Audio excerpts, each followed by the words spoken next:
Okay. Hey guys, Happy Splasher here. Good morning. So today we are going to be doing the world event, the Year of the Fire Demon, also some Dark Tower and some Journey. So let's get right into that. So as you can currently see right now, we're getting the rewards off of the previous world event, which was the Christmas Miracle. And we got some rare Arthurs. Sure, alright. It's so hard to get a high rank on any one of those world event completions because you'll need to spend somewhere close to 1,000,000 sparks. And that involves a lot of premium buys, which we are avoiding for the time being. So yeah, so now let's start off the Year of the Fire Demon. As you can see here, it says Pangea is in joyful rush as everyone prepares for the upcoming holidays. Everyone, including demons. Alarming news from the lower world has surprisingly coincided with the disappearance of Villano, an alchemist who was conducting experiments with wildfire. Ooh, dangerous. The Lord Protector intends to find out what's happening. We are the Lord Protector, for he now needs no unpleasant surprise. So yeah, so these are the three heroes that you will see in the world event. You'll have the Axe over here. You'll have the Regardus Diplius over here. And then you have the new hero, which is the Villano Mad Genius.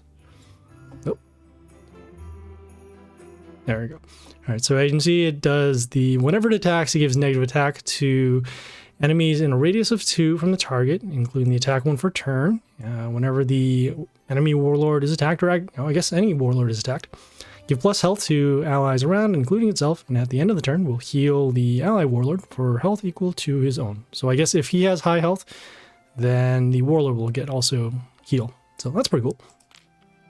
Okay, there are also going to be demigod scrolls as normal, and then also gems. So yeah, let's get it started. Get my back pillow here. I still need to get a new chair. Gonna find a way to get that done somehow, somewhere. All right, we're gonna avoid these ads as usual. Have to find a way to click through. Okay, we're at the first journey quest here. So defeat Dantalion. Sure. All right, so we'll hit the go. And looks like we're on the bosses. No skills here, so just a normal battle. And yeah, let's go.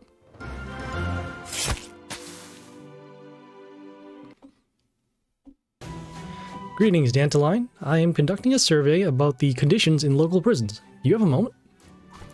Not only do you gloat over my situation, but you also summon me as if I am your subordinate. Rude. I was genuinely interested. In a few hundred years, your imprisonment will end, and I don't want to make you my enemy. That's exactly what's going to happen. Okay. And see, with the low health, we can pretty much ignore everything else. So we'll just summon our melee hero and go for lethal here. Spill it. I know you summoned me because you need something. I'm looking for Villano. Villano is the mad scientist right now. There's been no news of him for a while. I am choosing a New Year's gift for a comfortable retirement. As far as I know, of all the alchemists on Pangea, he is the only one who can create the Philosopher's Stone. Are we stealing plot points from Full Metal Alchemist now? Philosopher's Stone. Well, I haven't heard anything about Villano either. It's like he vanished into thin air. Find my buddy Taug. He does business with the Dark Alchemist. Maybe they'll know something, but you'll owe me one.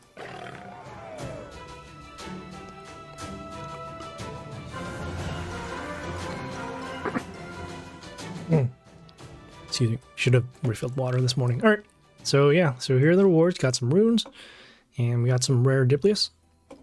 Okay, heading over to the roadmap. Claiming the reward. Okay, so the next quest here is to kill 5 enemy heroes in battle against other players. Going to hit the go and see where we land. Okay, they're sending us to League. We can do this a little quicker. We can... Actually, I'm going to check something out right now. I'm going to go over to our disciples and defeat some buildings and heroes and see if that counts. Normally I do this by going to Brawl, and any one of those battles will also count. Hey, Jboga. Good afternoon. Welcome. Wow. Oh. Thank God this event was way better than the last one. For sure.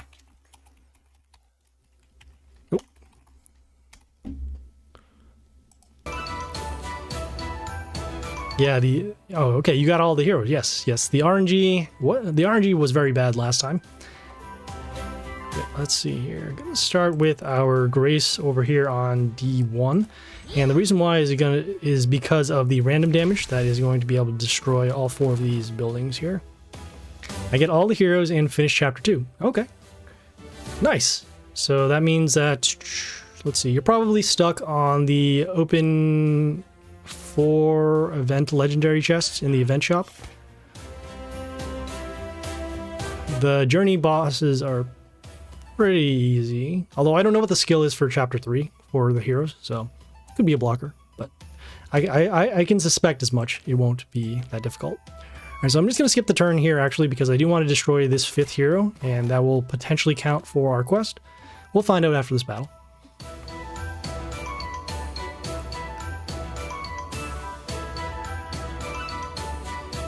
Yes, my years of experience with the world event will know where things are going to be difficult. Alright, so we're going to summon York over here on A2, just destroy the building, get an attack boost, and then go for lethal here. And we shall see if it counts. Oh, doesn't look like it. Normally there is a pop-up here saying that we did finish the quest, but looks like, according to the roadmap... Uh-oh. Here, I'm going to skip that. Alright, according to the roadmap, it does not count. Wow, okay. So in this case, we will actually have to go to Brawl in order to get this done. Good thing to learn. Okay, gonna start it off with the Masura here on A3. Since this is a Jimmy Rocker Boy as opposed to an Ogre skin, going to finish this battle if we can, because the Ogre battles typically take a lot longer because of their heal and the silence and the other heals, whereas with the Jimmy, all we're concerned about are the attackers and then the block runes. This health skill does come out if the battle gets really long, but with us going first, it shouldn't factor into play unless we somehow don't end up dealing enough damage. Okay, so we have the Shaolin over there. Let's see. I'm gonna go with the Grace over here on D1. And see, we're giving an attack boost to our Masuras every time we summon a hero. Then we'll have our random damage to destroy both the Shaolin and the building.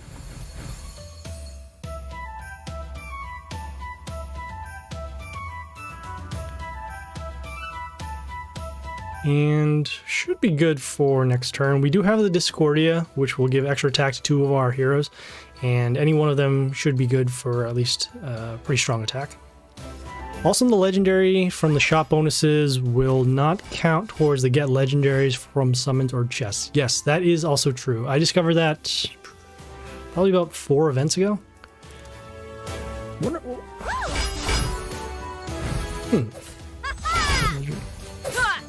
Oh yeah, well, I guess it can't... Event shop or divine arena chest. So maybe it could count for the quest in chapter 3. This is the one that's beyond the event shop legendary chest. So I forgot to recap the previous turn. So they summoned the Justia from what I saw, and our random damage with our Grace destroyed it. We are now concerned with the Rocker Boys coming out. Worst case scenario, they can go Legion over here, and then, let's see, attack. Would get an attack boost to the Legion and the other heroes off of the Rocker Boys with the Splash. Or they can just give up. That was unexpected. Okay, we only got 4, but we got runes, so we gotta just do that one more time. Yeah, so we'll count for that. Okay, great. Yeah, then I can save the souls over there. Oh, I remember. I have a Mighty Pass, so I have a lot of heroes, hero chests I need to open up for later. So if I can somehow get to that part in chapter 3, we'll have clear sailing, clear coasting. Okay, as mentioned before, these battles will be pretty long because of the Ogre skin. So what I'm going to do is summon the Grace over here. And I'll just destroy the building and then we'll forfeit and continue on with the world event. So that should have been number 5. Getting out of here.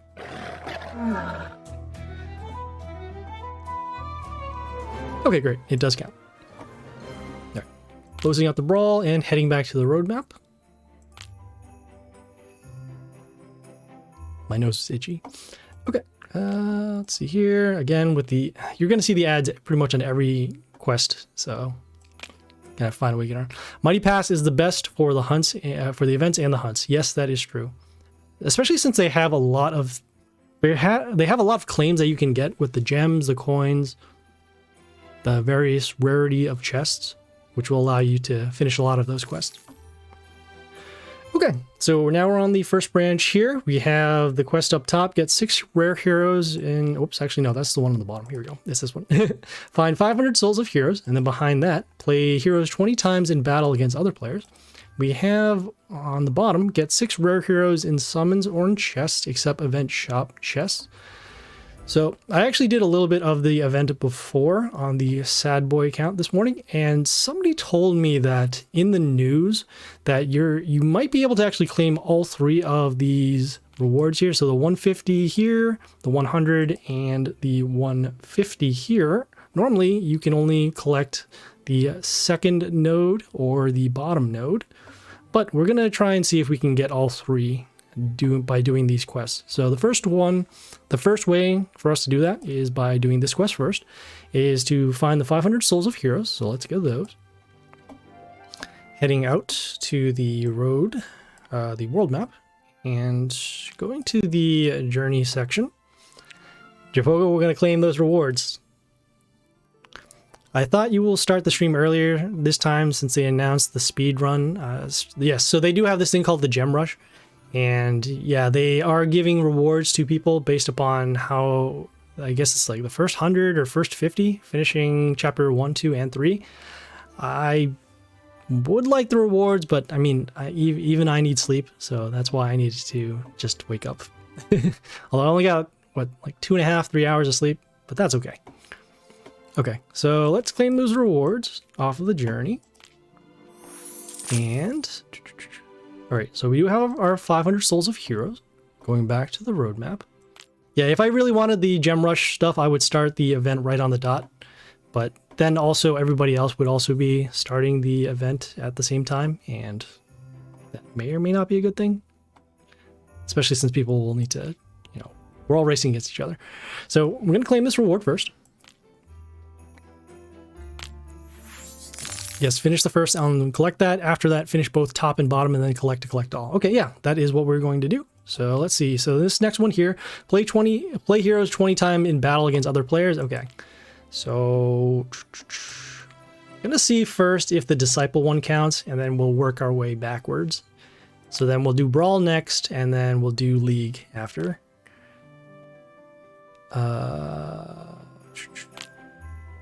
I could just summon buildings, I guess, because they don't attack. That could work. I'm going to summon this one over here and see where that goes. So that's number 1. And this might take a little bit, but that is okay. This is only for testing out this new change that they have on the quest collection. Okay, so we're already going to have lethal here. Yeah. Opting for number 2. And let's see what the count is. Gonna head back to the road map. And again, skipping the ads. Nope, come on. Come on. Okay, so it doesn't count in the disciples. Let's head over to Brawl next and see if that counts. Donate some souls. Okay, yeah, let's do that. Do we have souls to donate? Yes, we do. We'll claim our friend coins, and then we will send some souls. Cool. Free gold is always good. Okay, heading back to the Brawl, seeing if these hero summons are going to count.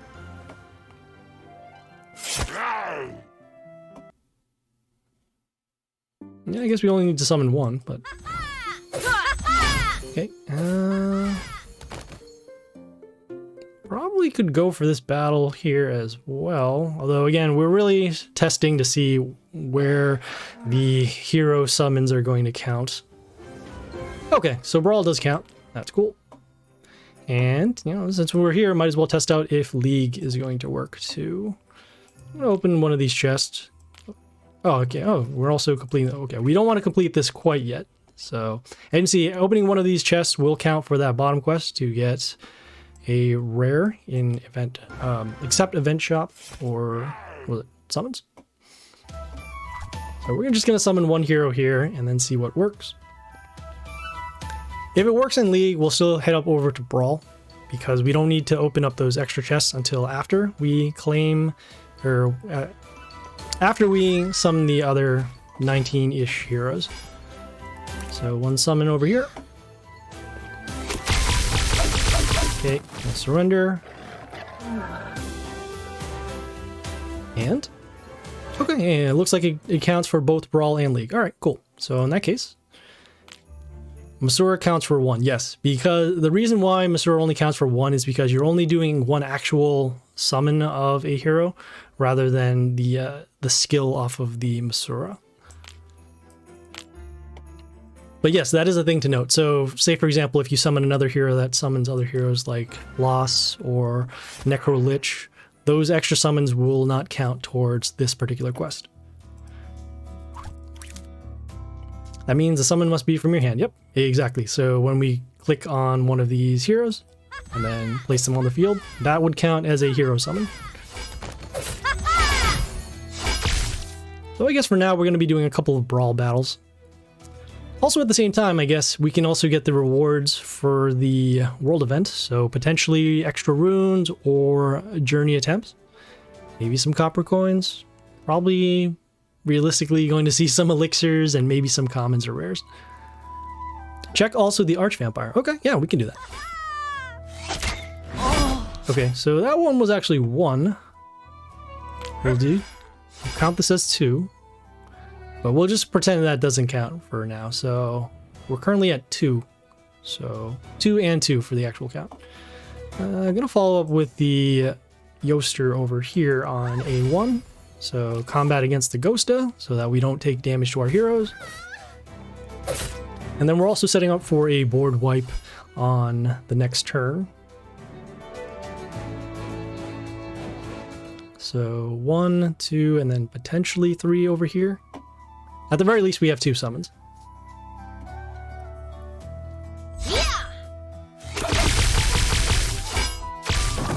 Okay, so we have the Grace over there, and looks like we have our lethal now. So it's either going to be 3 or 4, depending upon how the game does count the Archvampire.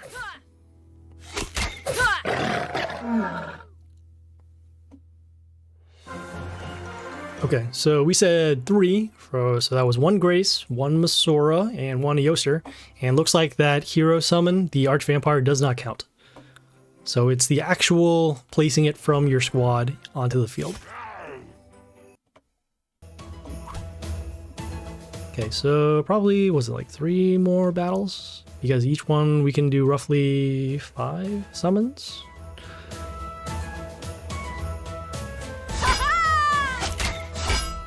Okay, not bad. So we have the Mina here that deals damage whenever one of our heroes attacks. Gonna summon the Yorick over here on D1. Come into play, deal damage, and then destroy the building, and then also attack the Mina. Didn't want to summon it on the attack rune over here as we do need the damage for damage to the Warlord or another hero, and we already had enough damage with our Yorick. That means the 4 witches will not count too. Yes, that is unfortunate. Most of those battles won't last that long anyways, so we don't have to worry about the witches coming into play. But yes, that is a thing, so that way you can't say, okay, I'm going to hold on to turn 7 and then finish it up there.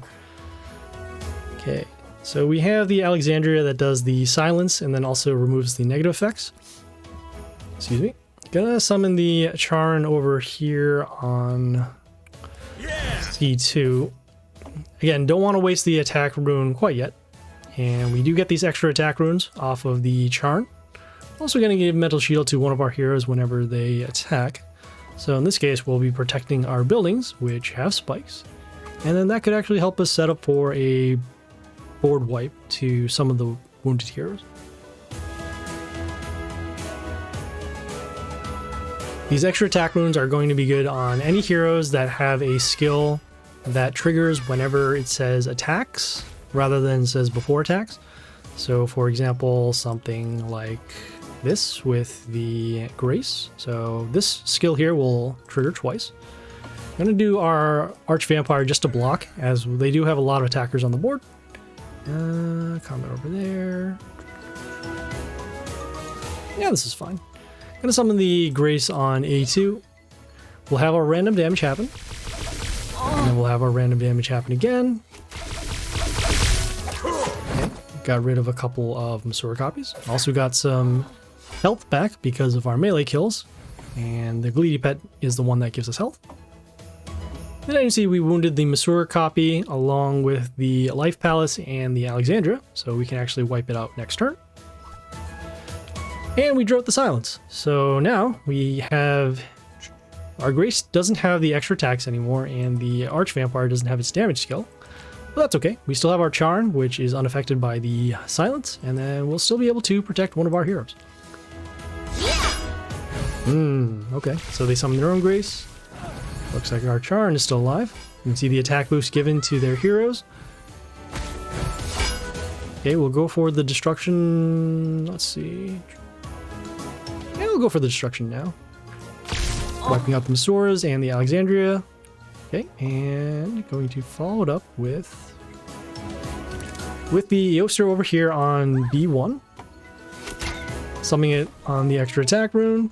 We'll go for some more combat damage to the Warlord. At the end of the turn, the Yoster will give a health boost to our heroes.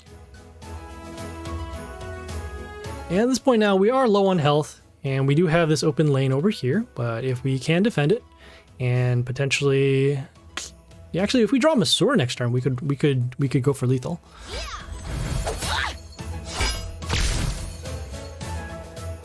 Okay, not anymore with the Shamuna being blocked with the Eclipse Shard and the Mental Shield.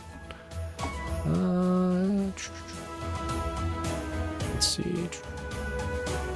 Combat. This one will deal. So this also deals chaos damage whenever one of our heroes attacks.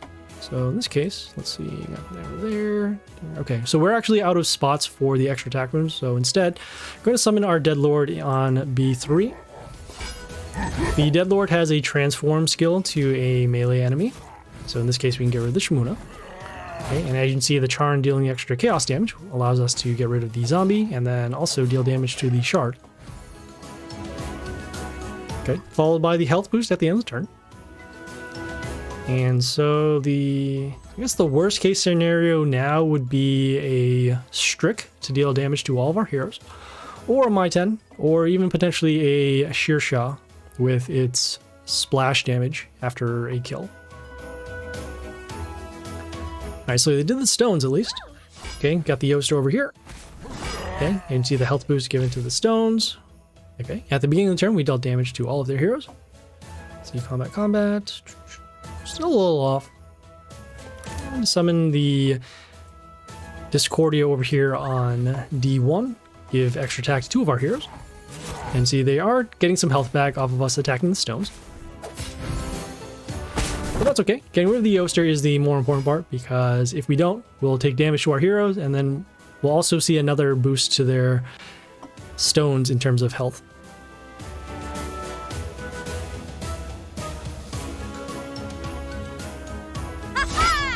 Okay, so they summoned a Masura copy behind a building, which is weird because that Masura can't attack, but alright. So we're going to do our witch summons now on the empty board, followed by the Charn over here for damage, and this should be enough. We got 1, 2, 3, 4, 5, 6, 7, 8. Yeah, we have lethal here.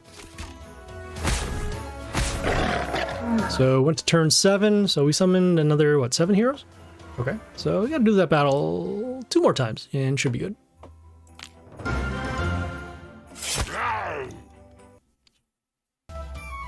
Okay, looks like they're starting first. They have a sentry pet that has the attack boosts.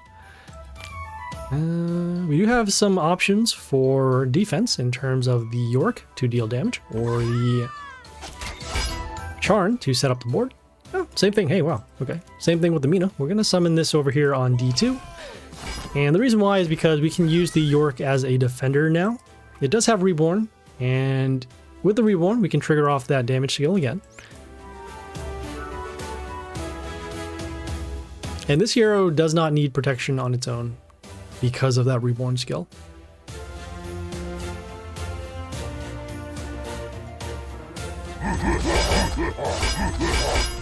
Okay, so they have the Dead Lord with those zombies, and it gets an attack boost at the end of the turn for every ally zombie.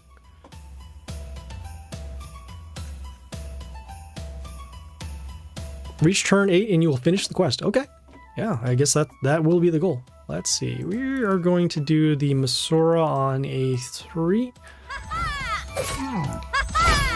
Okay, some bad RNG over there.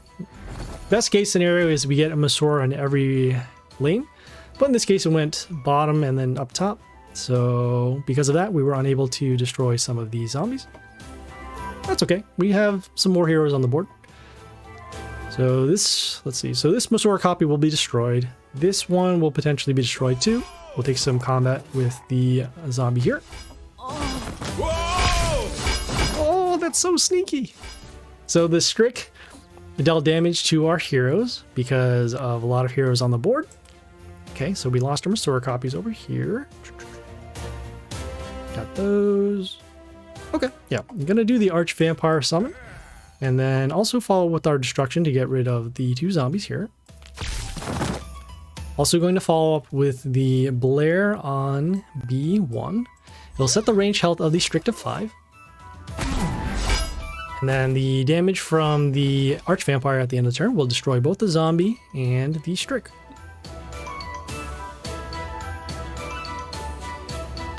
We did use our destruction skill a little early, but that is because we had to stop those zombies from attacking us. Okay, we have the Aphrodite here with the health pentagrams at the end of the turn. And we'll also deal some damage if there is another ally on their side of the field, but because it was blank, no damage over there. Let us see. I'm gonna have to get rid of this hero now, so what we can do is we'll summon our Grace on A1. It gets Mental Shield because of the Blair. And we have our random damage to destroy the Aphrodite, and then followed by the attack boost given to the Blair here. Excuse me. Okay, so at this point now, they will do the silence. Mostly because we have the Grace with the extra damage, and then also the Blair with the Mental Shield, but now no skills are there. Yeah! Okay. We have the Storm Rage that deals damage to heroes in the line, and then also extra damage to us. I'm gonna follow it up with, let's see, combat.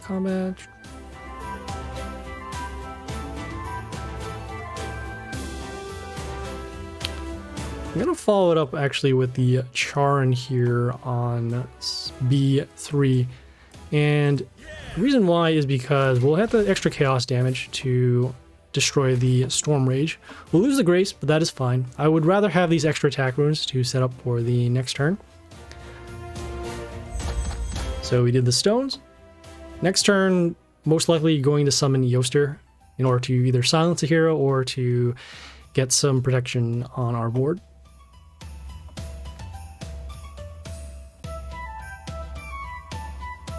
Dead Lord could have been an option too. Yeah, I went for the offensive attack. Okay, so we have the Strick again. Gonna summon the Yoster on, let's see. Yeah, we will need some protection this time. So this time I'm gonna summon the Yoster over here on B2. We'll silence the Strick. We'll give them some health back off of attacking the stones. Okay, and then at the end of the turn, we'll give health boost to all of our heroes.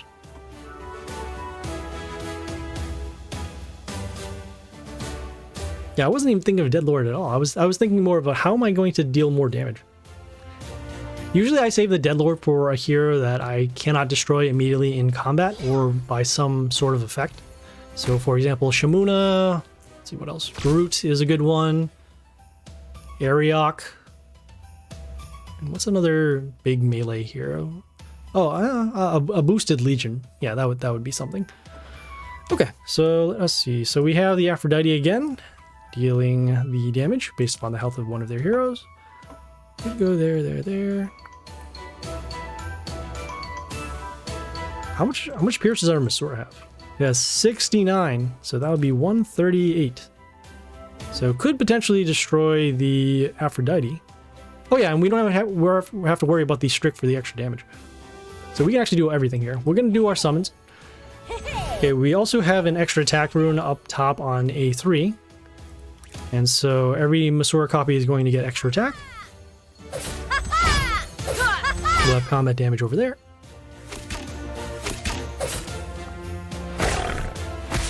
Oh, okay, we just have lethal there.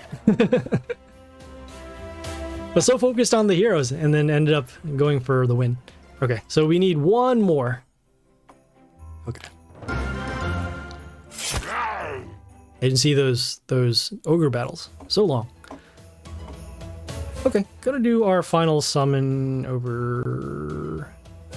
Yeah, we're gonna do the summon over here. The Charn on D2. With the extra attack runes being where they are, we could potentially go for lethal in 2 turns. Because we have our Grace, and then we can also do our Vampire summon. So, might as well finish out this battle and see what we can get for rewards.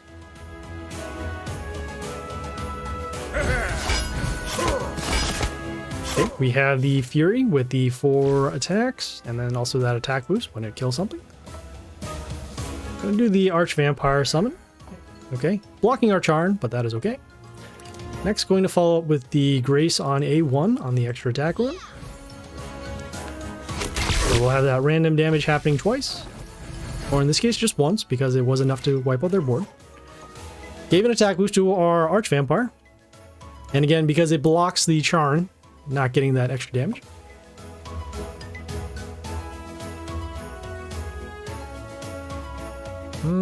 Next turn, if the Grace is still alive, we'll summon the Discordia on one of these extra attack runes and potentially give extra attack over to the Grace. Okay, so we have the Shamuna now blocking our heroes. It's done, you can surrender.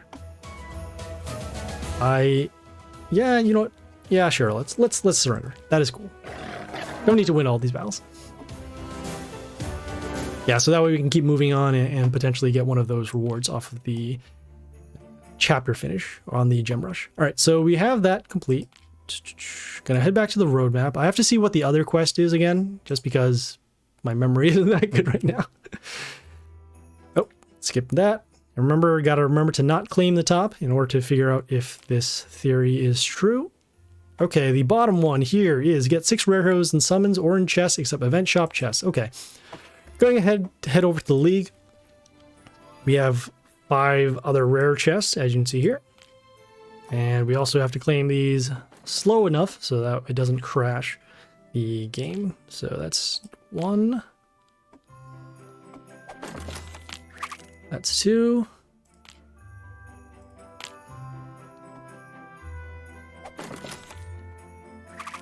No need to keep strategizing a plan. Okay.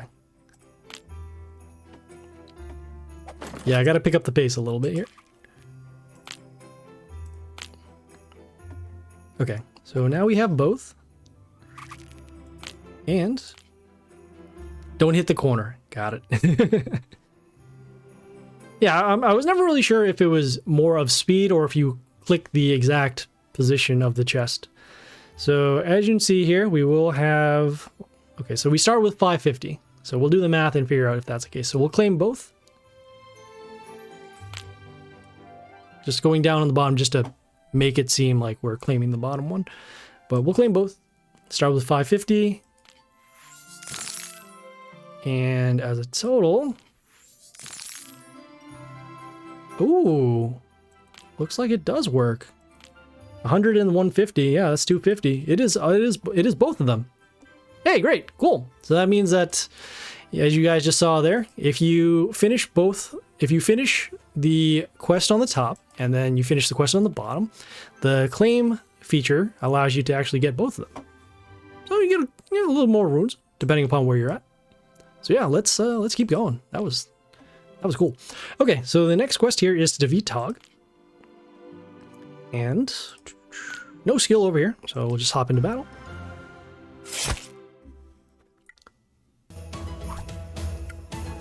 Yeah. Water. Outsiders are not welcome in the lands of the Blood Moon clan. You're talking to the Lord Protector. There are no places on Pangea where I'm not allowed to go. We orcs have our own laws. Okay, they have this building here with the metal shield, but again, we're not concerned about that because we just need to deal lethal to the Warlord, and we have enough attack off of any one of these here. So we're gonna summon the York on D2 over here, open lane, and there we go. I'll deal with the excessive autonomy of orcs later. Dantalion said you could set me up with one of the Dark Alchemists. That's where you should have started. It depends on what you need. Dark Alchemists do different things. I'm interested in illegal flammable substances. I'm not sure if you're an investigator or an arsonist at this point. Then you need to see Elric.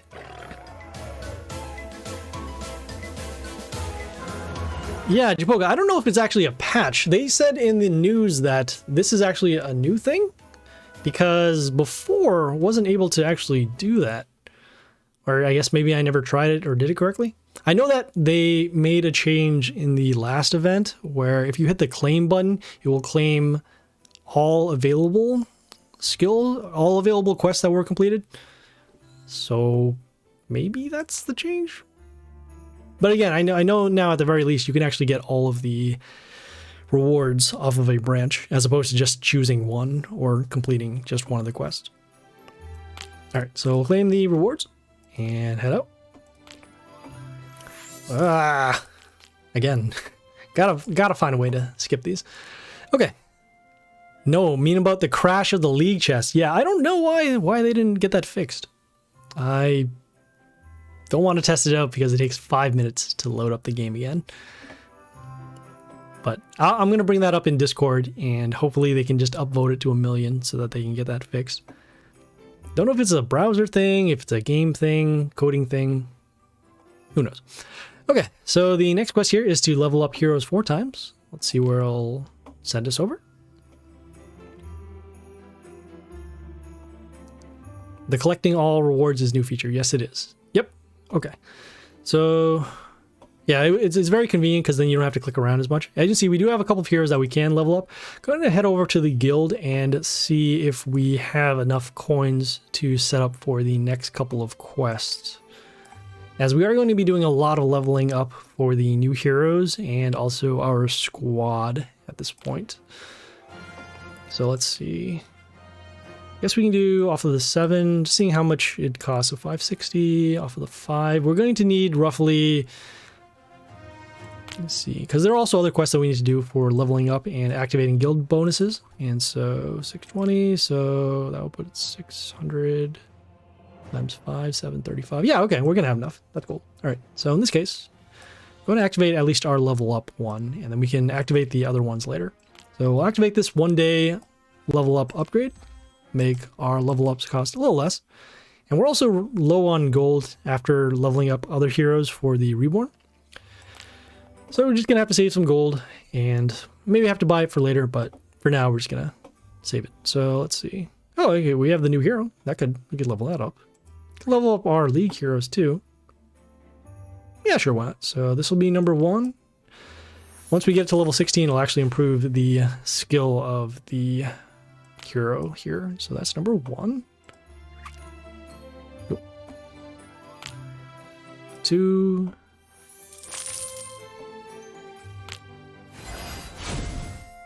Now we can get our Masora to level 21. That'll be cool. Oh, why did it say Deep Maw? It's not Deep Maw. There we go.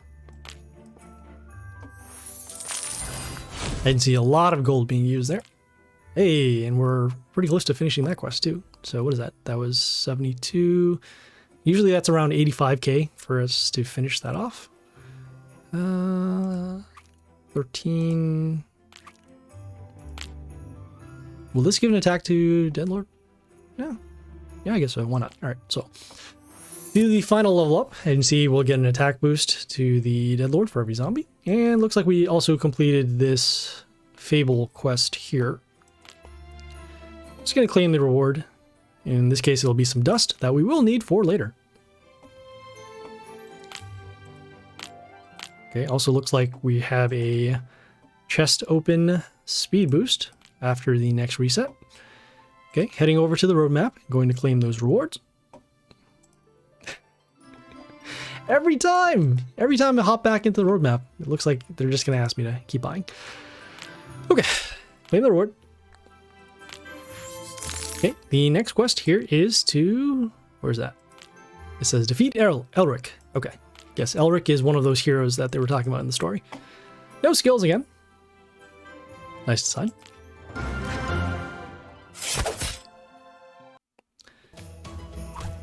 Lord Protector, what an honor. Elric's potions are in demand all over Pangea. I can offer you a... That's not why I'm here. You can finish the show. I know about your shady business. I'm a good alchemist, and I won't let anyone tarnish my reputation. He just looks perpetually angry. And that green liquid can be foreboding of evil. Okay, again, with low health, we'll summon the York. Go for the damage. And there we go. A good one, you say? But the orcs recommended you as a expert in dangerous flammables. Wildfire, for example.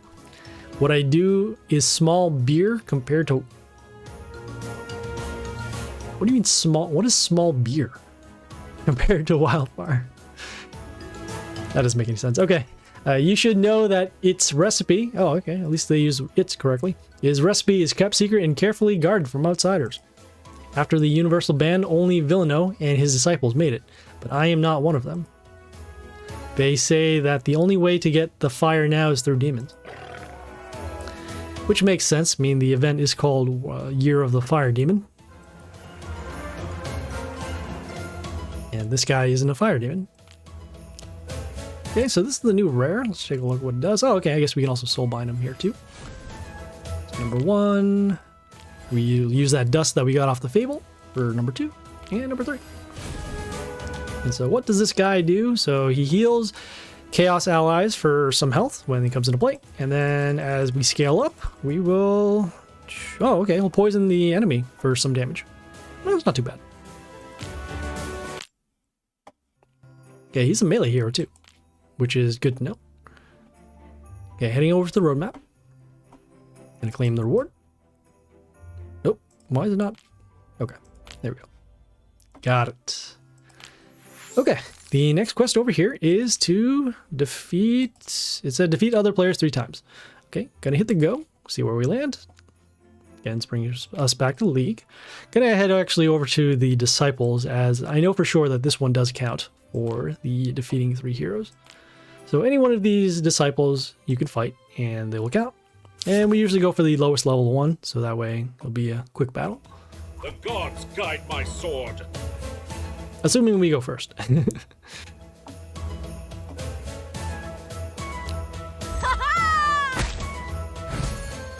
That was a mistake. Whoa! Eat that mistake. So as you can see, it does count for that quest. And so because of that, we're going to do that 2 more times.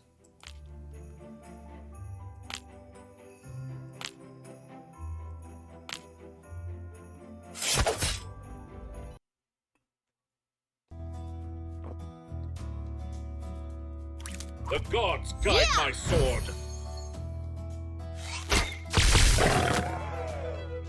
At least the audio is now matching up to the dialogue. Before, they would say one thing and then it would come out totally different. And they would leave me confused. Say, what? What? That's not what you said.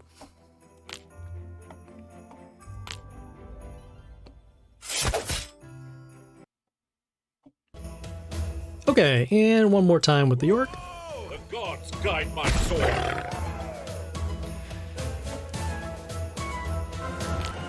Good guide of the sword. Okay, we have completed that quest, heading back to the roadmap to claim the rewards.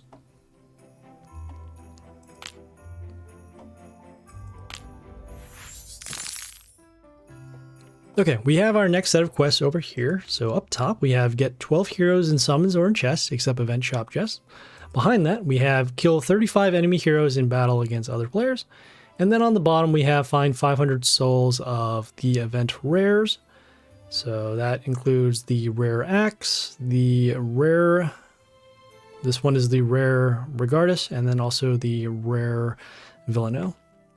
Okay, knowing that we can actually claim all 3 of these now, probably can go for this one, although this one does take a little bit of time. And for the 170 runes, probably be okay with it. Although, yeah, I guess we, you know, we need our runes, we need as many runes as possible heading over into the next couple of quests. So looks like we are going to actually grind out this 35 enemy heroes. But in order to do that, we'll have to get these other quests done first. So let's start with this one. Get 12 heroes in summons or in chests, except event shop chest. I'm going to hit the go and see where it lands us. Why does it keep on bringing us back to League, of all things? Okay, we do have a couple of chests available over here in the Mighty Pass. So yeah, you can start with those. Oh, although, oh, we don't actually want to open rares though, because, you know,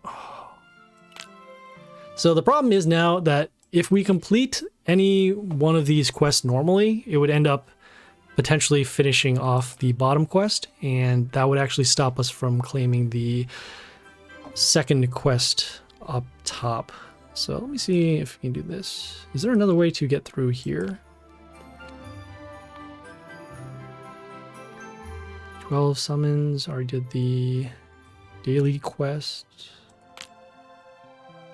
Yeah, so I guess best case scenario is that we hope that we don't open any of the event rares off of the mercenaries. And just see if we have any other chests to claim off of the stuff. So no, we don't. So the daily and the weekly I already claimed because I needed those points for the Mighty Pass. So ironically, it would have been much easier to do if we held on, but that's okay. Heading over to the shop and seeing if we can actually open up the 12 heroes without opening up any other of the event rares. So I can see one open over there will count as 5. And so far some good RNG. Open up another 5.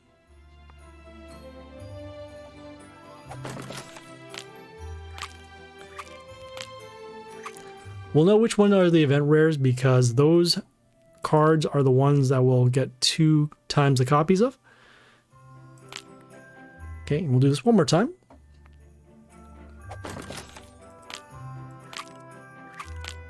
And, oh. Okay, good. So we didn't unlock any of them. Normally we would want to get the double copies, but in this case we want to complete all 3 of those quests. Okay, so head over to the roadmap. I'm going to claim the first one. Okay, and then in order to set up this, we need to defeat the 35 enemy heroes in battle, and then afterwards we can get the event rares. So let's do that. I'm gonna head over to do some League. And don't want to open up this chest yet, because this could potentially open up the... Actually, no, it won't matter anyways, because even if we open up this chest, we can still fight other heroes. Okay, and see, get some runes off of every chest. And yeah, let's do some League and get those heroes destroyed.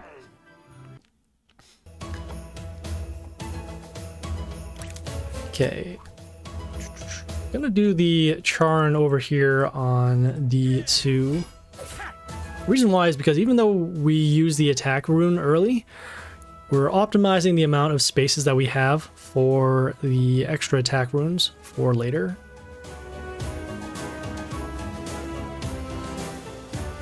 So we're not going to fill up the entire League. We're just going to make sure that we have enough heroes destroyed, and then we'll get our event rares to get some more runes.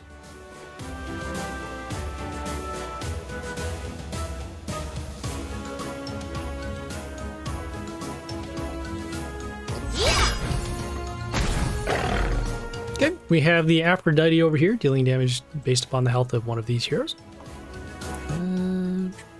I'll follow it up next with the Archvampire. Then gonna summon the Blair over here on C1. Some protection with the buildings. Also setting the ranged health of the Aphrodite to 5. And then because of the Pierce given with the Blair, can destroy both the spikes and the Aphrodite and get some health back.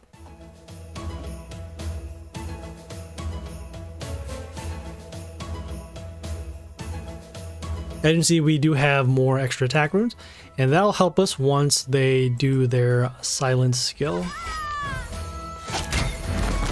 Okay, so we took some damage off of the Ghosta, off of the extra damage attack. Let's see.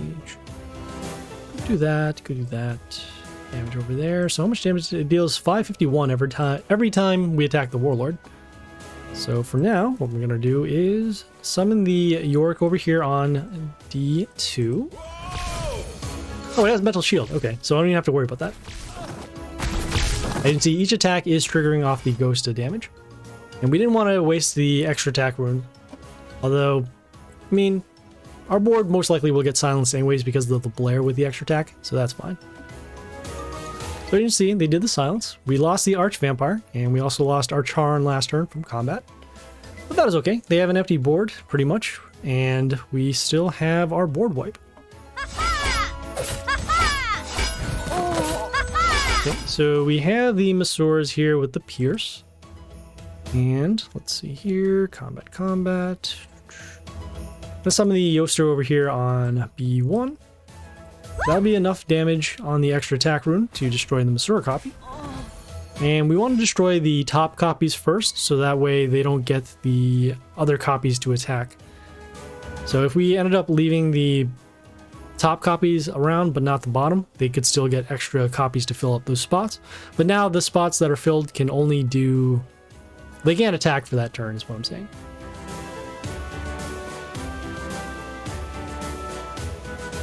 So next turn, probably going to be summoning either the Deadlord or the Grace.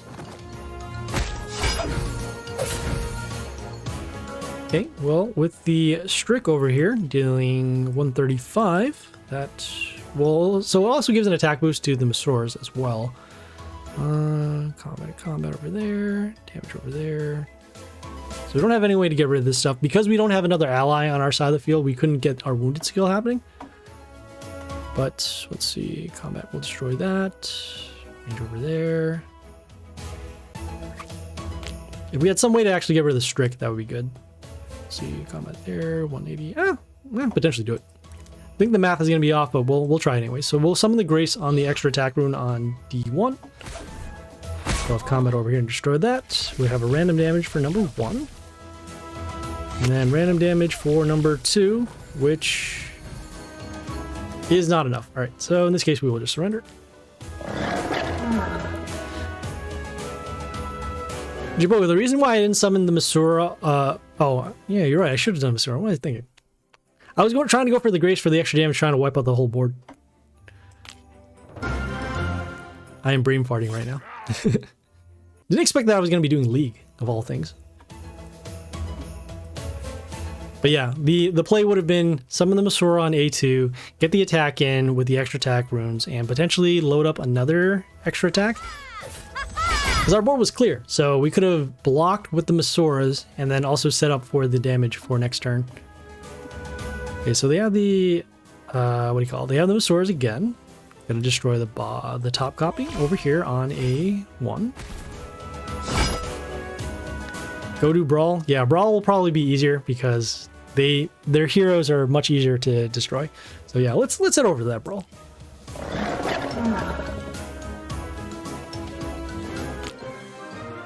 Yeah, as you can see, every one of these battles in League is considered a epic battle of its own, so we'll do some Brawl. Should be a lot easier. 1370s. All right, just gonna make this really quick if we can. A little less commentary here, just more of just getting these heroes. You gotta kill 35 heroes really quickly. So you can see we got some extra Masaur copies over here. Gonna set up for next turn with the Yoster, and then go for the board wipe on turn 3.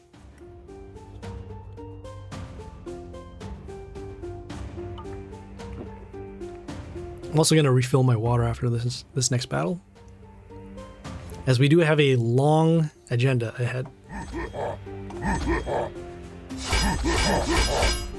Okay, well, we have some extra heroes that we can destroy now. Have one of our Masura copies transformed.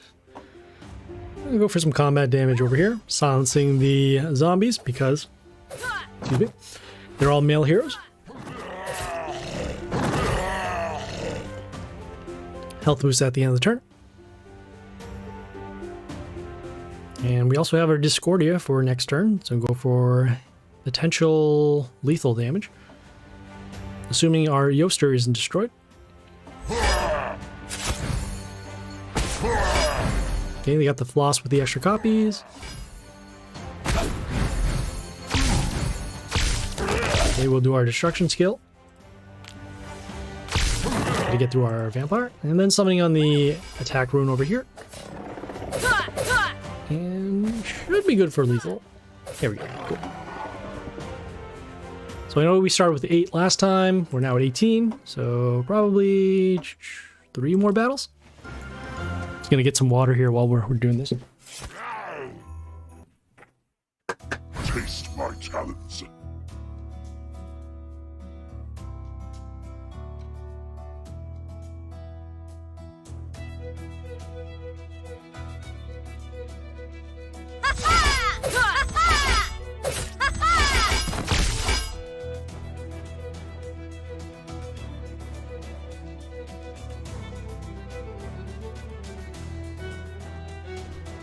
Okay, so they got their Masura copies over there. I'm gonna start with our Dead Lord on A3.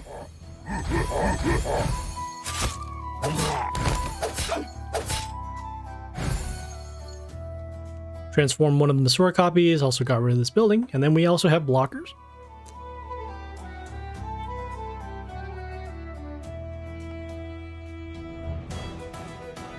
Another thing you can see about Brawl, you'll see that there is a wider selection of warlords that you're going to be facing. So in this case, a lot of League right now revolves around Ogre skins and Jimmy Rocker Boy skins. And as you see, the Son of Woods isn't something that's normally used in higher levels, but again, this covers all of the people to fight, so this helps us out a little bit in terms of speeding up these battles. Okay, so let's see. There's Vampire over here, followed up with the... oh, we're gonna get our attack boost anyways, so that'll be good.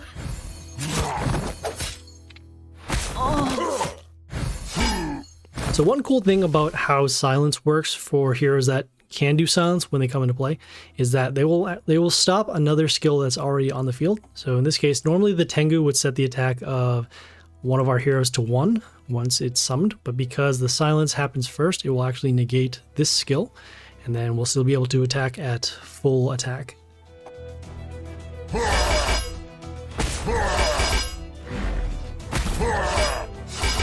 Got the floss with the extra summons powering up these Masura copies.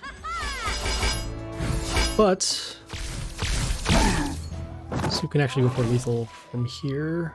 Combat there. So oh no, okay. Gotta do destruction first. And then also follow up the extra attacks given from the Discordia. A little short on lethal, but unless they have a way to deal 700 damage next turn, should be good, especially since we still have our York, which can potentially destroy a hero and then also get the attack boost.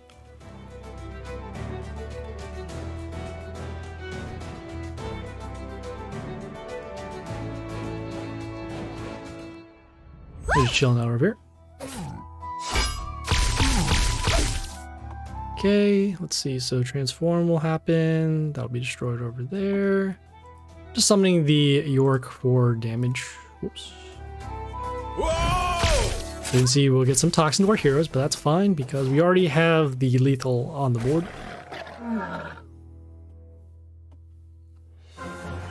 And toxin only affects the heroes after they attack anyways, so if they don't get another turn, then toxin doesn't matter. Okay, we got 4 more heroes that we need to destroy.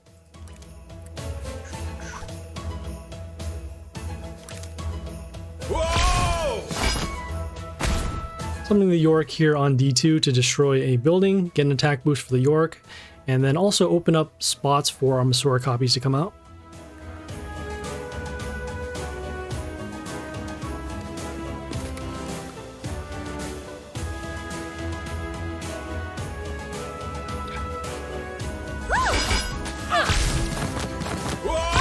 Okay, so we got the Angelia over here, dealing the random damage. Checking the block, seeing if we have enough damage to actually destroy it. So not quite yet, but what we can do is we'll do our Arch Vampire and then follow it up with the Discordia over here, giving extra attacks to both of these heroes. Okay, dealing some damage over here too. Open up these spots for our Masora copies to deal damage to the Warlord.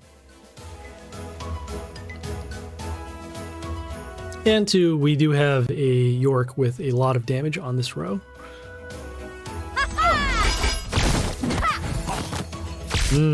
Okay. Well, we have the My 10 destroying all of our heroes. We'll do our destruction. Okay, and then follow up with the Masora copies. That's okay. Ideally, again, we would want to see the Masora copies come one at a time to deal more damage. But we have some blockers, and that's probably going to be good enough. Okay, so they did the Rocker Boys, and their summons are not on the higher lanes, and that's good because at most the Legion can do 2 attacks, as opposed to the 3, which will allow them to go for a lot of damage over to our Warlord. Okay, so we have the Justy over here that gives miss to one of our heroes whenever we summon. Combat over there, combat there. Okay, there we go. So I'm gonna summon the Grace over here on B2. Shouldn't have done that because of the extra summon could potentially give miss. What we're trying to do is summon the Grace to deal the random damage before the extra Masora copies come out. So I guess that one would have triggered this. Yeah, could have gone for lethal on that turn if we had the random damage happening first. But this is fine. They have an empty board still, and we have our Grace that can also deal damage. And they've used my 10 as well. So that means that we won't see a random board wipe happen. So at this point now, we have the Grimoire here with the Flight. We're just going to skip the turn. We'll have our random damage to not destroy that, but we already destroyed 4 heroes with the Justia, the Rocker Boys, and the Angelia. Okay, so that was the 35 heroes. And so the other thing we need to do is get those 500 copies of the event rares. We will do that by...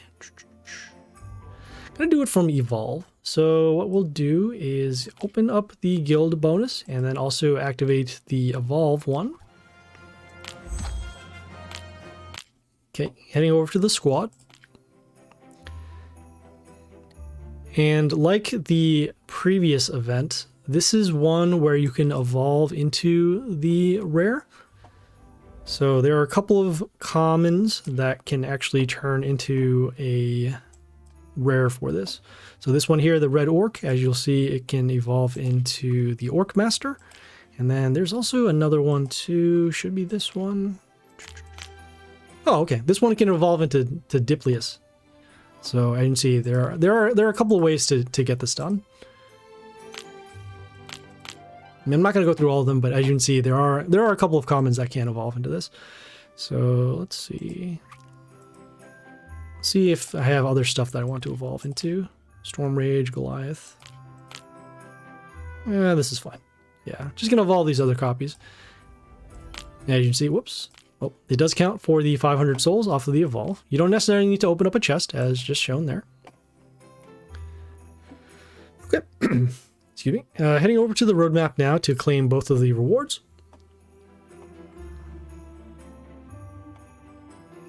Okay, and this time I'm not going to actually change it up over here to see if it does work for the claim, even though it says it's quote-unquote on the top. So 1535. We'll show the math again just to verify. So 1535.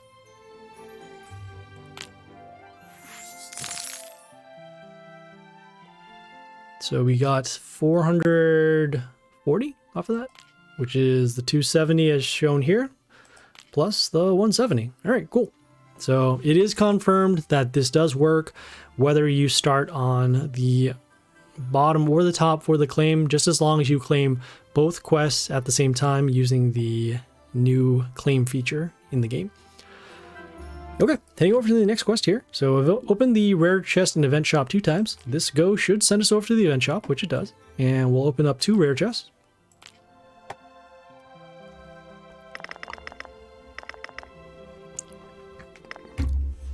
Cool. Got some of the rare Villano, which we will need.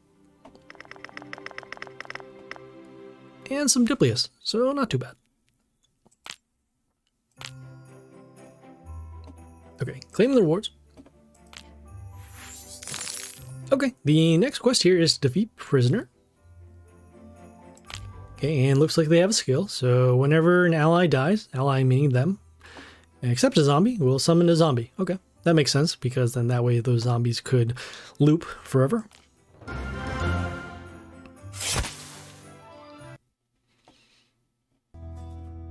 You don't seem surprised to have me back.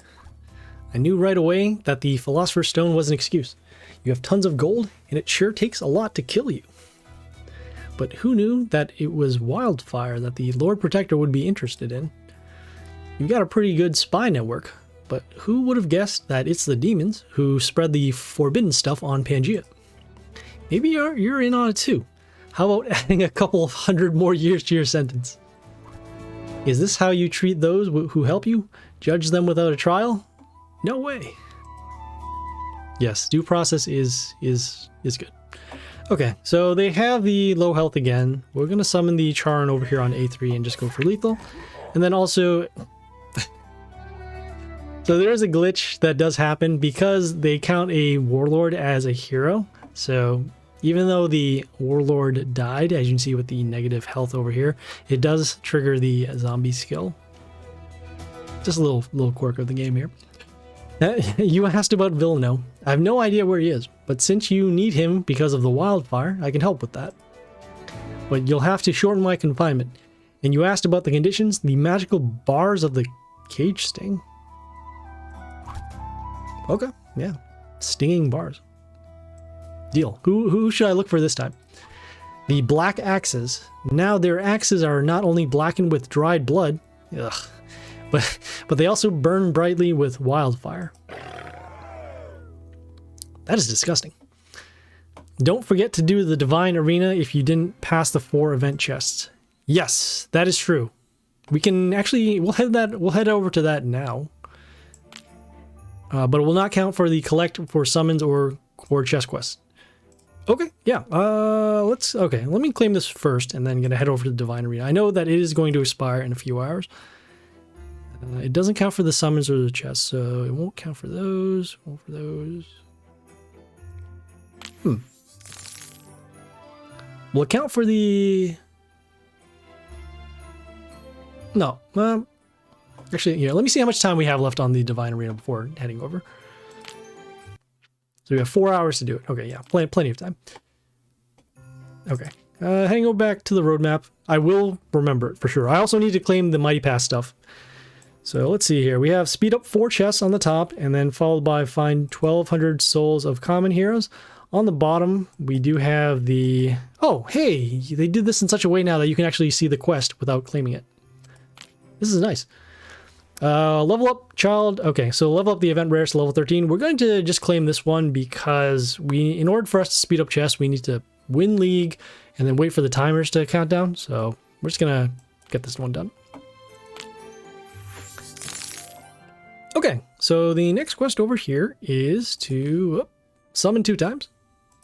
This will send us over to the shop. Yeah, great. Okay, so in this case, we're going to do 2 mercenary chests, and those will count for our 2 summons.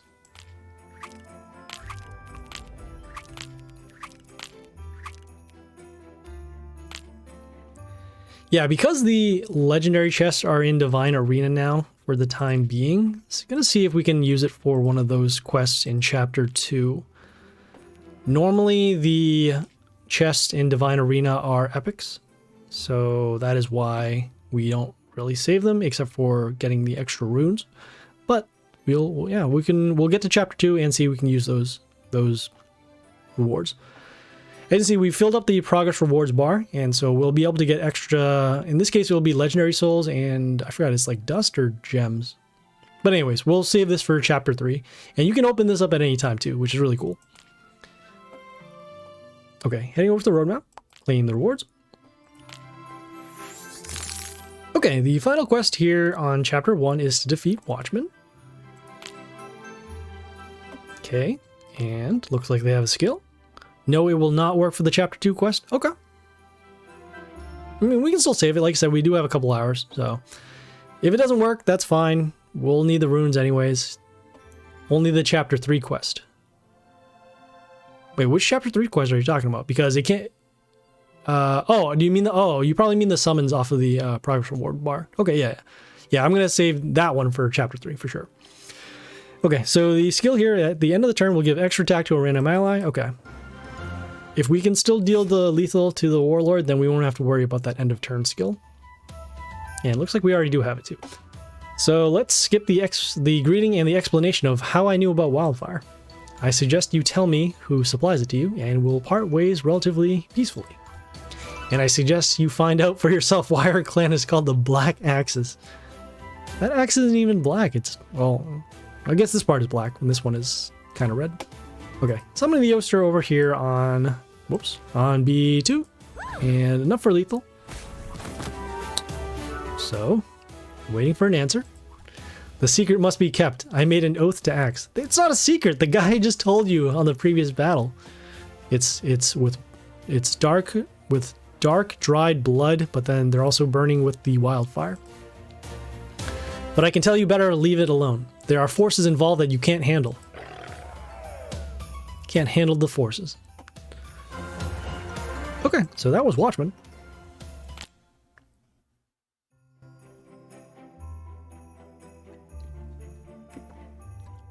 Okay, heading over to the roadmap. Claim the reward. Okay, and we are now at the end of Chapter 1. Where is the... oh, is it glitching again? Okay, so I remember last time when I actually completed this that the portrait gallery doesn't show up. So we'll just head over to the history section and you'll also be able to see it, assuming that it is not broken. Oh, okay, so yeah, here it was. Here we go. So this is the end of Chapter 1, as you can see here. So Villano, oh, it even tells you, okay, final boss over there, cool.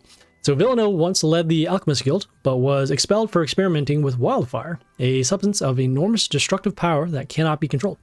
After leaving the guild, Villano went underground and... did I read this already? No, I did not. Okay. And disappeared altogether. At the same time, the Lord Protector was told that the situation in the lower world was heating up. Trying to find out from an imprisoned demon what was going on there, the Lord Protector came to unexpected conclusions. So you can see here, we did get our rewards. We have our rare Orcmaster, we have Demigod scrolls. You can kind of see faded out over here. We have our reward bonus, and then also the gallery portrait. Okay, so now heading over to Chapter 2. So Chapter 2, Military Alliance. Despite the ban on wildfire, the orcs of the Black Axe clan have acquired this dangerous substance. In addition, they have formed an alliance with demons, the purpose of which the Lord Protector has yet to discover.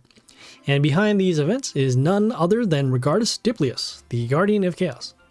So this is our Regardus Diplius. He is the boss of Chapter 2. And so also because of how the event goes, so we'll have the axe already as a boss.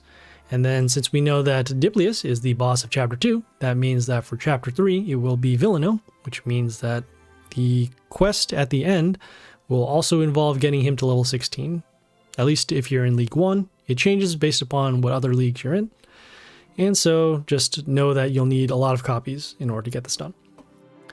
Okay, so here are the rewards for the end of chapter 2, we'll have epic Regardus, some demigod scrolls, some more rewards, and another portrait.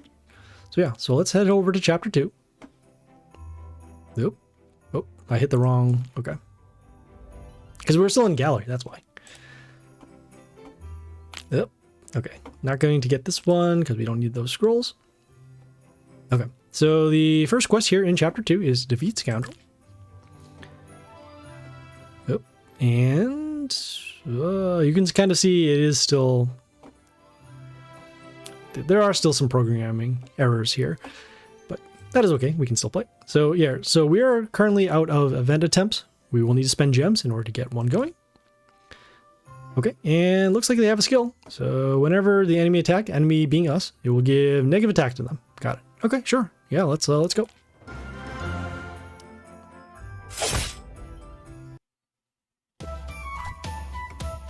Was he just drinking his own potion? Lord Protector, I have come to make a formal complaint. This is an outrage. I don't have time for this, Elric. They closed your shop quite rightly. Do I need to remind you of your little side business? I won't leave it like that. Okay, so they are starting first. We do have the York that will deal lethal. Just gotta find a way to deal the damage. We do have an open lane on D. Okay, we did have an open lane. We can still summon our other hero York here on lane C.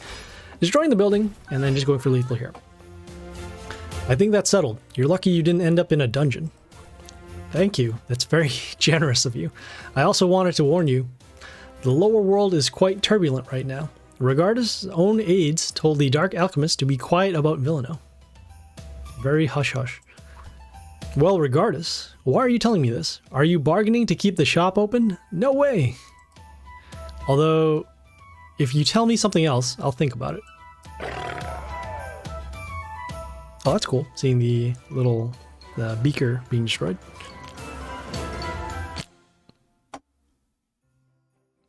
Yeah, the shop was already closed. There's no negotiating now. Okay, heading over to the roadmap. Claim the rewards. Oh, cool. All right, so now we are on open epic chest in event shop 3 times. Because of that new feature in terms of claiming the rewards for both the top and the bottom branches, we actually have enough runes to get through this, as opposed to just doing the Divine Arena in order to get it done. So let's go to the event shop, open the epic chest, and see what we get. Hopefully we get the new epic. Okay. So none yet. Yeah, some runes. That's all right. There's chest number 3 and some more runes. Ah, okay. So we'll have to unlock more epic chests for later because we do need the epics. The new epic in order to evolve our rares, and then also this is one of the only times that you can get the event rare. You can also open up there are some seasons chests, or not season chests, but reward chests in the shop where you can do that, but you'll need to spend gems, and for now we want to have all the heroes, so that's why. Okay, so we'll claim the reward. Okay, so the next quests here we have up on the top are activate guild bonus 5 times, followed by find 1000 souls of rare heroes. On the bottom we have summon demigods or gods 10 times.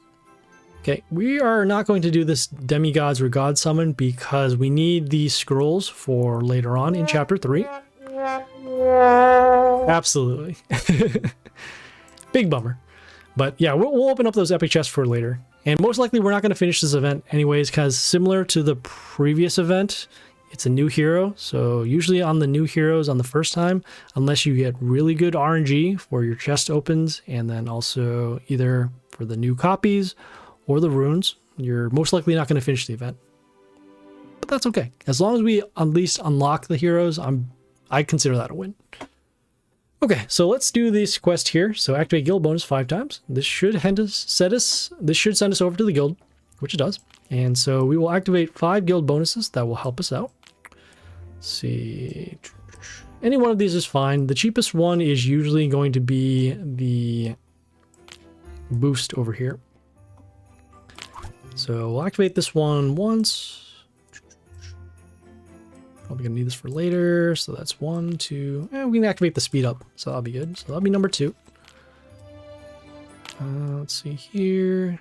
We already have 5 days on the guild for the gold. Might as well do speed ups again. So 3, 4, and number 5. Okay, so that was the number 5 over there. Heading to the roadmap, claiming the rewards.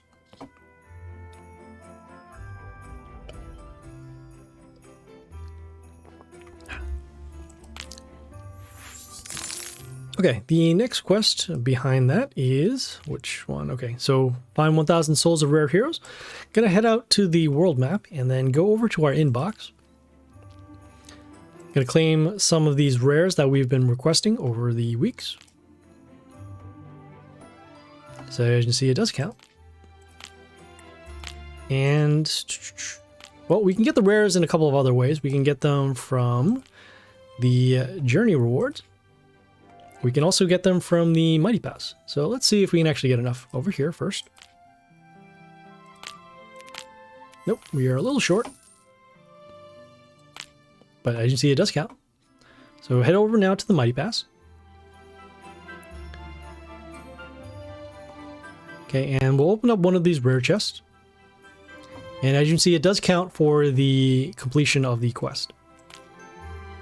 Okay, so we'll close that out and head back to the road map to claim the rewards.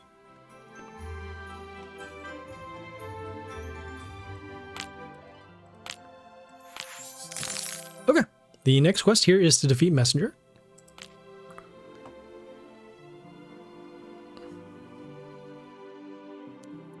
Evolve, yes, evolve is also a way to do it. We need to open up those Mighty Pass chests because they do expire in a couple of hours too. So might as well just use those for now. And then we can evolve for later, especially too since there are some bonuses. There are some fables that do allow for double copies off of the evolve. Okay, going to refill another event attempt. And looks like they have a skill. So whenever, okay, this is an upgrade of the previous skill from chapter 1. But again, it wasn't much of an issue because we went for lethal on the first turn anyways. Guardian of Chaos Regardus is not happy that you stick your nose into his business. And the Protector of Pangaea is not happy with the mess going on under his nose. Such a witty retort. Okay, so we don't have enough for lethal off of any of these attacks, which means that we will see that zombie skill come into play. Okay, we have the Orc Master here with the extra attack, and then also gives extra attack to another Chaos ally on their side. And some are Arch Vampire, and then... oh, we might actually have a lethal now. Yeah, we'll summon the Grace over here on a 1. We'll have a random damage happen to some heroes. And as you can see, for every one of those buildings and attackers that we destroyed, we got the zombies. But fortunately, none of the zombies actually blocked the Deadlord, which got the attack boost. Villano, the best court alchemist, banished for dangerous experiments, find allies in powerful demons. Together with his apprentices, he begins to prepare the forbidden wildfire for the orcs. Oh yes, I almost forgot. The lower world has been particularly turbulent lately. I think it's more than worthy of my attention. I am only a messenger, and my job is to pass on Regardus' words. Next time you'll be talking to Axe. So as you can see, those zombies do become an issue for later, but again, as long as you do have some kind of board clear for it, should be okay.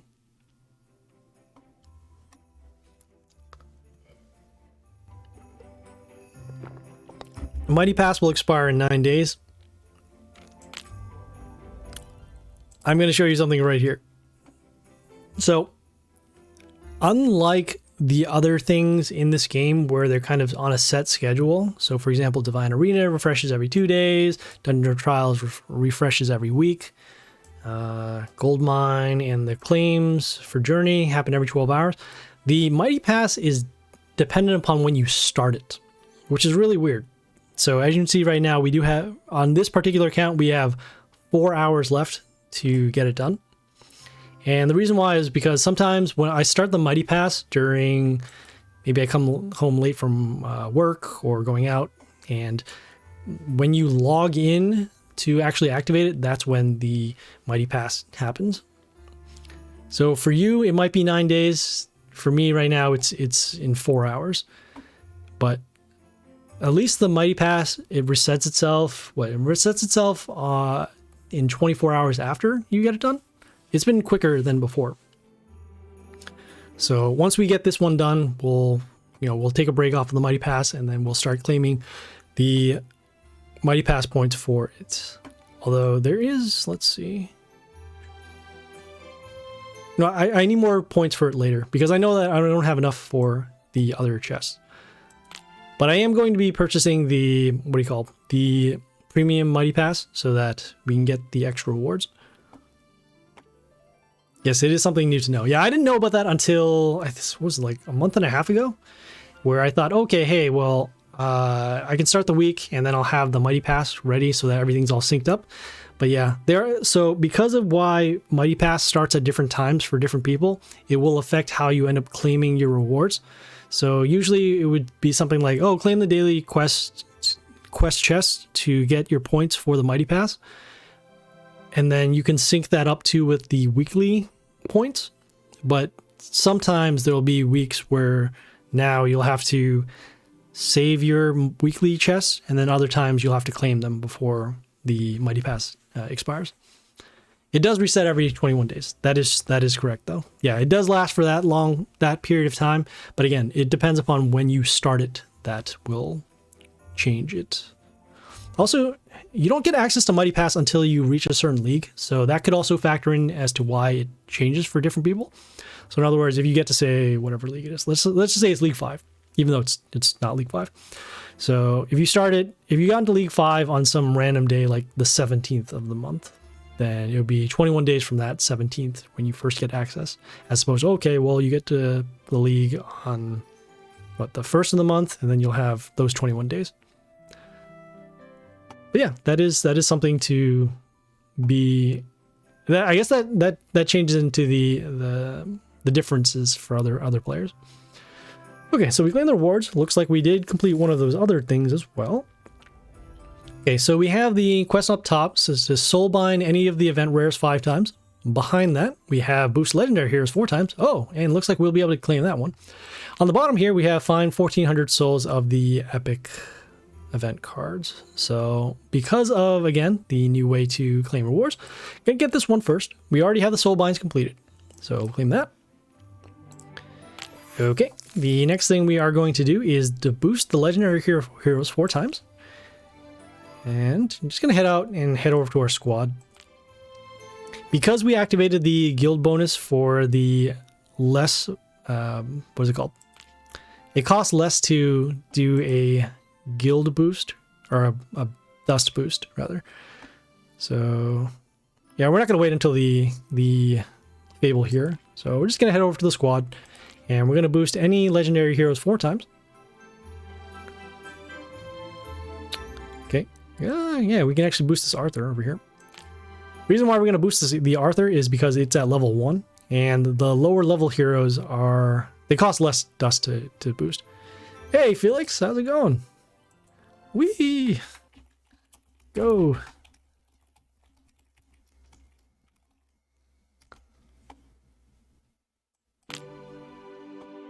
So that was boost number 1, doing this Ariok here for number 2.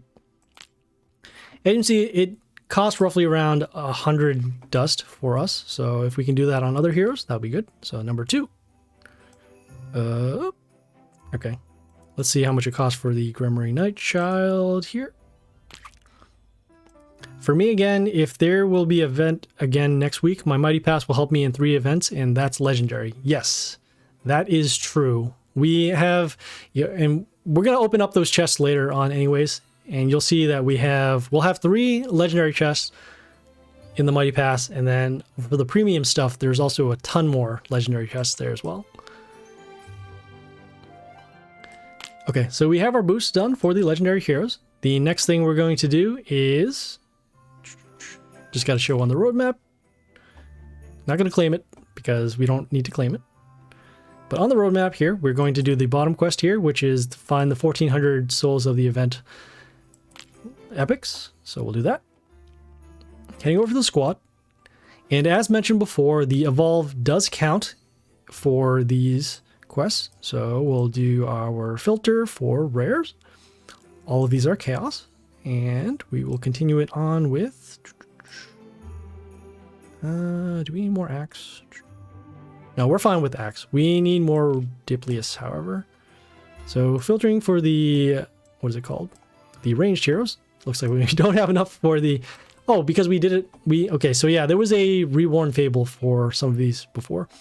So we'll just get off of these, off the evolve. So a little short over there. Doing the melee. Doing the melee because then this will get us the axes. Okay, you can see we do have plenty of copies. I do want to save a lot of these because we can get this to the final reborn, but just for now, we'll just do the evolve. And see, it does count, and so we are now complete with that. Gonna take care of the, what is it called? The requests over here, so that we can continue to get rares for the next couple of events.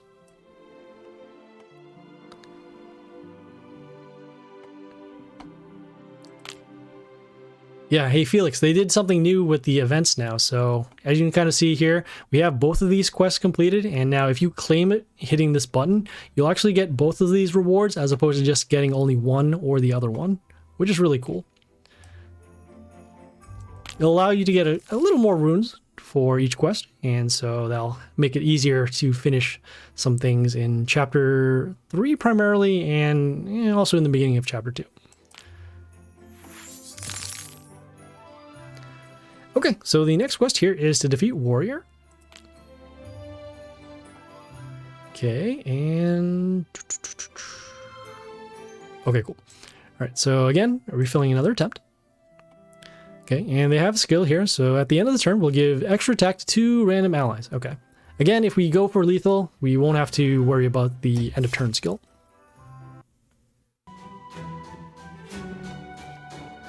Regardus aid threatened me with axe if I kept digging. But I figured, why wait? It's better to find him myself because I have so many questions for him. You think someone from the Black Axe clan is going to help you? My sword is pretty good at negotiations. You're not holding a sword, you're holding a umbrella. Unless there's a sword in the umbrella. That would be pretty cool. Alright, gonna start with the Archvampire first. Okay, that'll be enough to destroy the building after the Archvampire damage. Gonna follow it up next with the Grace on B1. So we'll get some combat damage to the Warlord and then have our random damage destroy these buildings. So that way we can deal some more damage over to the Warlord in case one of our heroes are blocked.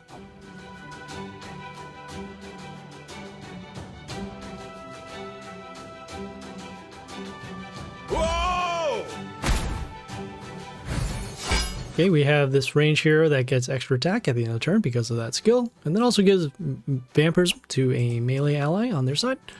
Got a ranged, and we'll just go for lethal on lane A here. I'll spare your life if you tell me why the demons supply you with wildfire and how to find axe.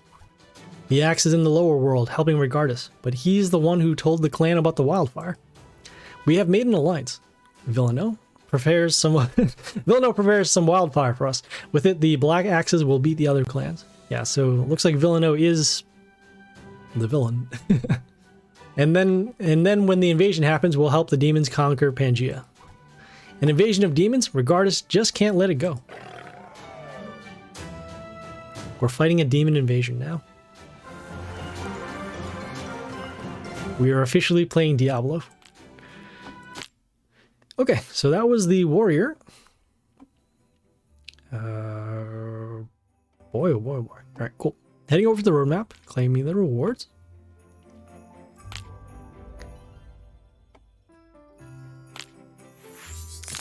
Okay, we have our next set of quests over here. So up on the top, we have spent 1,300 copper coins. Behind that, we have Soulbind the event epics 5 times. On the bottom here, we have spend 15,000 runes. Okay, this bottom one we are not going to do because, again, we do want to save our runes for the beginning of Chapter 3. There is a quest there where it will say you need to spend event. You'll need to spend, what do you call it? You need to open up 4 event legendaries in the event shop. So we'll need to save our runes for that. So for now, we'll do this quest here. Spend 1,300 copper coins. Okay, we are a little short. I guess we can actually grind for copper coins now, right? Do we have attempts? Yes, we do. Okay, so we're a little short. We can use gems to get it done. But instead, because we want to save our gems, we're going to head out and going to do some Dark Tower. So you can see right now we do have currently 3 attempts. And if we do get the wins, we will get enough. We'll need, what is it, 4 wins in order to get the copper coins. So yeah, let's get it started.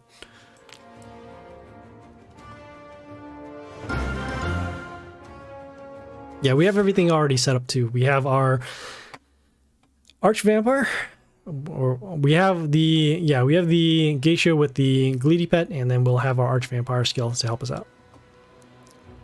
Okay, so as we are doing Dark Tower, let's cover it up. So we have the Ogre with the Silence, the Stones, and the Heal.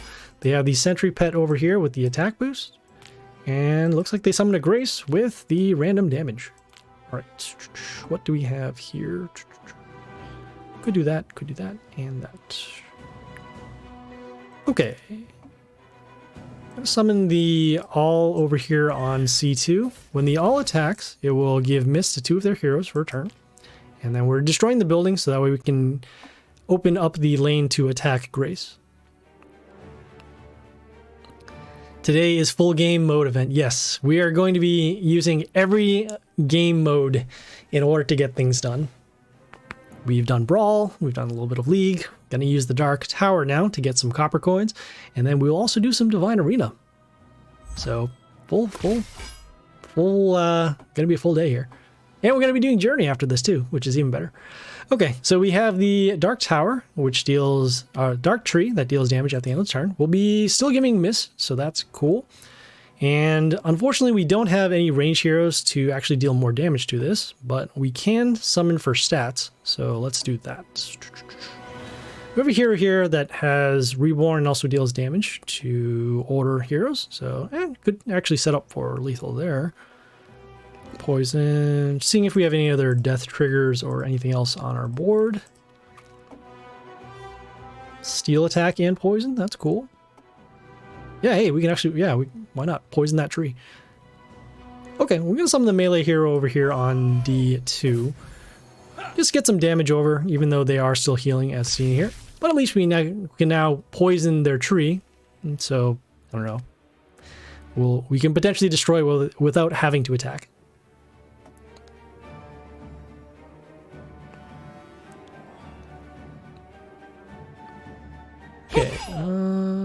Okay, so we have the range hero here that gives plus health to allies with block and attack block trigger. Nothing here. We'll still be able to give miss because this hero is not destroyed, so we'll do that. And let's see, combat.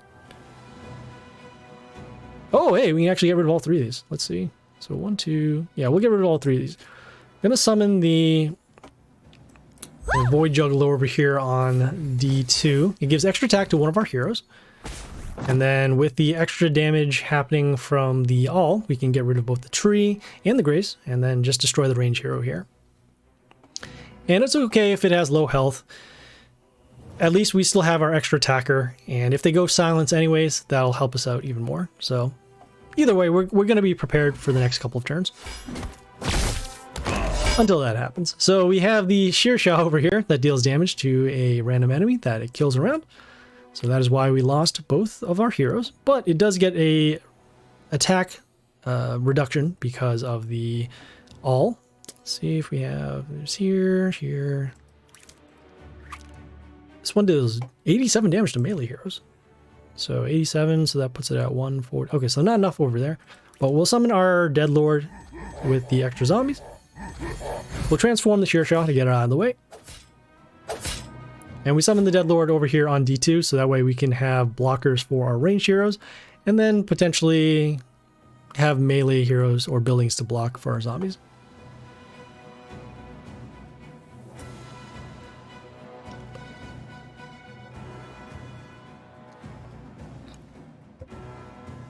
Okay, next turn, going to be summoning a ranged hero. Probably still going to be summoning a ranged hero. Let's see. No. So let's see. Combat will destroy the Deadlord zombie over there. Just need enough damage to destroy that, which will come off of the melee hero. Seeing if this one goes here. Just checking for any other death triggers. Yeah, not too bad. We'll go for more damage instead. So summoning again on B2. Okay, we'll get some health back off of the melee kill. We also took some damage off of the death trigger.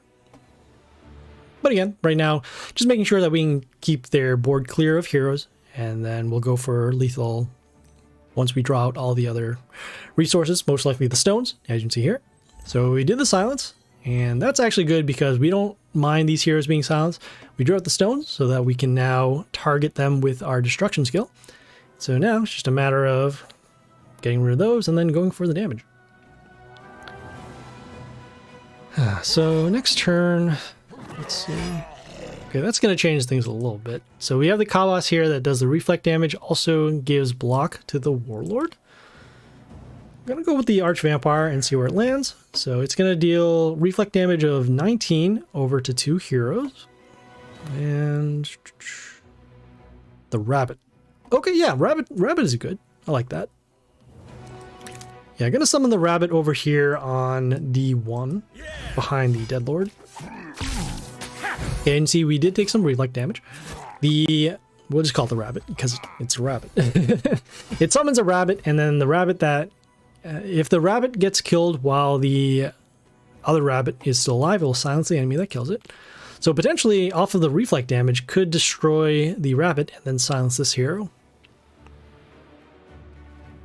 But as you see, we did wound all their stuff, and so we at least can set up for the board wipe. Right now, their Warlord does have some block, as seen here, so it'll take a little less damage.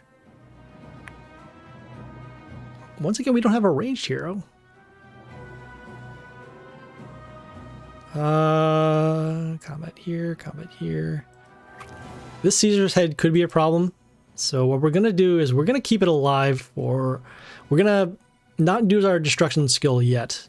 The Caesar's head will deal damage whenever one of the enemies are destroyed. And then also if one of our heroes are destroyed, we'll give Mental Shield. So let's see here. This one... Any hero except nature appears in the line. Okay, that's not bad. Sure. Actually going to place this over here. Even though it doesn't have high stats, it has a little bit of disruption. So whenever any hero summons the line, except nature, we'll freeze them. It'll actually protect our rabbit. Okay, and as you see, we did wound the Caesar's head at the end of the turn with the Archvampire skill. And so now we will do our destruction to get rid of... We're going to do our destruction next turn because we can get rid of the Caesar's head. Unless they heal. Or transform or some other way to get it through. Huh, okay.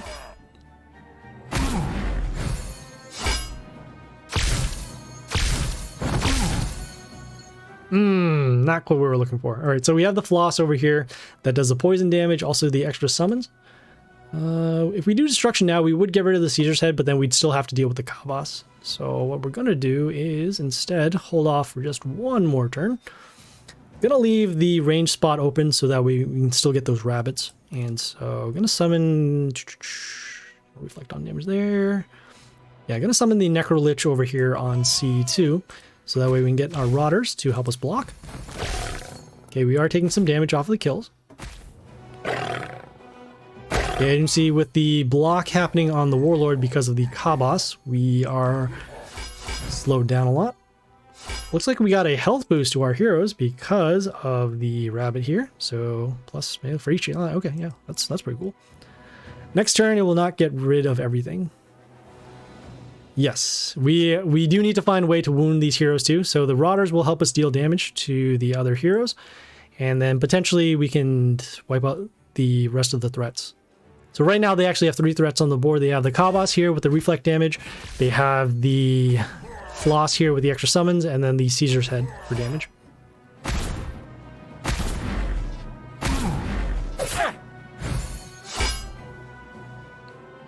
So let's see, damage over there, damage there. Ugh.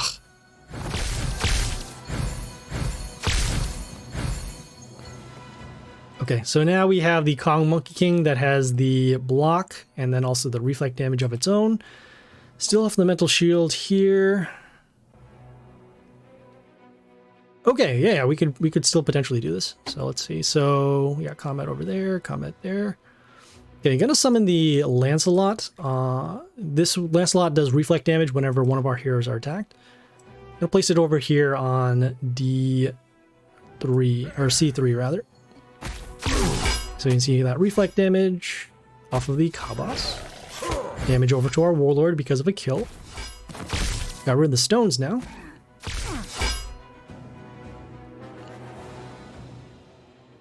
Okay, we're gonna take our reflect damage off the Kong. Reflect damage again. Reflect damage again.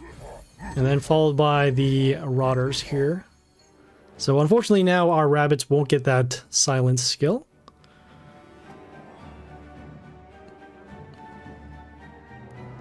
Oh no, what is going on? Okay. Okay, so it just says block. Got it. Yeah, it gets blocked from the Lancelot at the end of the turn.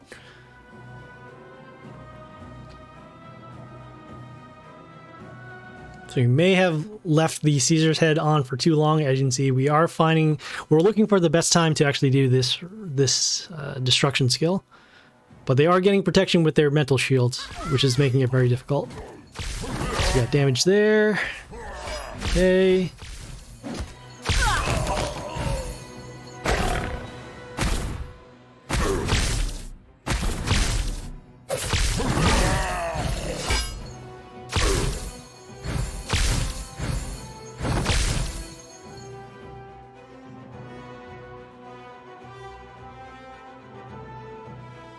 There's no good way to do this. All right, so we don't have enough to destroy those. Could go off there. Could get rid of the Kong Monkey King. Yeah, we'll do our destruction now because we do want to protect these other heroes. So do those. We'll take some damage off of the kills. Caesar's Head is still going to be an issue along with the Floss over here. Attacks, freeze an adjacent random enemy. Yeah, potentially. We'll do our witch summons now to deal damage to these heroes. And then also going to follow it up with... So the adjacent damage here could potentially freeze the Floss, which is actually not bad. Yeah, we'll try for that. So we'll summon the melee hero over here. Oh, the adjacents can't be... Okay, adjacent is actually immediately after, not the... So, because of where the Floss is positioned, we can't freeze it.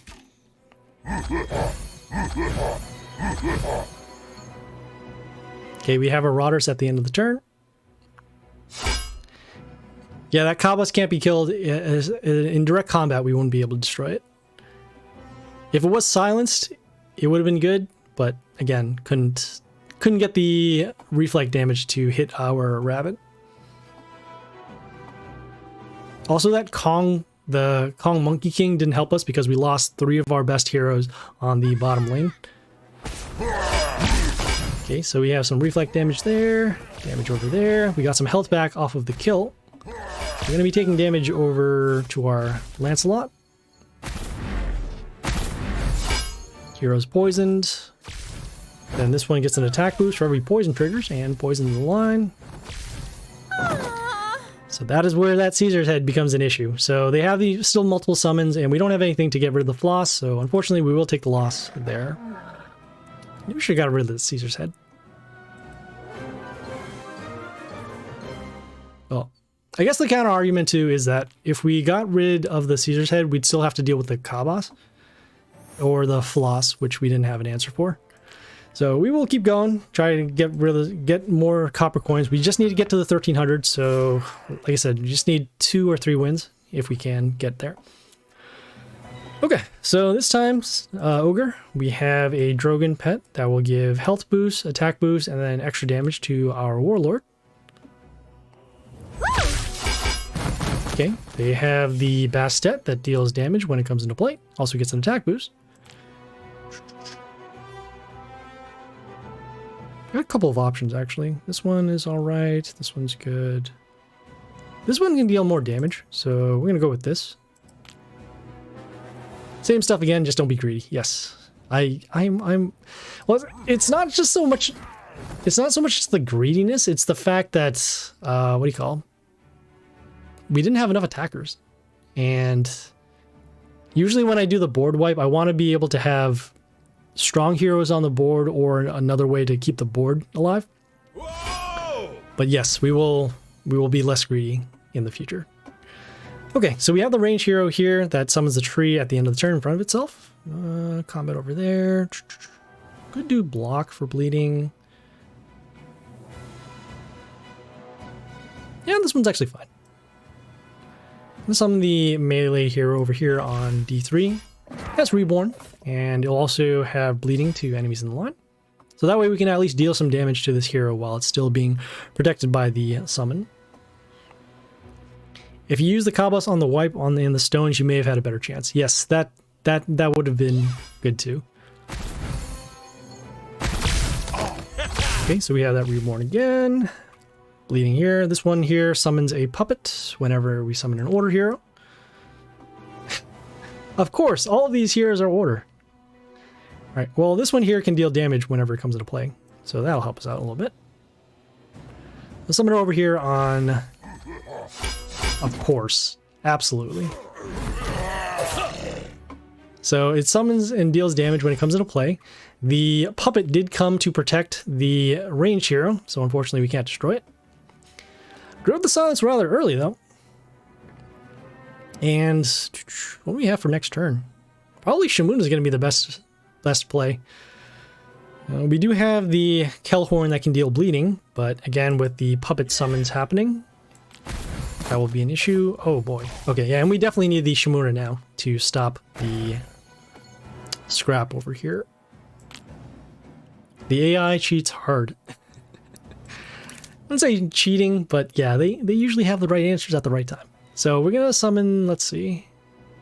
Do we want how much damage? So this is 143, potentially. Ugh. So there's a chance that we could end up blocking our own hero. Damage over there. How much does our... There's 40. Okay. Oh, 40 will be enough to destroy that. That's cool. All right. So do the Shimuna. Summon it over here on D3. We'll have our adjacent damage to destroy the range hero. And the reason why we wanted to destroy the range hero is because they could potentially have enough damage to destroy our shard, and then our Shimuna will be vulnerable to combat. They did use their silence, which is why the Shimuna is an even better choice. Okay, so we have the melee hero over here, destroyed our Shearshaw, but that is okay. Freezes 2 random except nature. Get those. This happens at the end of the turn as opposed to the attack, so we'll need an attacker for here. Combat over there. This one attacks, gives vampirism to another melee ally. That could work. But for now, we're gonna do the. We'll do the. No, we don't need the freeze. We need the attack. That's what we're gonna do. So summon the range hero over here on D1. Okay, we'll get some health back off of our melee kill. And we're okay with actually leaving this hero because it's in the front row as opposed to the middle or the back. And so because of that, we can go for combat there.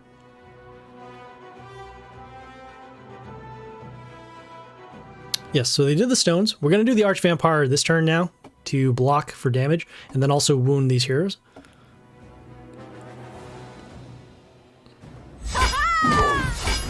Ugh.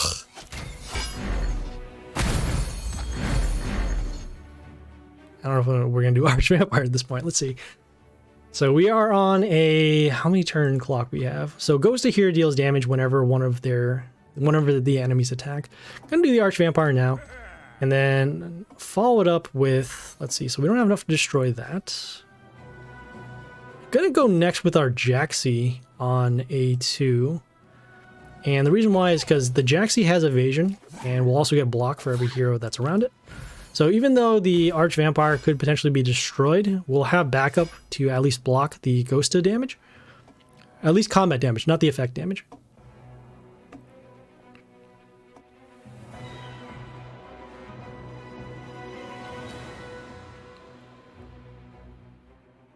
So we're going to take roughly 45 each attack. So we have, what's that, 7...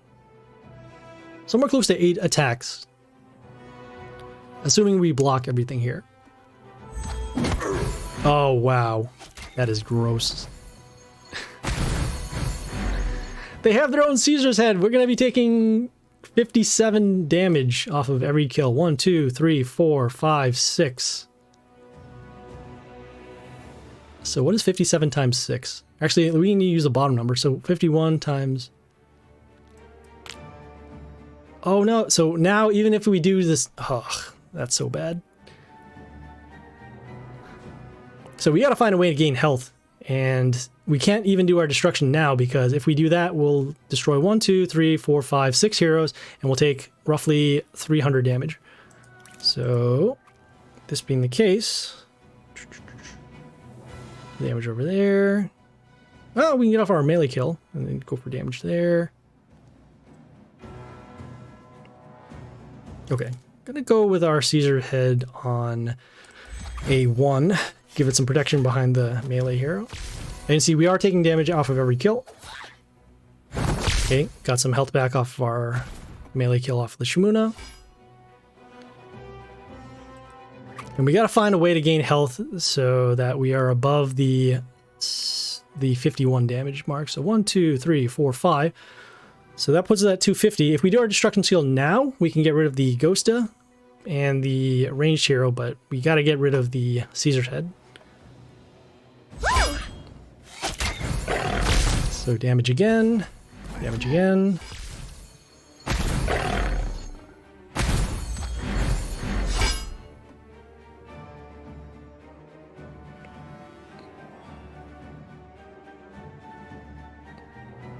Oh, let's see, combat would be enough for that. Damage over there. No, we don't have enough to, okay. So yeah, we are going to go for the Tinker, so that way we can at least heal up for some damage. It can't be an A1, there's no spots in A1. This one can go for the heal, melee and destruction. You gotta go with the Tinker over here on B3. So the Tinker itself, whenever it gets attacked, it will heal our Warlord for some amount. Okay, we got some health back off of the melee kill. Oh no, but we're gonna take lethal off of the attacks. Let's see, 37 times 4. You need 8 eggs. If you you can spend runes, you can spend gems to get the extra, what do you call them? The extra runes.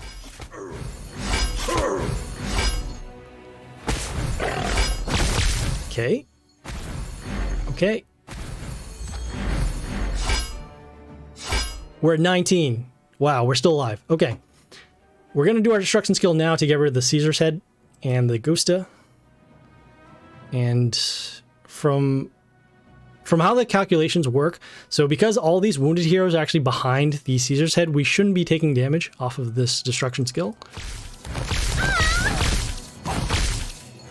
Okay, so we avoided the lethal off of that. All right, the next thing we're going to do is, well, let's see what heroes we have available. Okay, we're going to do our, these are not ranged heroes. All right, so we'll do our summons over here. Okay, this one is actually still going to be alive. Do our melee hero summon over here. And swap the attack of all these heroes in the line. So it's unfortunate now because this hero now has high health as opposed to high attack. Okay, we'll deal some damage off of the Caesar's head and our witches here. Okay, we also got some health back off of our melee kill. Okay, that Tinker that we summoned from a turn before, it does have this Tesla X that will give us an attack boost at the beginning of the turn, and then also deal damage whenever one of our heroes are destroyed.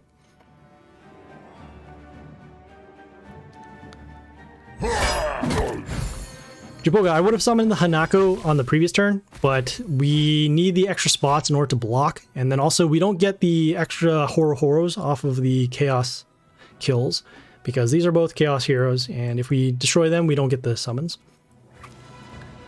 Okay, we have the melee hero over here, gets block.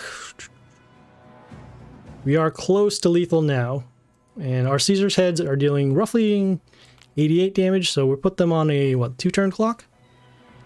Got combat over there, block here. So this will deal 150, so if we can deal 200... This is intense, yes.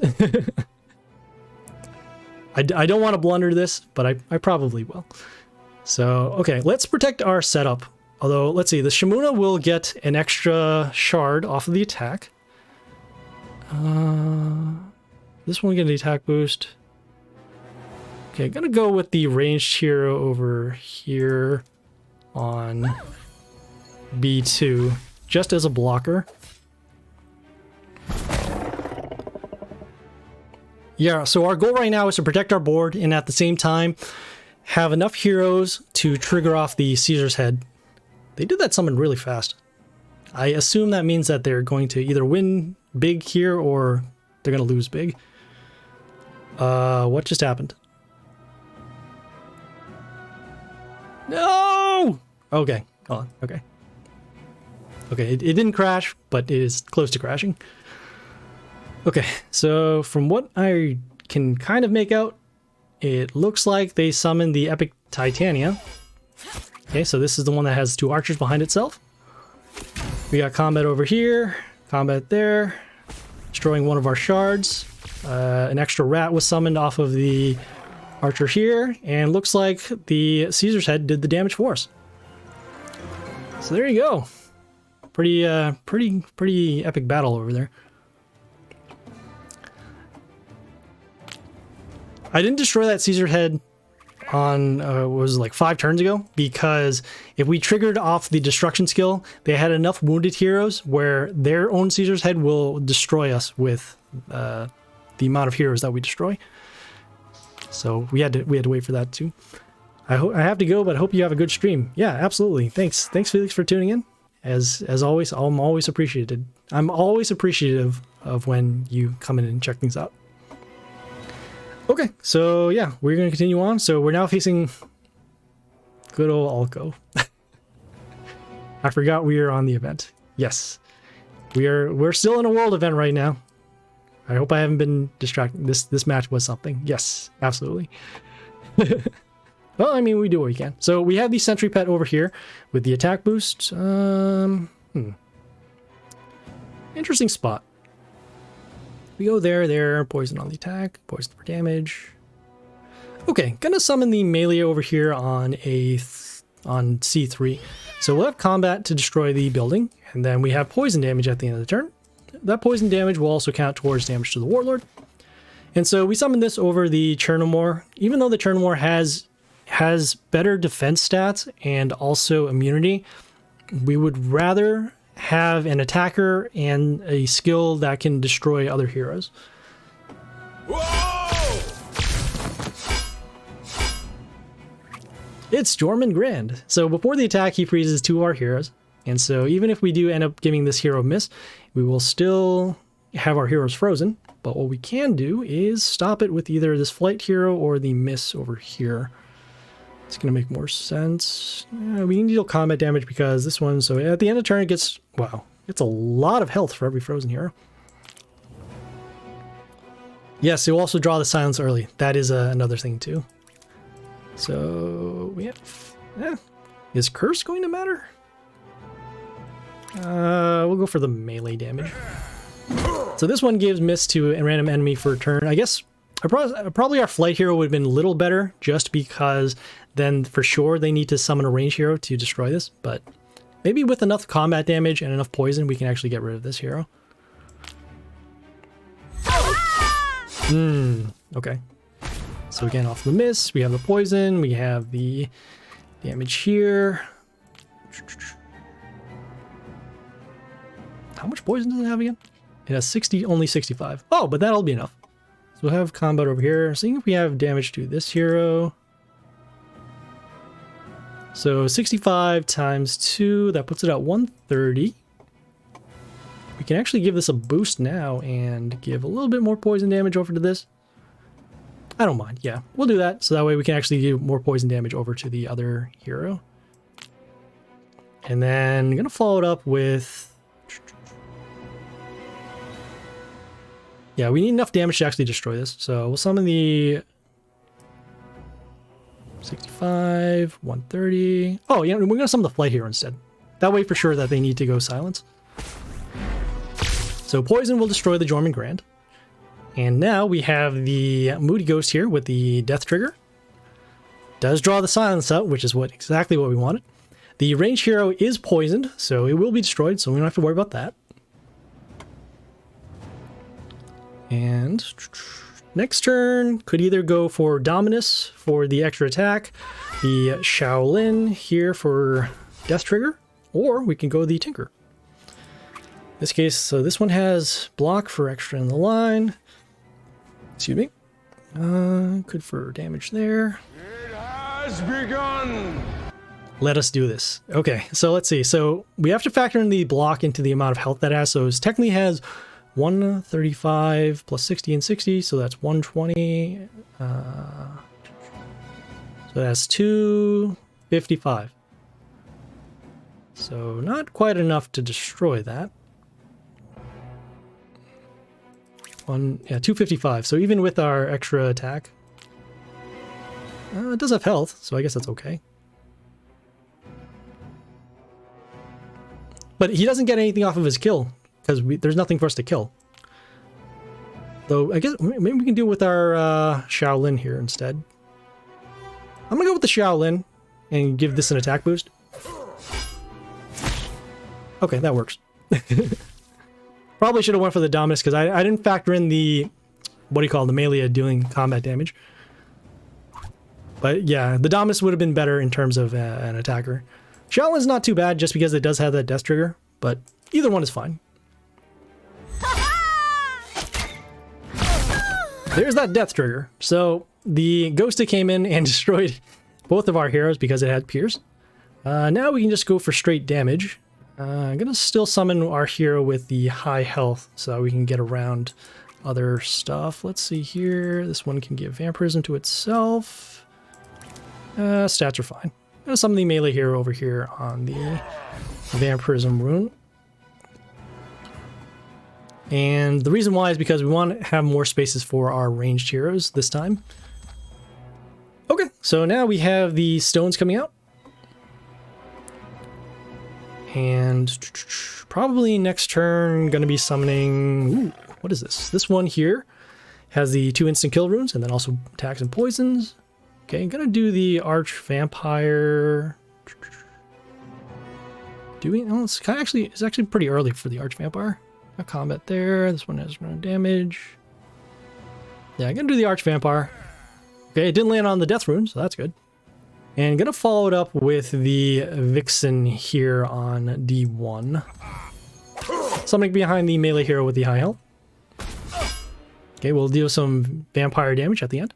The Vixen will allow us to freeze one of their heroes once we attack the Warlord, and then we'll have some attack steal. And just deal some damage along the way.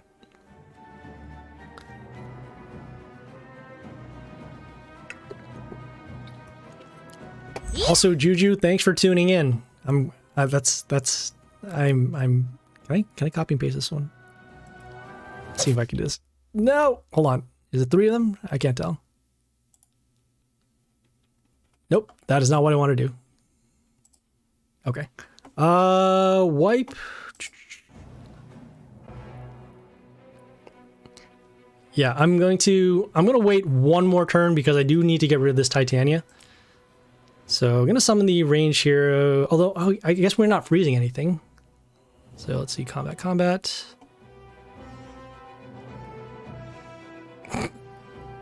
I could summon this range. I could summon this melee hero actually over here. No, that doesn't seem right. Or the building rather. That just seems so weird to do that. I'm gonna summon the range hero actually over here.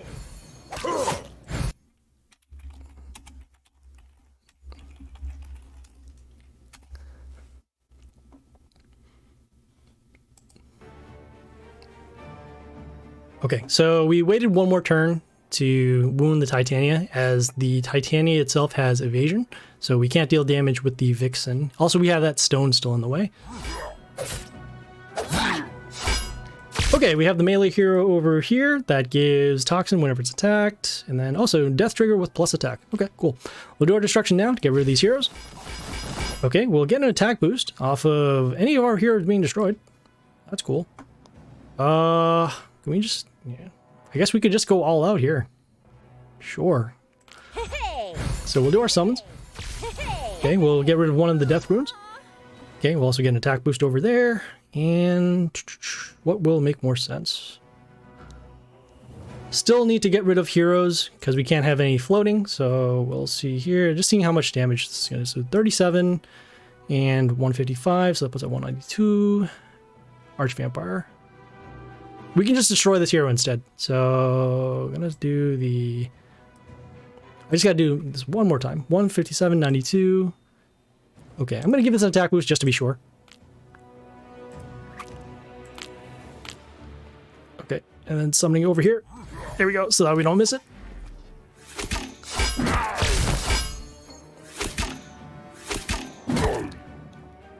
I would have done Groot for the silence and also for the high health. It was just easier to destroy the hero altogether, and don't really need the attack steal, but it's just more of making sure that their board is clear.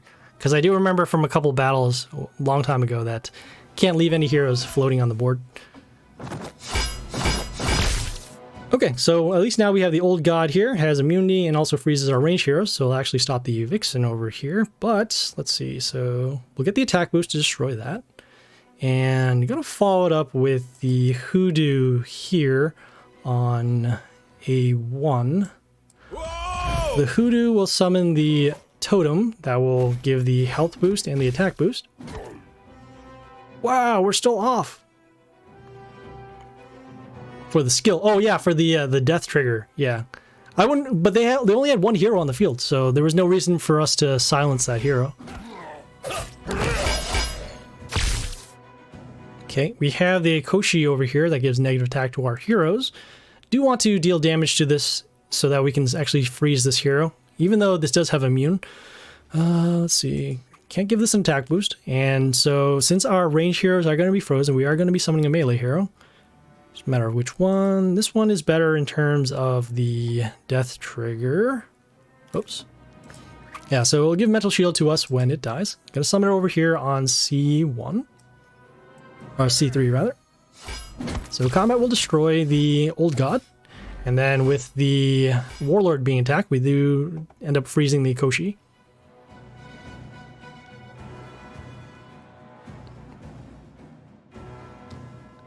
Next turn could either summon this melee hero or this building here. The mental shield hero, yeah, we'll go for that because we can protect our board. Seeing here, so this one here deals damage to a range hero when it came into play. Also has a death trigger with the damage rune.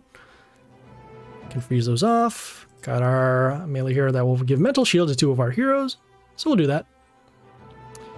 And probably gonna get rid of this death rune as well. Okay, so that's fine. We use two of those heroes because we attacked the warlord twice while Vixen is still out.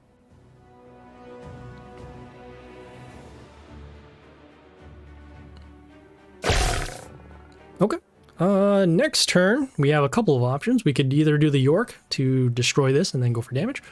Could also do the Alexandra to also heal us up and then get rid of some negative effects, which in this case don't exist. Okay, hey, looks like we're gonna have lethal here. So we have the Lady Claire with the mental shield. Gonna summon the York on B2 to destroy the range hero.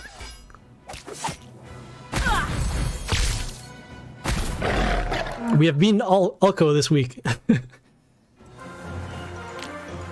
And we have gotten some more copper coins.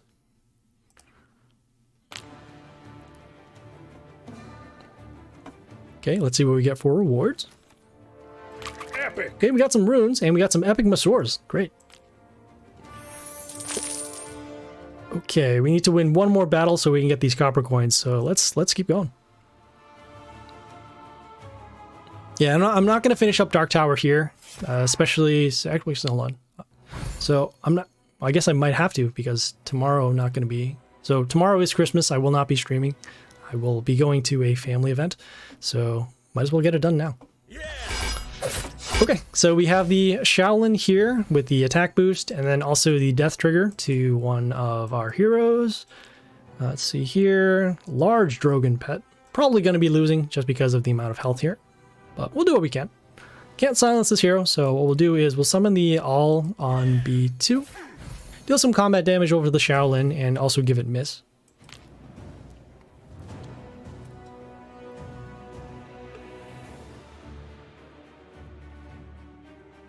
Okay, next turn we can summon the Dro to deal damage to the wounded hero, so in this case it would be the Shaolin.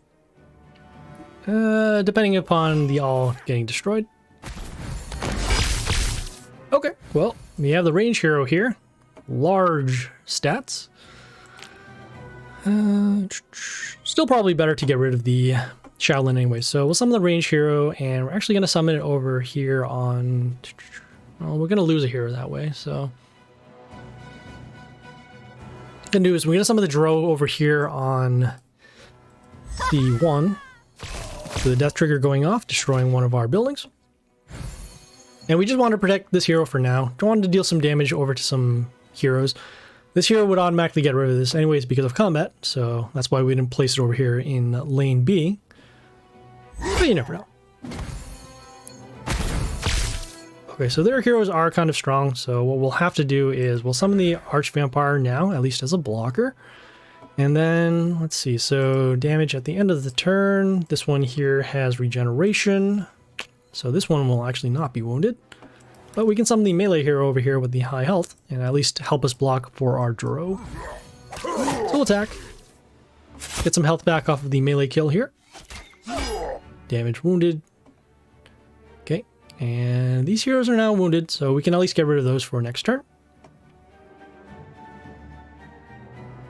Could probably take a little bit more damage, but again, we are behind in terms of the stats we have on the board.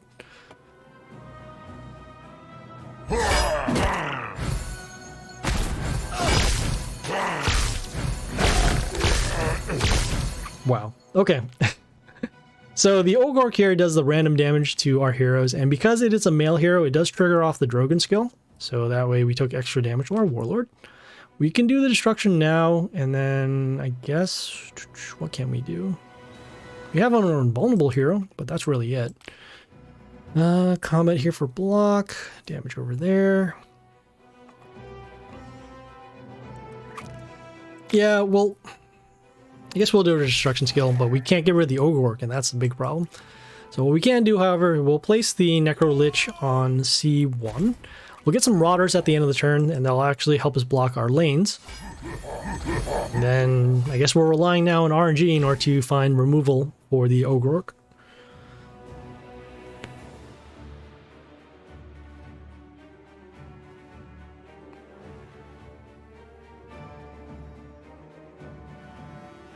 No silence. It's kind of weird.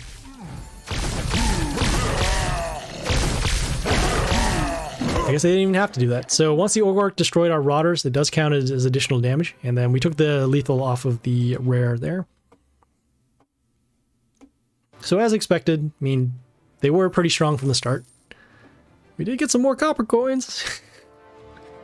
So let's see if we can get this battle done.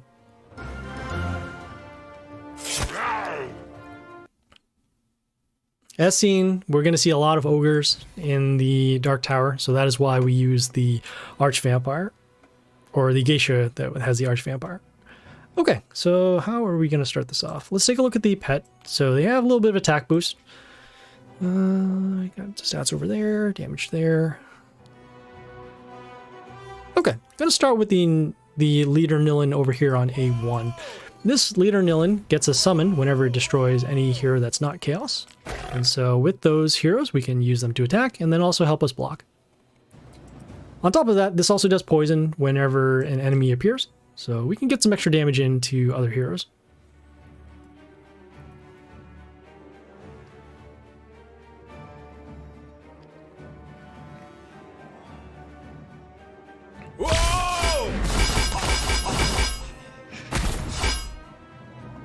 Ow.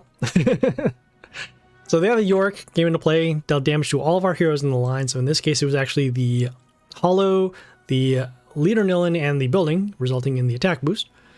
Summon our Flight hero over on A3, just to block. And then also has a skill to give a death trigger to one of their heroes.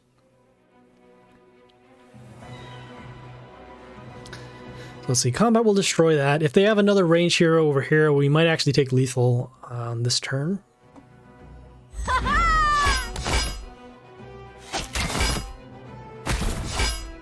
Okay, I guess we'll have to do our destruction skill now to get rid of this York. So we'll do our summon, followed by destruction. When the York comes back off of the reborn, it'll actually destroy the ranged hero here. Let's see, combat. Okay, I'm going to summon the ranged hero over here on A1. When it comes into play, it freezes 2 of the enemies for a turn. So at least stop the York for now. We'll get some health back off of our Arch Vampire, dealing the damage to the buildings. And at this point now, we are running very low on health, as you see here.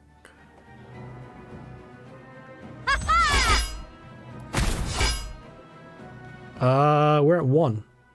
Okay. Do we have anything combat to destroy that? Could do that. Blocker over there. Attack off the heal. Damage over there.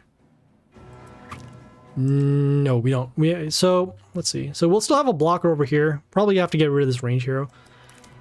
But that's really it. See if we have any other plays. Combat there. Nope. Okay. So we'll summon the range hero to destroy their range hero. We do have the vampire damage at the end, but again, we are going to be, well, we still have a blocker over here, so I guess it's okay. But we have an open lane, so we're going to take damage anyways, so unfortunately, we will take the loss over here. Or they're just going to rub it in. We can't get rid of both of these heroes, so unfortunately, we will have to surrender. Yeah, that battle was extremely quick because of that York coming out and just wiping out our board.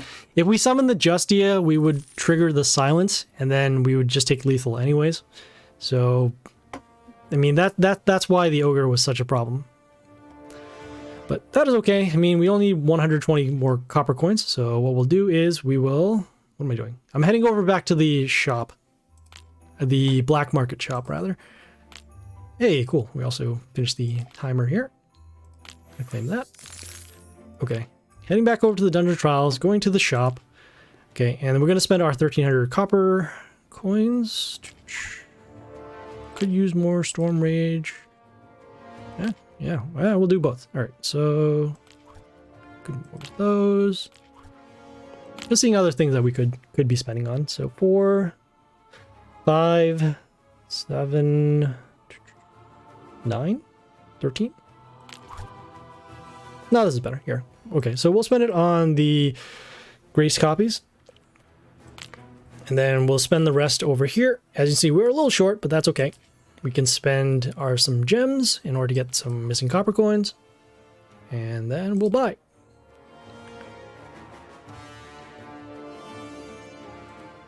Okay, cool. So we did complete that quest. Gonna head back to the roadmap now, as we are still in a world event. It just doesn't feel like it. Okay. So heading back to the roadmap, we will claim... Oh no! I was supposed to do this one first. Wait, no, I don't have to do the bottom one. Never mind. I thought we were doing the whole thing over here. So we did complete the other quest as well. So Soulbind the event epics 5 times. So we'll claim those. Okay, and we will move on. So the next quest here is to defeat Apprentice. And... Come on. I might have to restart, especially since we'll see the, what is it called? The pop-up saying it's unresponsive. So they have a skill here. They have the, whenever enemy appears, we'll give negative attack to the, okay, to one of our heroes, and then the ones around it. Okay, so yeah, all right. Not too much of a big deal.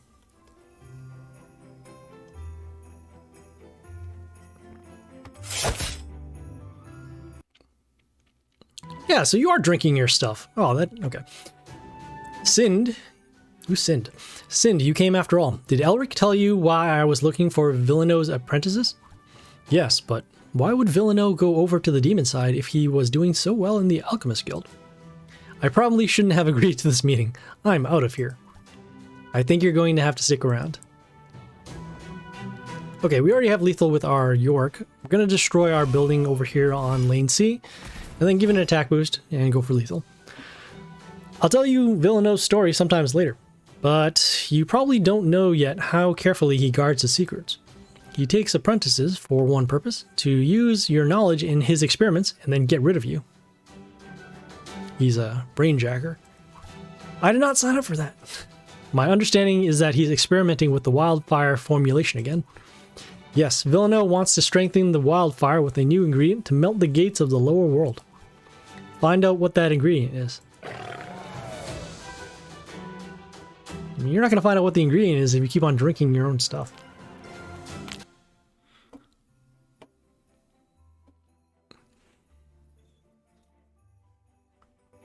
Still scratchy? Alright, cool. Heading back to the roadmap. Claim the rewards.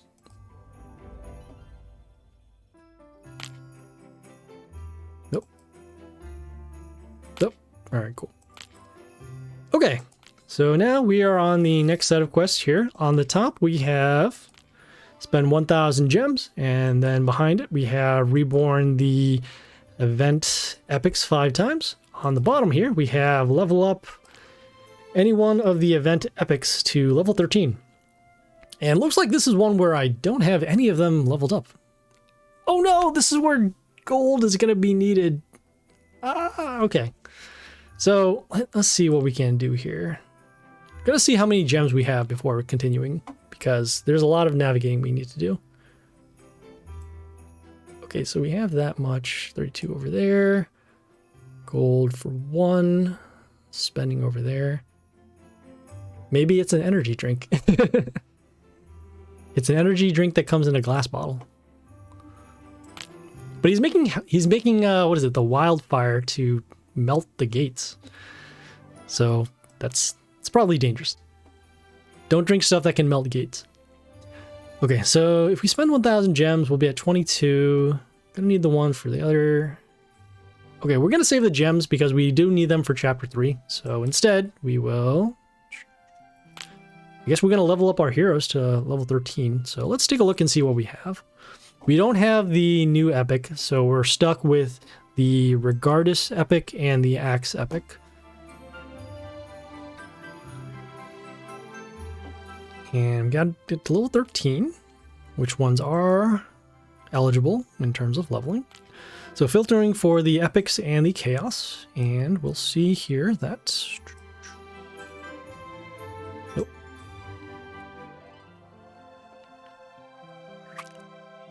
Yeah, that's not what we want. Okay. Okay, so this one here has about 22, and the Regardus one has 184. So we are stuck with the epic Chieftain over here. So we got to get to level 13. So we'll just level it up. We'll see where its reborn number is at. Okay, so it's at 21. Okay. I didn't look at the tables, so I don't know if this is going to be enough. But it doesn't seem like we're using that many copies. So the key blockers here are going to be the amount of gold we have and then the amount of copies we have. As you can see, the cost is going up. And the amount of copies we need to level up is also increasing.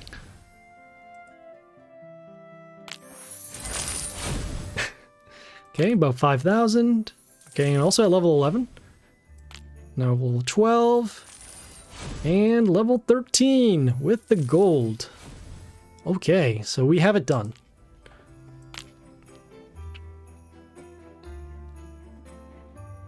Okay, heading back to the roadmap. As I said, we are going to save those gems. How many runes do we get off of this? We get 1,000 off of it.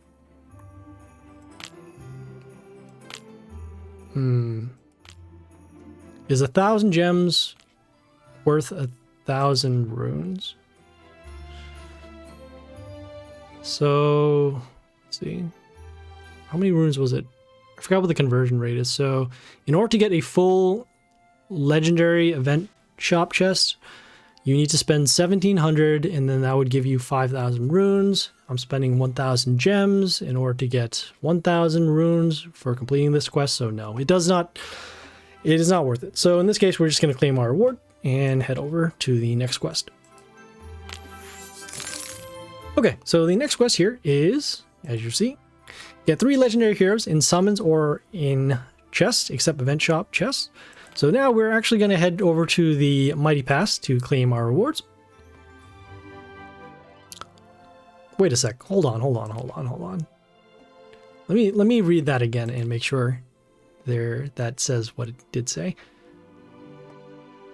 So get 3 legendary heroes in summons or in chests except event shop chests. So this one actually doesn't say about the Divine Arena. So let's actually head over to the Divine Arena and see if those will count.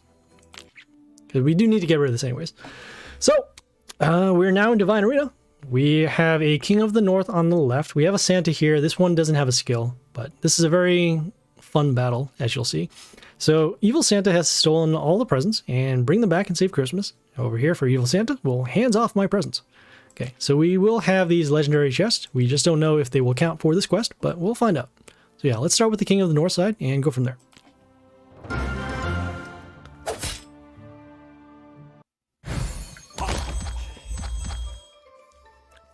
Okay, so for this battle, in order to deal damage to the Warlord, you need to destroy these reward boxes. And the reason why is because off the Death Trigger, it deals damage to the Warlord. And then also, as you see, these reward boxes have a skill that will give invulnerability to physical attacks every time this present is still around. No, Divine Arena and the shop will not work. No. Okay, I mean, I can also just forfeit too. This is not a big deal.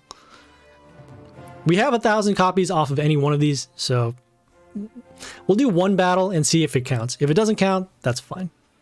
If it counts, doesn't matter, because again, we also have the Mighty Pass. So let's see here. Alright, yeah, okay. So first we're going to start with the melee hero here with the high health, placing it over here on D3. Don't finish it, it will not count. Okay. Alright, yeah, alright. If that's the case, then... Oh, you tried it already? Okay, alright. I'll surrender. That's fine. We still need to open up these other legendary chests, so we'll head over to the Mighty Pass and we'll get done. Okay. Well, I mean, we still have 3 hours. Still plenty of time. Go! Okay.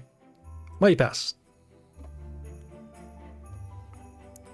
Okay. As you can see here, we do have enough points to at least get some legendary chests. Whoops. Ah. Click the wrong thing here. All right. There we go. Okay. We can also open these chests too and potentially get one of our copies needed. So we'll open up this legendary chest. As you see, it does count for the quest. Legendary. Okay. We have... I thought we had 3 here. We only have 1. Okay. So in this case, we're actually going to purchase the premium pass. We don't need to save the... what do you call it? We don't need to save the creds, so we'll do that. I don't mind spending the creds because I don't use them for anything else. So we'll do the checkout.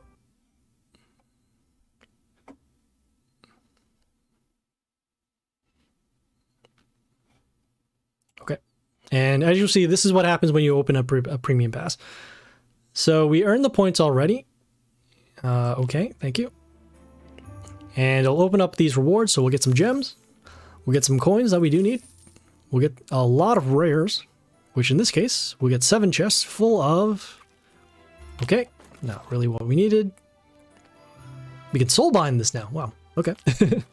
That's cool. Some more trees. Those are cool. It's alright. Swords are always good. Roots are always good too. And some Dominus. Great. There we go. Okay, getting a lot of epics now. Epic. Yeah, Marys. Zormas. Epic. So many life palaces. Epic. Sporlos are okay. Epic. Ariox are okay too. Epic. Not so thrilled about this epic Tengu, but I mean it's something. Alright, so we'll open up these legendary chests. Legendary. Okay, got some Minas. Legendary. Mantis is bad. Legendary. Aphrodite is good. Legendary. Ooh, well this could have helped last event. But I mean that's fine, at least we can actually level it up.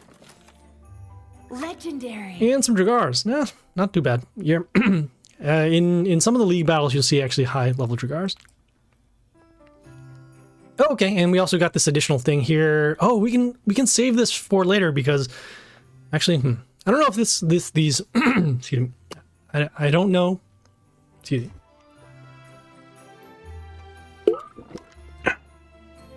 There we go. Buying the mighty pass will man, what's going on? Okay, buying the mighty pass will give you 1 day VIP. Collect your gems. Yes, okay. Can I not claim this? Oh, they don't give me the option to not claim this. All right, I wanted to save those souls for the chapter 3. Yes, so as you see here, we got the legendary chest to. Oh man, hold on.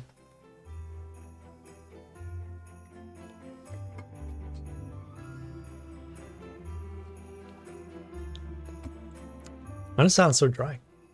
Okay, so by buying the VIP, we unlocked a couple things. So one of these things here is the gems mine, which you see here. If we click on it, we'll get some gems. And it will refresh in about 12 hours, so we'll get some more gems. We also have, as a result,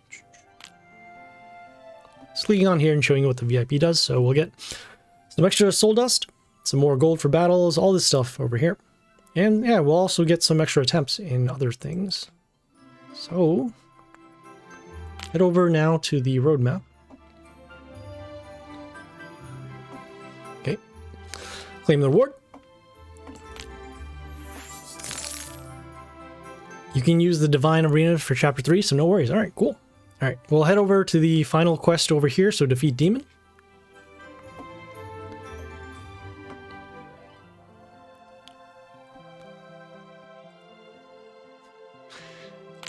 Okay, as you can kind of see here, we do have more maximum attempts. If we did the VIP unlock before, we would have actually started the event with an extra journey attempt, but that is fine. We'll do our refill, and then we'll do the battle. So the skill here, so whenever an ally is destroyed except zombie, we'll summon another zombie. And then if another zombie is destroyed, they'll give plus health to their allies. Okay, so yeah, an upgrade of the previous skill from before. Refresh in black market if you are interested. Yes, we can do that too. So yeah, let's do this battle first, and then we'll take care of some of the administrative stuff. I'm not your personal assistant to summon me whenever you want. Excuse me. I summoned you again to tell Regardus and Axe that I know all about their scheme. Then that knowledge must die with you. They really want people dead in this story. I mean, they're doing demon summoning and then world conquering, random hellfires. We do have lethal though, so we'll summon the Yorick over on lane B. We'll destroy the building, and then, oh no! The zombie blocked it! Okay, so we overestimated how much block we would have. That's fine. Let's take a look at the ranged hero here. So when it dies, it freezes one of our heroes. As long as this lane is not blocked, we can still go for lethal.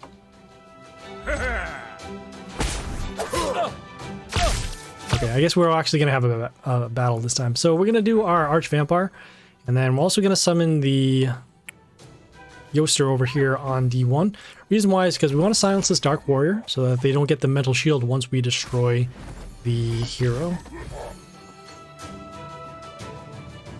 So as you can see, we're getting stalled a little bit by the death triggers and then also the zombies. So for now, we're going to spread out our damage over multiple lanes, so that way we can still deal damage, and then, well, we'll get rid of the other...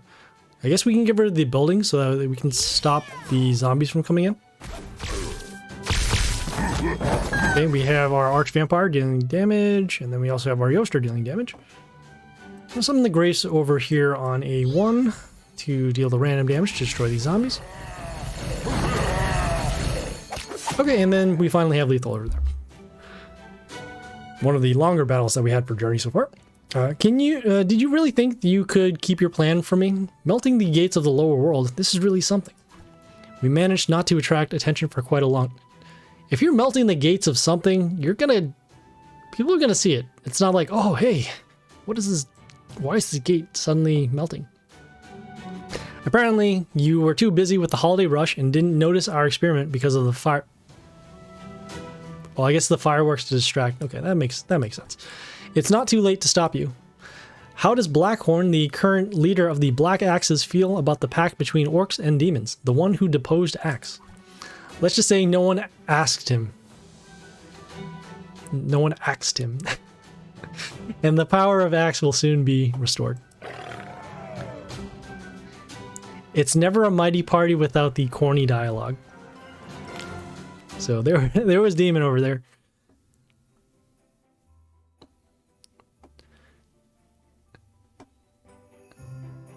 Okay, heading over to the roadmap. Let's claim our rewards.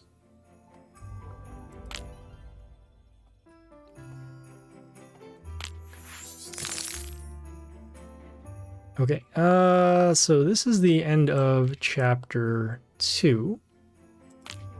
Just gonna check this out here. Did this all right? Might have, oh no, I think we already covered this one. Yeah, we did cover this one. Just try, yeah, sure, why not? Despite the ban on wildfire, the orcs of the Black Axe clan have acquired this dangerous substance, the dangerous substance being the wildfire. In addition, they have formed an alliance with demons, the purpose of which the Lord Protector has yet to discover. And behind these events is none other than Regardus Diplius, the Guardian of Chaos. Okay, so, wait, this isn't the demon though, this is the wrong one. Why did the... Yeah, so this is correct.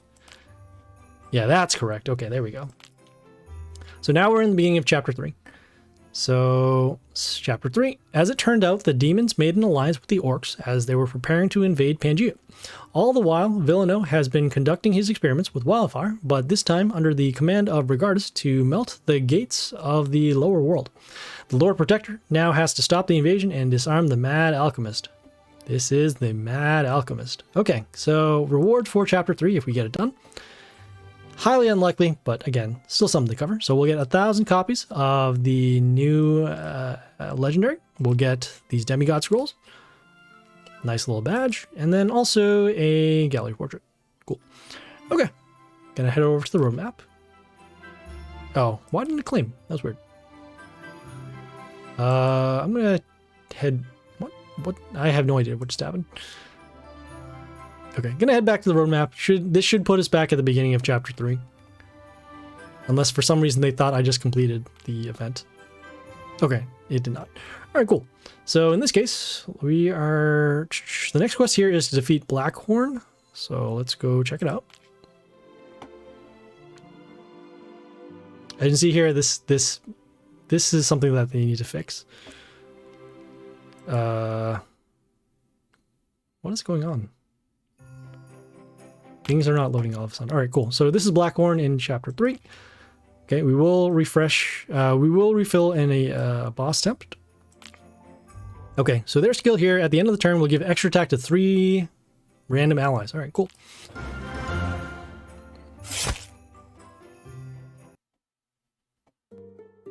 Blackhorn, what has become of you? Have you come to witness my humiliation? The orcs chaining their own leader? No, I came to free you and help you get your power back. I don't want your charity.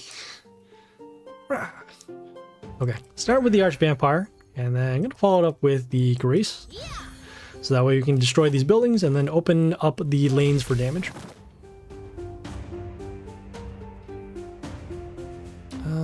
let's see. Next turn, going to be summoning the Discordia to have the Grace deal its extra damage again.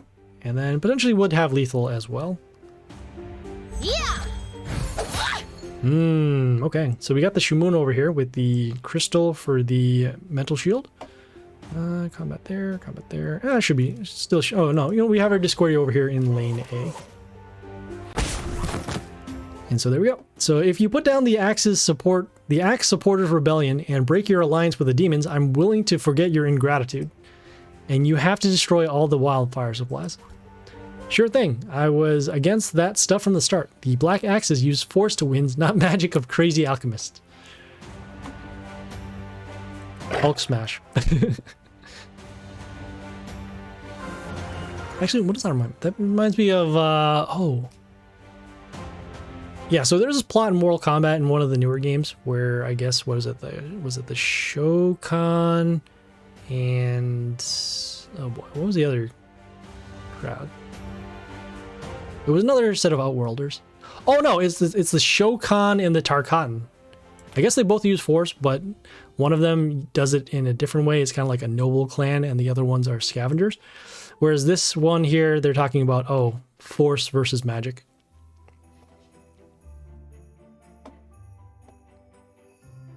Okay, so we're going to claim the rewards.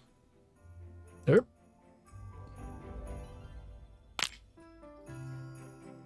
Okay, heading over to the roadmap. Got to claim those rewards. Okay. So now we are on the next quest here. Open up legendary chest and event shop 4 times. I'm just going to take a quick break here just to get some more supplies. So I'll be right back. Should take like 2 or 3 minutes.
Good stuff. Yeah. And take care of some, we're doing some laundry right now. Also doing just some cleaning up. Also got some water. So yeah, we are back. So yeah, we're going to continue here. Open legendary chest in event shop 4 times. Let's head over to the event shop. And we'll see what kind of RNG we'll get off of the opens. We're a little short on runes, but that is okay. Maybe we'll get some bonus runes. And let's see what we get.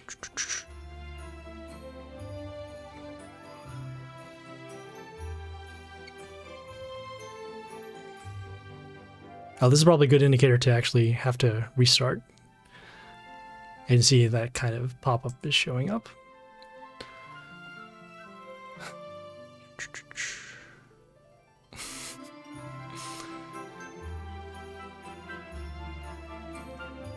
I'm still here.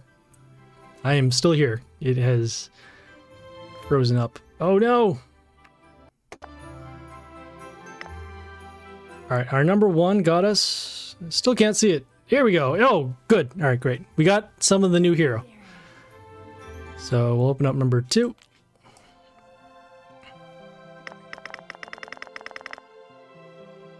Got some Diplius. Legendary. Let's see what we can do here. Normally we'd save the bonus chest for the quest at the end of chapter... Oh, at the end of this chapter, really. But I don't think we're going to get good RNG, so this time I'm just going to open up the bonus chest, and hopefully we get some extra runes or some more copies.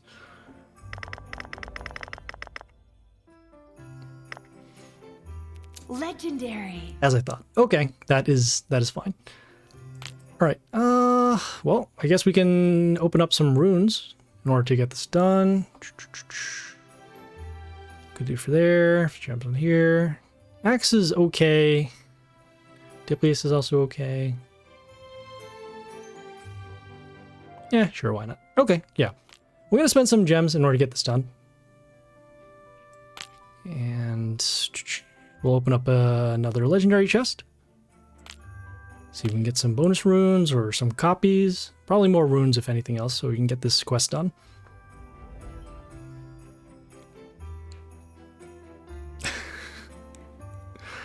Stop freezing!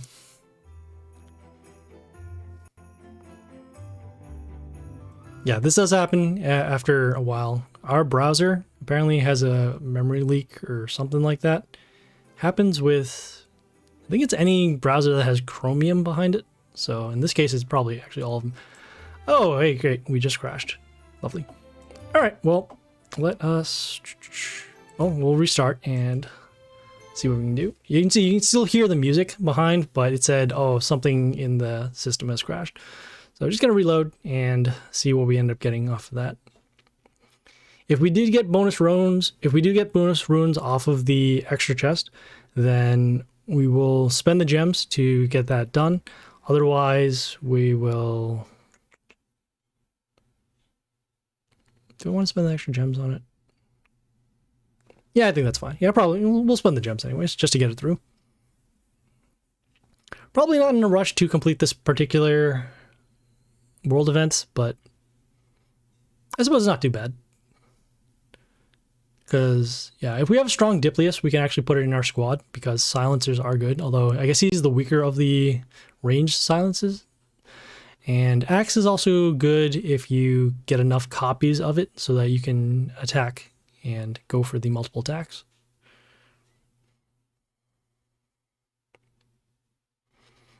Yeah, Jaboga, as a failsafe, next time, if I see that pop-up show up on the first time, I'll just refresh then.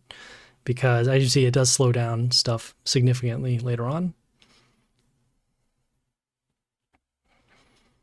Hopefully it didn't count and you didn't get anything towards... Oh, that would be so broken too. Because it could be, oh, we just opened those 3 chests and then they don't actually count for the quest.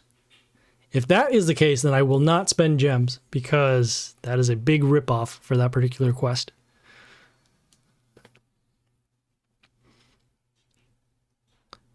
I mean, there could be another scenario where we didn't open up any of those chests and then we end up getting the chance to re-roll and potentially getting more of the Mad Scientist. But I always assume the best, I want to assume the best, but the worst case scenario is usually what ends up happening. Kind of like how you say in Dark Tower where they just have the ultimate answer to all of our heroes.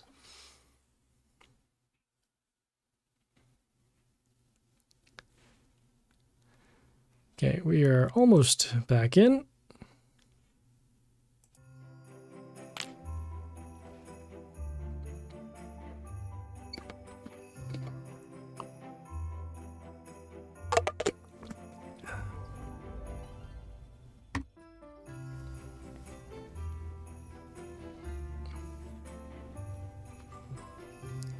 Feels so weird being on a Friday like this. But you can contact them and they can send you a compensation. That is an option too. We actually will have video of this, so if it does happen where it didn't count for any of the stuff, yeah, we'll switch it up. We'll send a video over to support, and then we'll go from there.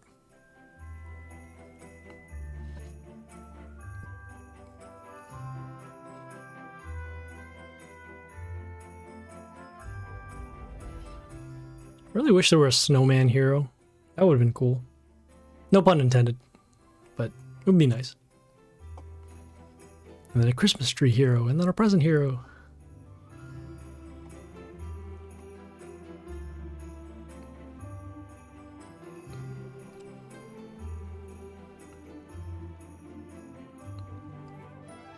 Okay, we will see. Looks like the bar did progress for our quest. We don't know how many we have. We opened 2 times. Okay, so I guess it didn't count that other one. All right, so let's see. Let's head over back to the event shop. Okay, so it didn't count whatever we ended up opening, which is fine. So at least it did count for the other one. So we'll open up and see what we get. Okay, this one is number 3. Ew. Okay, so we got some Regardus. Legendary.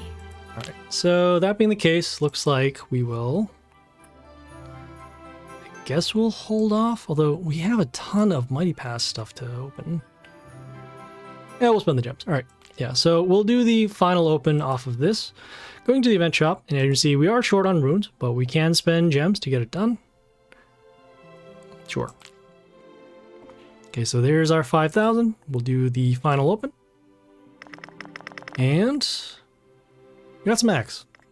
Okay, looks like the numbers have increased a little bit, so that's good. Okay, we'll claim the reward and move on. Okay, so the next set of quests here, we have defeat other players using the skin Harbinger of Darkness 2 times. Behind that, we have boost the legendary events, the event legendaries 9 times.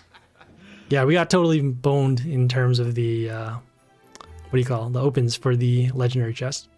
Axe is fine, but it's also the easiest of the 3 to get off of those rares and the other souls. So, I mean, it's fine. Having a strong axe is also good too. It's almost as good as Fury, especially since it does do a lot of that burst damage rather quickly. But yeah, I mean, it's fine. Okay, so we have on the bottom here, we get 600 souls of legendary heroes in summons or in chests, except event shop and divine arena chests. Where was it? Trying to find that quest. Where? So Japoga, where's that one where you said the legendary, the epics, the divine arena legendary chest would count? Because I'm not seeing it here.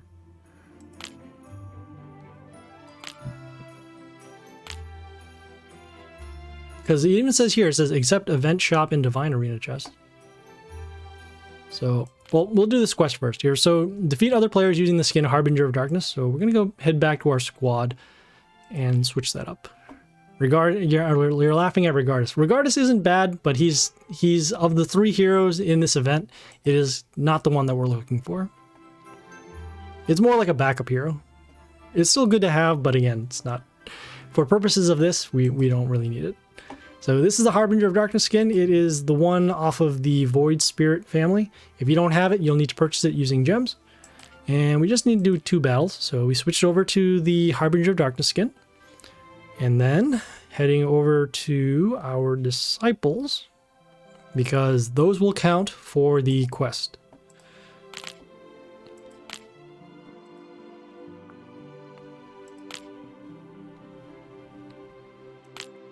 Yeah, I remember a long time ago, one of the top squads. They used Apollo, Aphrodite, and the two silencers, the two range silencers, as part of their main squad. Also with, what do you call it? Iron Dark. And so what would happen is they would run with Ogre, and they would silence pretty much every hero that came on the board. Follow that up with...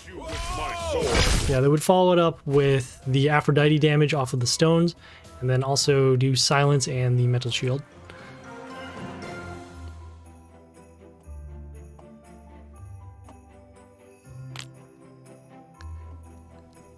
Okay, we'll do one more battle. This, oh no, they just changed it. It was this one. Okay, that is fine because we do have the Mighty Pass for the... We had the Mighty Pass for the Chapter 2, so we at least have those done. Claim these.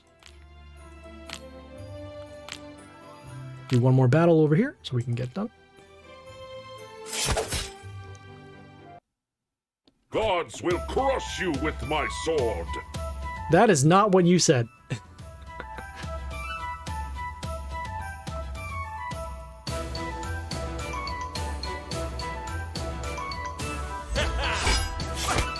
Okay, gotta summon the York over here on lane D, destroying that, and there we go. Okay, so we have that quest complete. Heading over now to the roadmap.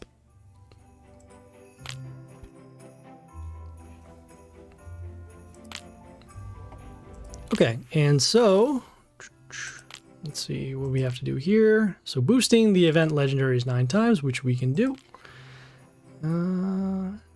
Not sure we have actually enough dust. We'll find out. So we're gonna head over to the squad. We do have all 3 unlocked, so it's just a matter of boosting them. And we actually will not use the Soulbind yet because we need the dust to get this done. So, okay, we'll do the boost. So number 1. This is also why we did that guild bonus in Chapter 2 to lower the cost of dust. Okay, so that's number 3. Okay, gonna filter for the other ones, so Chaos, and I'm gonna do next for the Axe.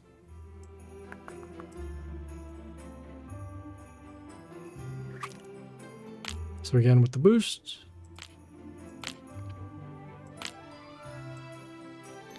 As you see, the cost does go up. Okay, so we have those. Now for the Diplius.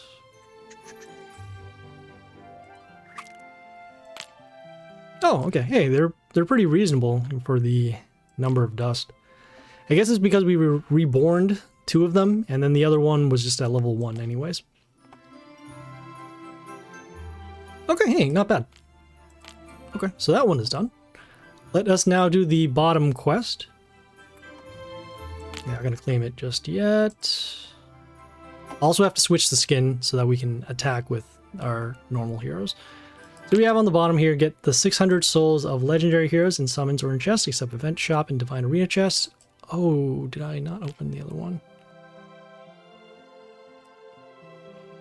Okay, yeah, alright, yeah, let's do that divine arena and we'll find out. Let me swap over the skin so that we can continue on with our battles. Okay. Yeah. Okay, so now let us do the divine arena. And we will find out if they count.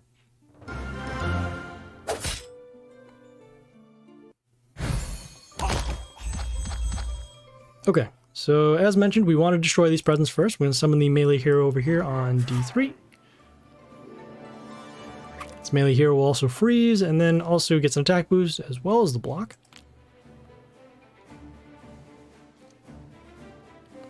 I still think you can try Divine Arena and check, maybe a mistake. Yeah, not a problem. I mean, we do have this buffer to find out if it is true or not. Okay, so we have the Santa over here. This Santa will give plus health to their Order allies whenever we attack their Warlord. So we do want to get rid of this Santa now, as it will give a health boost to these boxes here. Let's see, the block over here for 20. gonna summon the ranged hero over here on D2. Reason why is we want to freeze the Santa, so that way he can't attack. And then we're also setting up our protection for the Apollo for next turn. Oh, what is happening here? Okay, looks like our rabbit was transformed. We have damage over here. Blockers are only 20. Okay, we're going to do our storm skill to deal damage. And see, we did get rid of one of those presents, so now we did take damage over that hero. Combat there, combat there. Okay, I'm gonna summon our knights next for some protection. And then I'm gonna summon the Apollo to destroy the Santa.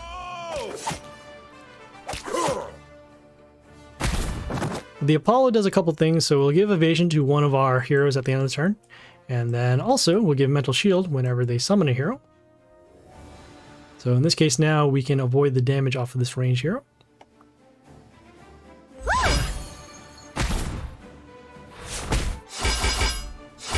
Okay, we have another ranged hero over here. When it dies, it freezes the enemies in the line. Combat over there, combat there. Okay, we're gonna go damage to both of these heroes if we can. Damage over there. This one deals damage whenever it deals damage to a wounded hero when it dies. I guess it's not too bad. The evasion's already gonna ruin this, so that's fine. We're gonna summon the ranged hero over here on B1. Actually destroyed the ranged hero. And then combat over here to destroy the flight hero. As you see, it is frozen, but that is okay. And looks like this hero has evasion as well. So if we can get rid of more of their attackers, we can have all of our heroes eventually have evasion. And then we can, well, we can avoid damage that way. Okay, so we have the Mizu now that summons the water elementals. Those water elementals will summon freeze runes. They can't summon the freeze runes on these attack pentagrams. So the only thing now is just getting rid of these presents. Got damage over there, damage there. Increases. Okay, yeah, okay. So next we're going to summon the Ice Clod over here to destroy the water elemental. And then we'll freeze the Mizu at the end of the turn because it is the only enemy on their side. As you can see, they still have invulnerability because of those presents. So we'll need to get rid of these first. And then we'll also need to get rid of the Mizu that is blocking this present here.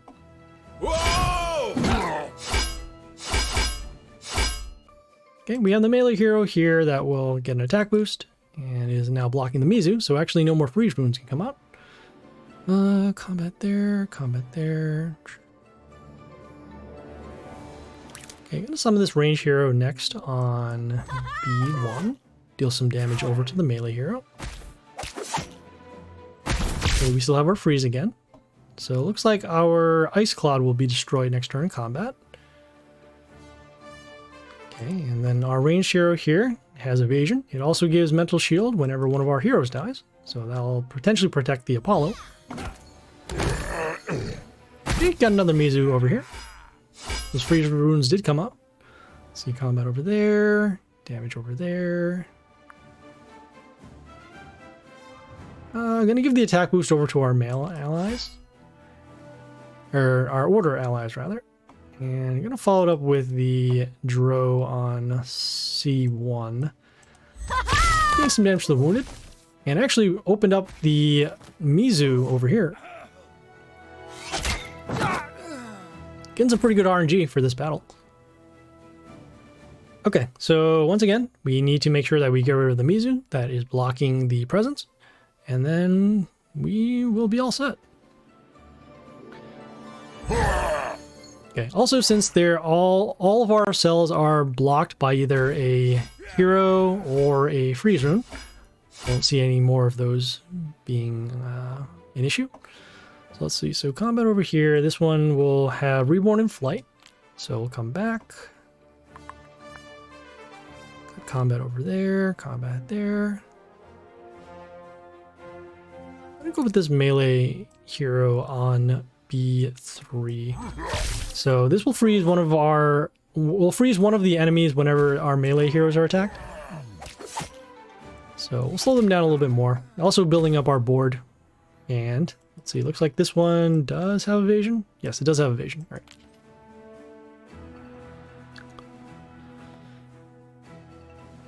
Not a lot of strong attackers, but as you can see, there's a lot of synergy with this particular squad, with the evasion, the mental shield, and the freeze. Okay. The evasion also stopped the Santa transform. In order for this transform skill to happen, they need to deal a successful attack. And so because of the evasion, that does not happen. Alright, gonna summon a ranged hero on lane... Yeah, freeze those two. Yeah, that'd be fine. Yeah, I'm gonna summon this ranged hero over here on C2. We need an extra attacker so that we can destroy this Mizu as soon as possible. Okay, so now it's just the Santa that we have to be concerned about. As you can see, their presence are getting a health boost every time we attack the Warlord. So our next goal is to summon a ranged hero on B2 to get the combat to destroy the Santa.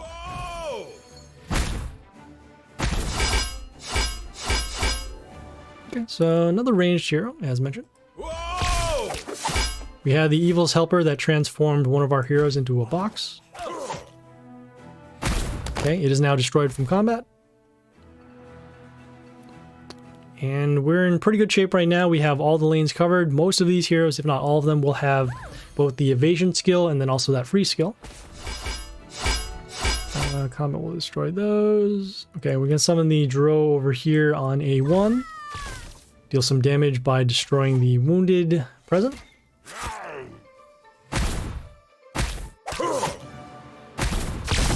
Okay, some death trigger to freeze. And now the only thing to do is deal damage to this present. Whoa! Okay, we'll summon the ranged hero over here on E2.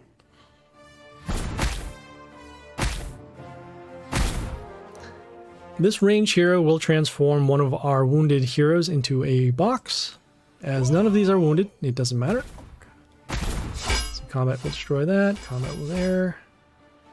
Okay, we're going to do the sudden deaths now. And the reason why is because... Well, actually, 1, 2, 3, 1, 2, 3... Oh, actually, let's see. Combat. No, we got to wait one more turn. So we're going to skip the turn just for combat. We don't even have enough to destroy this box, as I realized. So you see the health boost given to the order heroes. Okay, we can now destroy the ranged hero. And again, they are still protected by the box with the skill. Yeah! Skip the turn again.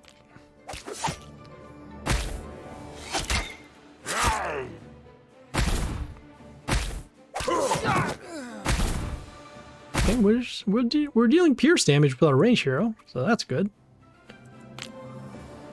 Whoa! Skipping the turn again, because the only thing that matters now is destroying this present.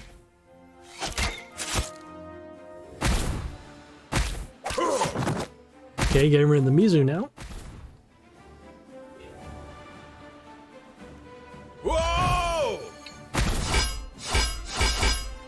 Okay, got the Santa's Helper still in the way.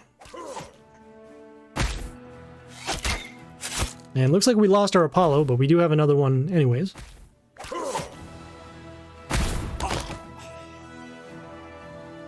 I wonder what happens if all of our heroes were transformed into reward boxes. Will we just lose then? Because we can't summon?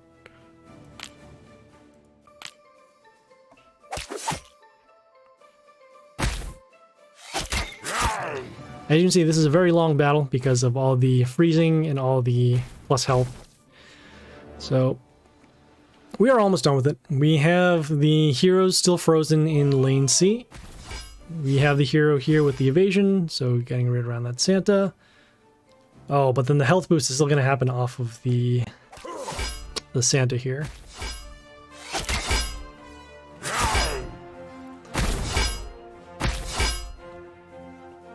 It was at 11 last time. Whoa! Okay, alright, alright.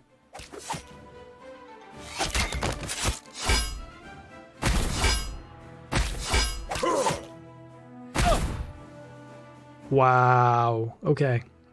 Yeah. They might actually be able to come back here. Okay, no. So, the Apollo gives us an attack boost to our heroes whenever mental shield disappears. So, once the shield was broken off of the present, we got an attack boost. So, let's see here. Okay, gotta get rid of that Santa as mentioned, so we can stop the health boost on the present.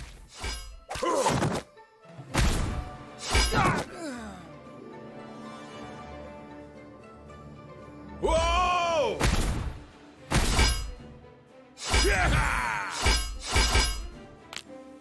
And at some point now, we can actually deal damage to the Warlord using our Sudden Death skill. As you can see, it started at 6, it's currently now at 10, so if we get, let's see, 1, 2, 3, 5, need 4 more.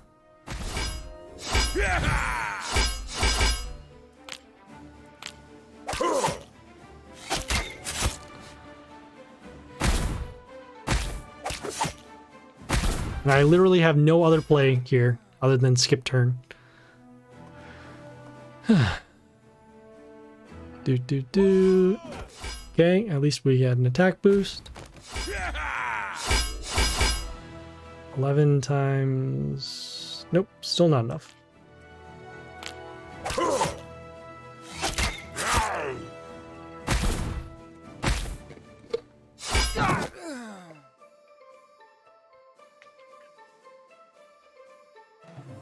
Whoa!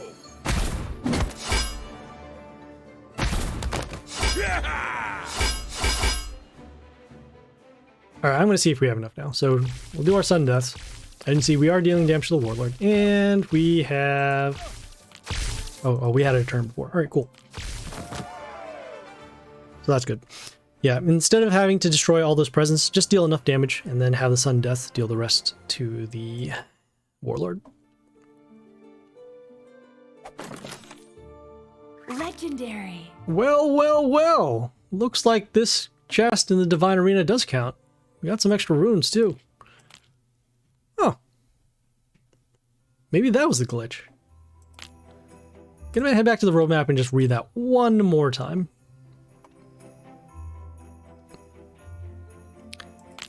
Yeah, it says specifically here, Divine Arena chest will not work for this. So, sure, absolutely, okay. If that's the case, then I'm gonna head back over to the Divine Arena, finish that other one up, and then claim our rewards.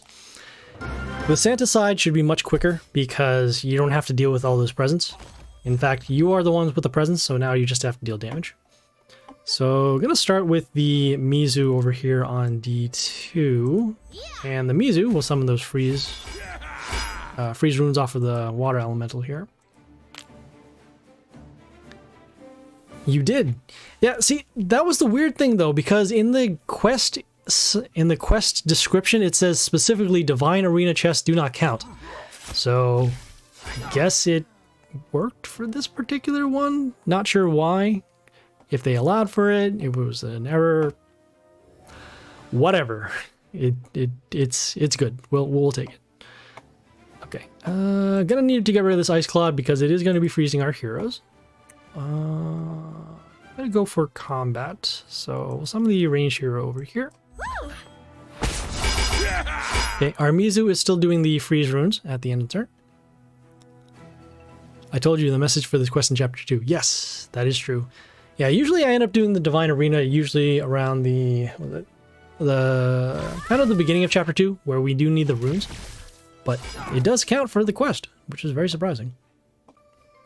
Okay, let's see here. Combat, Steel's Line. Summon the melee hero here with the high attack. And then also has that Reborn and Flight skill. Our Mizu still dealing damage to the Warlord, and then also getting those freeze runes out.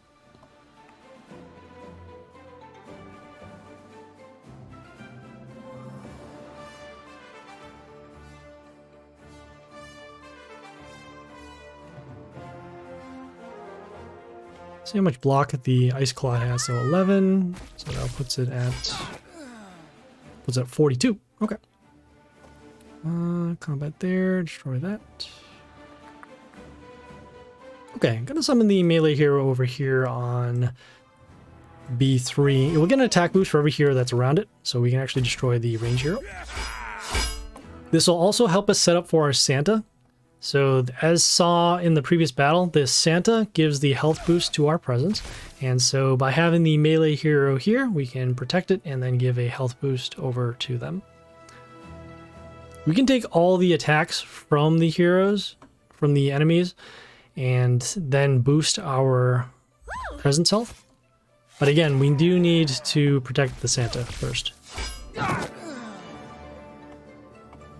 Okay, it is close. We will, let's see. We're going to avoid this melee here, this range hero, even though it does freeze our heroes for turn. Let's see, combat will destroy that. Going to summon the Santa, as mentioned, behind the melee hero.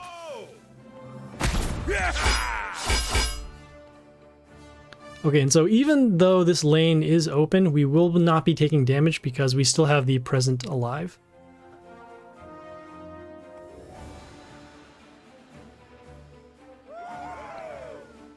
And I guess they knew about that because they just gave up.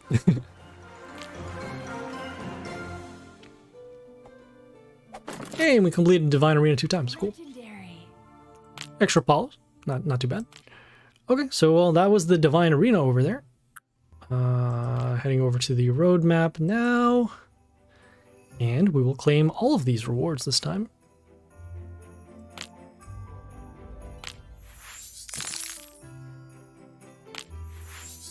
Cool. All right, so the next quest here is defeat Sind.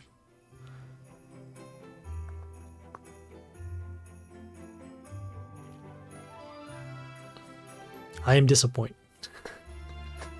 Okay. We'll fill another attempt. We'll check out how many gems we have left too, because we did use a lot for those chests.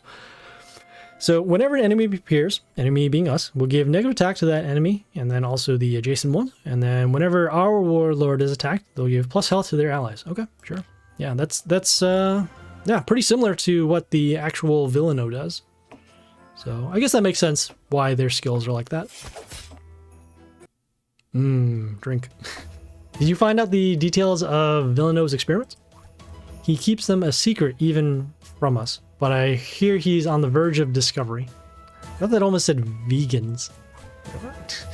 You have to stop him. And I don't think I owe you anything. Okay, let's see. Gonna start with the Archvampire. Get an extra attacker on the board. And then I'm gonna follow it up with the Charon over... Yeah, summon the Charon over here on C3. So we have our chaos damage that destroyed the building, and then we also have the extra attack wounds from the Charon attack. They'll help us set up for lethal next turn because we'll have range heroes to attack. Don't worry, you got gems from the Mighty Pass. I did, but it's not as much. It's not as many gems as you think it is from the Mighty Pass. Okay, so we have the Deep Maw over here with the Toxin. As again, we will summon the Yoster to silence this hero, so that way we don't get Toxin. And should have enough for lethal. I appreciate the warning, but I've said too much already. After all, it's your job as a protector to save Pangea. Hurry, it won't be long before they put the plan into action. Okay, so that was Sind. Does it tell you how many gems you have on the world map? On the road map, rather. Oh, this is brutal. All right, so it does not, it seems like. Nope, but we will claim the rewards and we'll move on.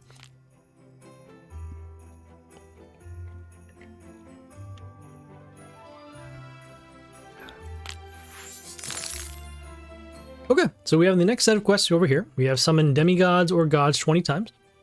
Behind that, we have Soulbind the event legendaries 9 times. And then behind, on the bottom, we have spend 40,000 runes. We will... Well, we can do the summoning demigods or gods 20 times for sure. So let's head over to... Should be the shop. Oh, we could have checked and see if this was good too. Yeah, that's fine. All right, so we have the 10 and we have 27. So yeah, we do have enough. So we're going to do our demigod scrolls first. Excuse me. And see, we do have 10, so we use those.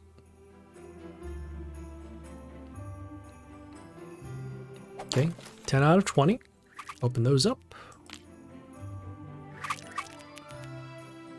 Epic. Extra copies of the Villano. Okay, got Cernan. Epic. Epic. Epic. It would be nice if we had unlocked the... Oh, you know, we can actually try unlocking it now. That would make sense. Okay, we're going to spend the gems over here. We have a discount on the next 10 demigods, so we'll do that.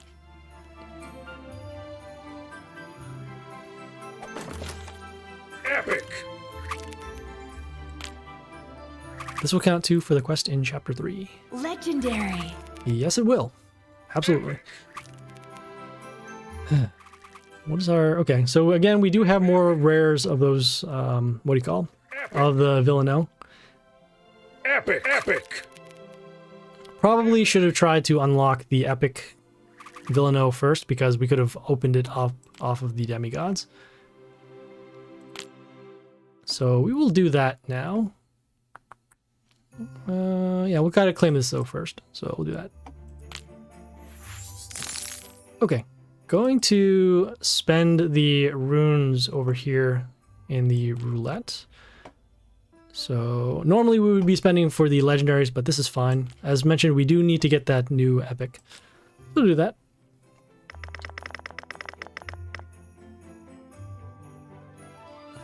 Sadness. Okay.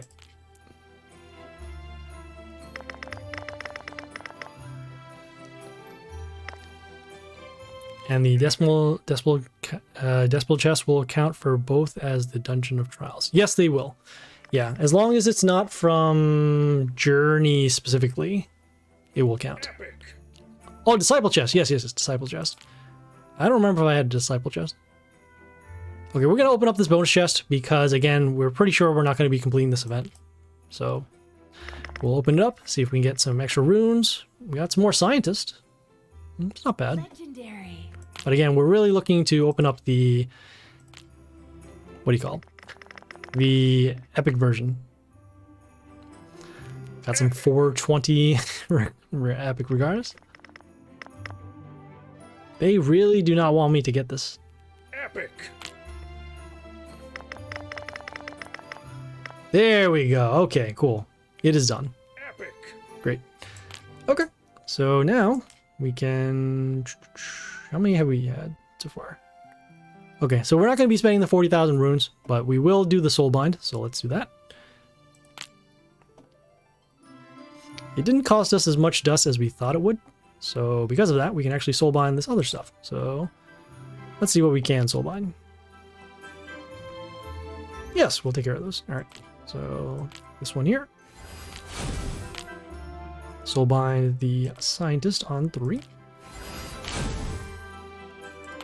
As you can see, we do have it completed. This one here. Oh, okay. We have to level up the axe, but we'll do that on the next high growth. That's not an issue.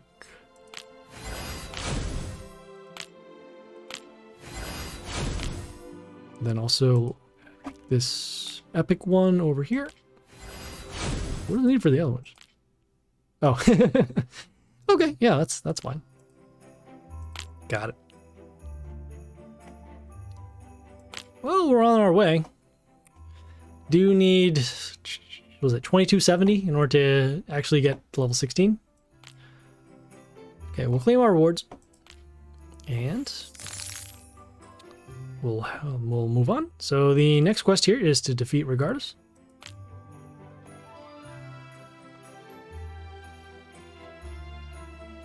Yeah, it is slowing down every time we go for one of these battles. Okay, Regardus, let's go. So we'll refill another attempt. And there's skill here. So the zombies, whenever we destroy an ally, and then more health. Okay, got it. Big upgrade this time, so their zombies can actually deal some damage.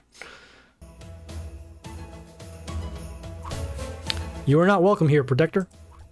Hello to you, Guardian. Alright, aren't you tired of trying to break from the lower world? And what about our fragile truce? I couldn't care less. When are you going to learn that demons can't be trusted? Don't trust the demons, apparently. Oh, that's cool. I never saw his hat. It is blinking. Okay, so we got the ranged hero here that gives an attack boost and health boost to their chaos heroes. Let's start on our Archvampire first, and then followed up with the Grace behind it on A1. So we will destroy this building. As you can see, the zombies came up. We'll destroy some zombies and the heroes here. And then we'll see some more zombies. Along with the attack boost to the Archvampire because of the Grace. And then the damage at the end of the turn from the Archvampire. Next turn, I'm going to be summoning Charon to deal chaos damage. We have lethal now, unless they have another way to block. But just in case. Okay, yeah. Alright, so we'll summon the Charon. We'll deal chaos damage whenever one of our heroes attacks. And we did clear out the other hero, so that's good. Now I understand why you need your faithful dog axe. You are an easy opponent to defeat. It's kind of right on the nose, isn't it? You poach talent from my world, first warriors, now alchemists. Couldn't you teach demons anything? I just wanted to make the new year the year of the fire demon. Roll credits. It's not fair that it's not on the calendar. Villano and I worked well together. By the way, you can have your talent back, though his soul still belongs to me. Okay, this is... I guess he's Shang Tsung now. And while you're wasting time with me, Villano and Axe are getting ready to try out the new wildfire mix. Your hat disappeared. Oh. That was mean.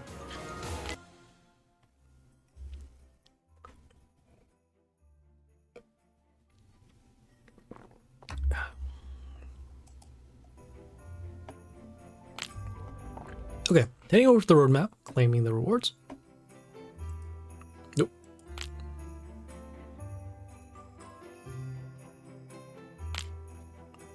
Cool. Okay, so looks like the next quest we have here is leveling up any one of the event legendaries to level 14. Okay. We do have the gold, so let's head over to the squad and see what we can do.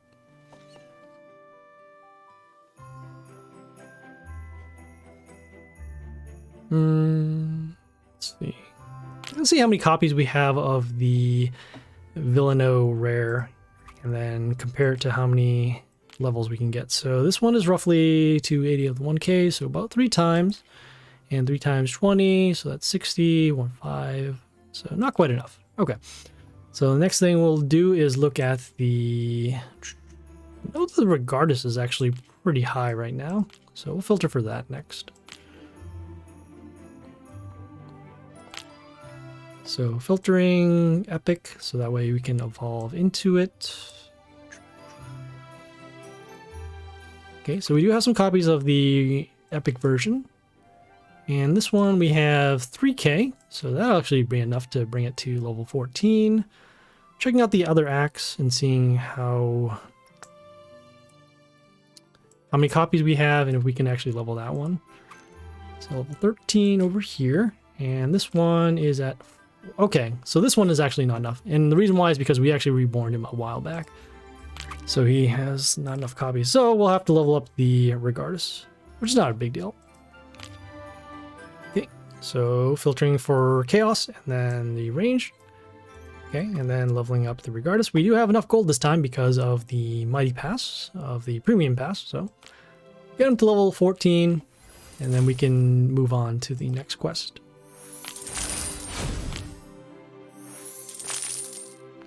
Let me just see his reborn too. Oh. Okay, cool. So 21. All right.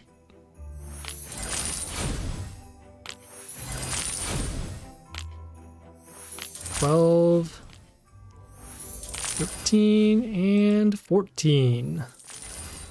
All right. Okay. Heading back to the roadmap to claim the reward.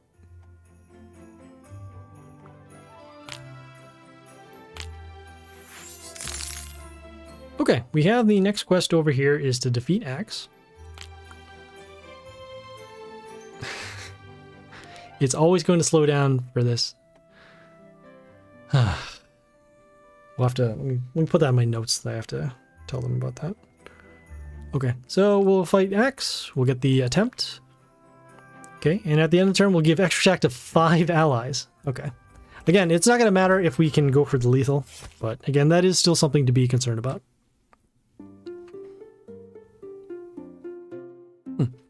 Okay. I never thought an orc chief would become a demon watchdog. Regardus saved me from death and will restore my power in the clan. Soon I will be chief again. I wouldn't get your hopes up. Indeed. Okay, oh, we have lethal now. Alright, we're gonna summon the Orc on lane D, destroy the buildings, get an attack boost, and there we go. Blackhorn is back in power. Your supporters have been pacified, and your supply of wildfire has been destroyed. I'll get to them anyways. If you leave the lower world, a hard battle awaits you. The next time Regardus may not save you. Now, out of the way, I have to deal with someone too.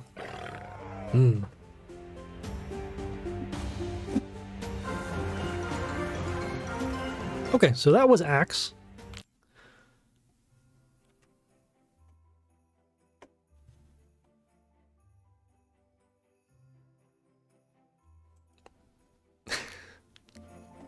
I don't know what to do about this. I really don't.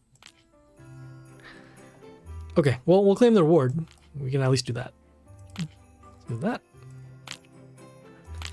Okay, and so the next set of quests here, we have Summon God 3 times. Behind that, we have Reborn the Event Legendaries 9 times. On the bottom, we have Level Up the Villano Mad Genius to level 16. And so in order to get this particular... So for this branch, first of all, we usually only do the bottom quest because this quest here, Summon Gods 3 times, requires at least 15,000 gems, which we don't have. And then also you have to reborn every one of those event legendaries 9 times, meaning that you'll have to get them to, what do you call them? You have to get each one of them to level 16. You have to get them to level 16 3 times, actually. So, unfortunate, but we will not do that. So we'll see over here. We'll try to level up the Villano Mad Genius to level 16. We do have some runes, so let's spend those and see how many copies of Scientist we get. If we don't have enough, then we're probably just going to have to, what do you call? We'll have to wait and get some more runes.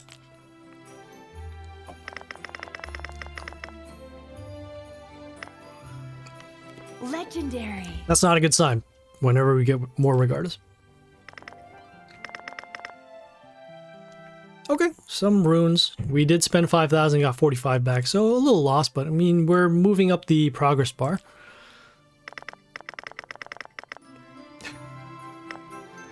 So much Regardus. Legendary.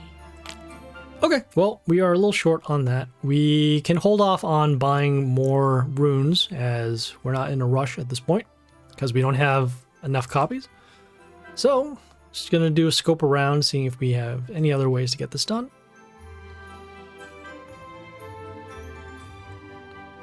We have, let's see.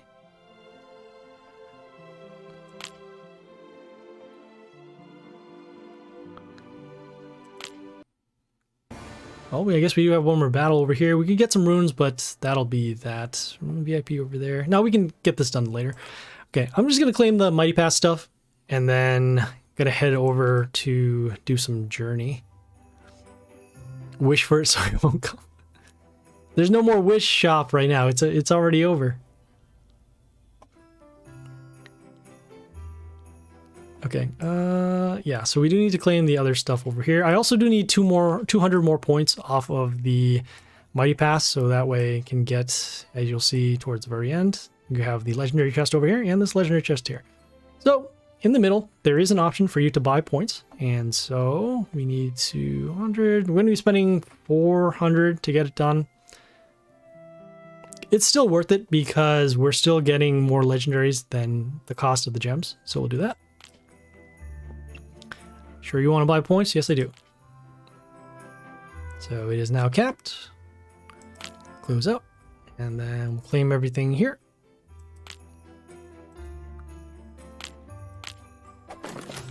Epic! Not bad. Some old gods is always useful. Legendary. That is not useful, however. Bravi works pretty much at level 1 for his main skill. Could potentially have gotten the scientist. Legendary. I got some, what do you call it? Medusa. That's not bad. I'm gonna claim the rest of these rewards. No, wish you again the shop so they give the Alchemist. Christmas wishes, right?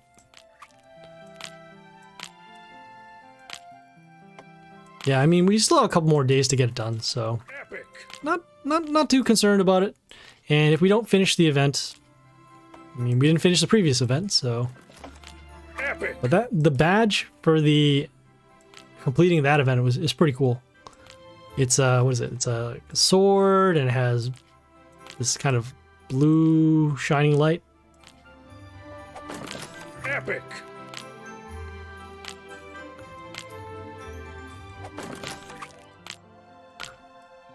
I'm kind of irritated there's no claim all feature for the Mighty Pass. But I guess it makes sense because there are certain spots, as you mentioned already, there are quests and then there are hunts where you would want to open up certain chests. But I didn't see I have to drag and click all over the place in order to get this done. Almost here. Got the epic chest. Epic. Some more days to get more Regardus. That is true. Maybe I'll just have a very strong Regardus. And, oh, we have our final claim over here. Epic. Yay! Mighty Pass is now complete. So, as you see, after claiming everything, the Mighty Pass icon goes away. It will come back in 24 hours. Okay, well, we could do the gold mine. We're not gonna do the admin stuff, as I'll take care of this offline. But we will do the journey. So let's head over to the Sad Boy account to get that done.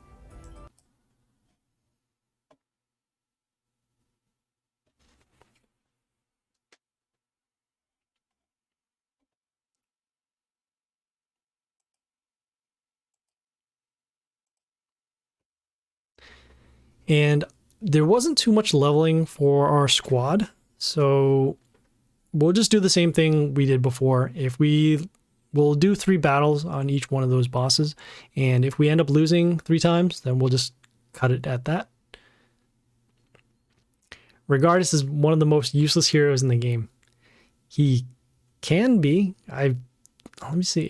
What's worse of a hero? The Demon is pretty good. So they're. I mean, the gate is fine. The zombies aren't that strong. It does really more of a health boost.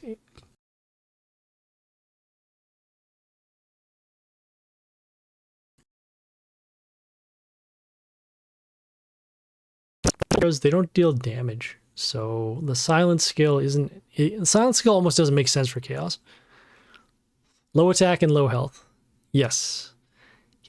Yeah, he was one of the early game heroes, and so that's why he's built with those stats. He's similar to Anak, the flying nature hero. Specifically now with the new heroes, he gets more weaker, yeah, in comparison to the rest of the collections. Maybe he'll get a retool, kind of like how O'Gork got a retool. I mean, Bastet got a retool, so I guess it's possible. Maybe the frog is lower than him. No, actually, what do you call it? Yeah, Prince Nod, he's actually pretty good. Because of the high health, the spikes, and then also the damage to melee allies, or melee heroes, rather. Yeah, he's almost like a better Tinker in terms of damage. Not so much in terms of the attack boost or anything, but yeah, I mean, he's a solid attacker in Dark Tower. Especially if you want to get rid of multiple copies of, say, Masuras or Zormas, or even the zombies off of the Deadlord.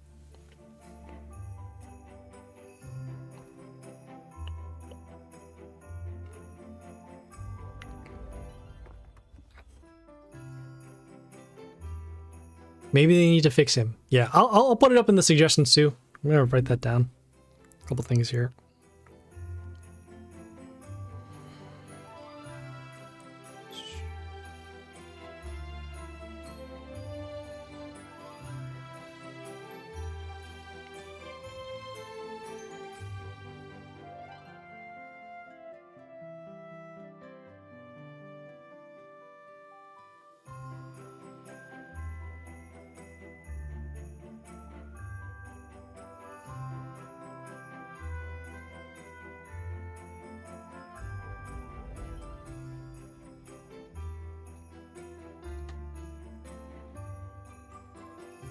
was having some connection issues on Congregate, but it looks like it's okay now.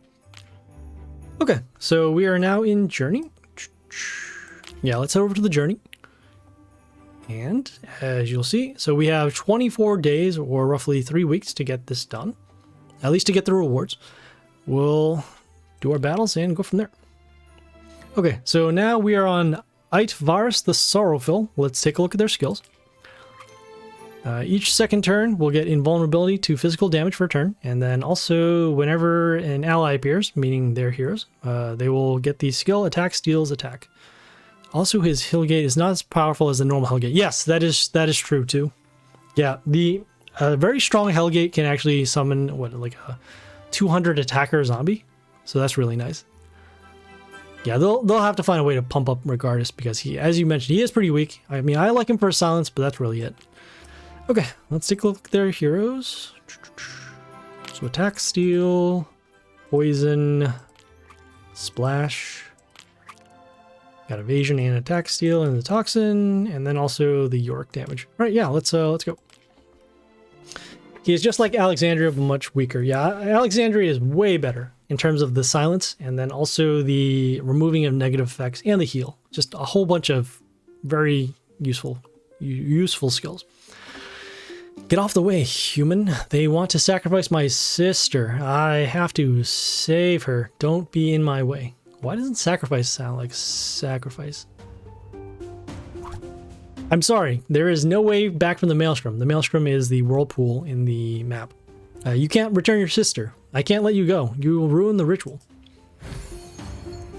Okay. So, as seen, every second turn they'll get invulnerability to physical damage, meaning that every 2 turns, they won't take damage off of our combat attacks. And then they have that attack steal. All right, let's start with the Masura over here on A3. Get some copies, get some attackers. Next turn, either going to do the Discordia to give them extra attack, or the Yoster to go for the health boost to the heroes. Whoa! That is a big York. So when it came out on play, it dealt damage to heroes in the line and then got an attack boost. Let's see, combat, well, here, seeing how much the attack boost gives on the Masura, so 4. Gonna do the Yoster next on D1. We'll silence the York, so it doesn't get its reborn. And we'll have enough combat to destroy that. Followed by the health boost to our heroes.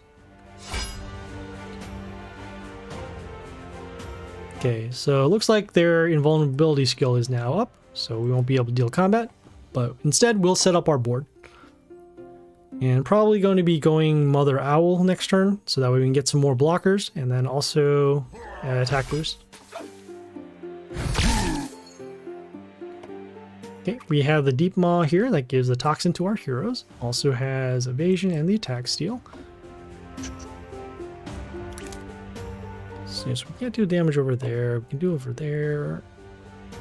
Okay, actually gonna switch it up. I'm gonna summon the Necro Lich over on C1. Whoa! And the Deep Maw does have evasion, so it won't take damage, but we need the Rotters out for a couple of reasons. One, to help us block for some damage, and then also, as you see, we'll give an attack boost to our Masuras.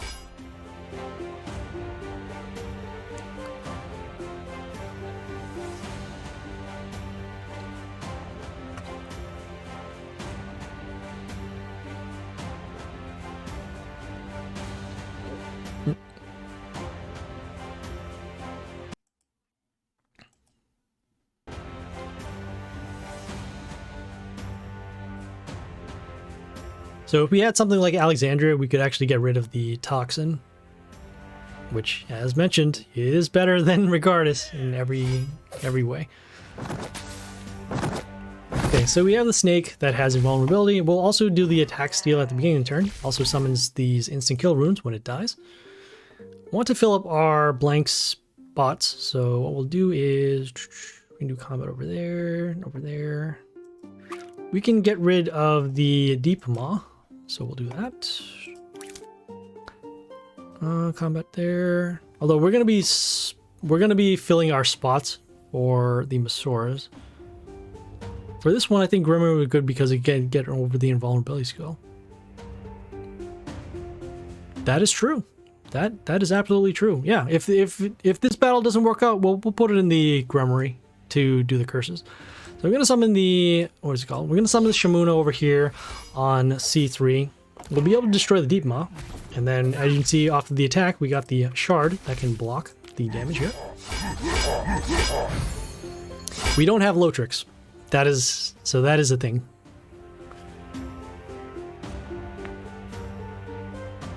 If Lotrix comes in an event, we will try and get it, but in terms of the actual... For combat, it's not going to work for us because, as mentioned, we don't have the Lotrix, and also, and see, a lot of our heroes end up summoning other heroes, which will block some of the spots. Okay, we have the Mave that deals, well, it gives plus health to the Warlord whenever one of our heroes dies, so that actually includes those Rotters and the Shards. Combat over there, combat there. Okay.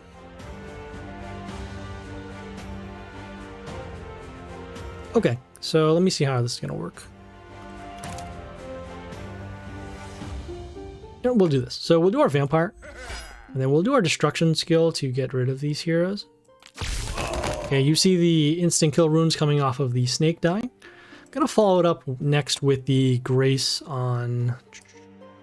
I'm going to follow it up next with the Grace on A1 here. Okay, so we're not dealing any damage because, again, they have their invulnerable skill. Okay, we have our Rotters coming out at the end of the turn, and it did get rid of 2 of the instant kill runes. And so now, even though these 2 heroes here, they don't have 0 attack, they're still affecting the board. One with the health boost, and then the damage, and then also with the Rotters, and also damage. So the other thing that can ruin us is that Yorick. As long as we have enough health on each of the lanes, we should be all set. Okay, so we have the Grace again doing the random damage. That should be enough to destroy the Anak over here. Okay, I'm gonna summon the Mother Owl over here on B1.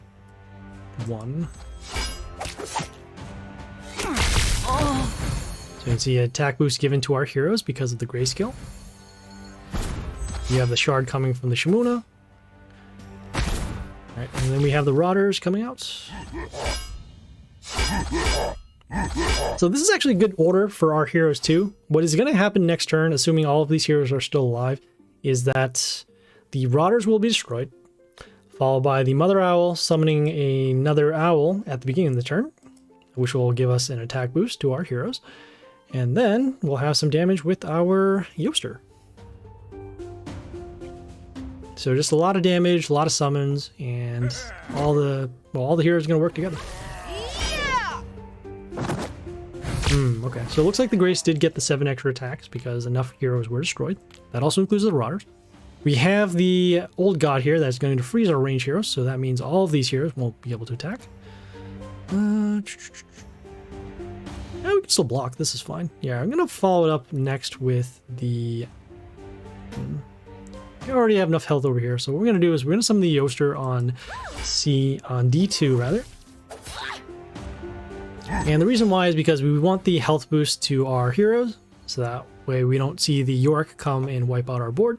And then we can also still deal that damage at the beginning of the turn. So now it's just really our melee heroes that are going to keep us around. The Old God will deal damage over here. We have the Matriarch that's dealing that splash damage. Okay, and so that is destroyed. I'm going to hold off on summoning another hero because we do want that Rotter or the Mother Owl to come out. And also our ranged heroes can't attack because of the Old God anyways. As you see, those Rotters coming out at the end of turn do trigger the Mother Owl skill, so we'll get an attack boost to our heroes.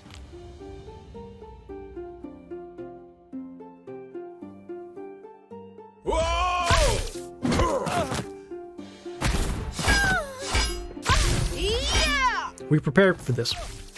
So that Yorick coming out, dealing that damage again off of the Reborn. Let's see. Combat will over there.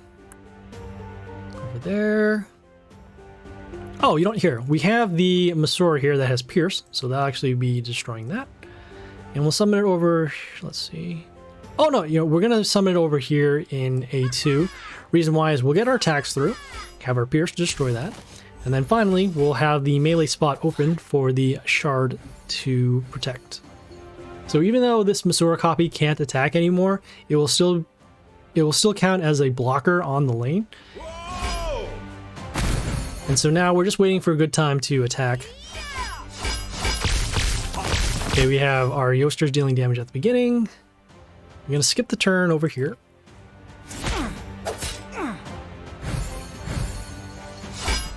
And as you see, the health boost at the end of the turn for every female on our side of the field. The only hero that isn't female is this Necro Lich, and then we have our buildings over here.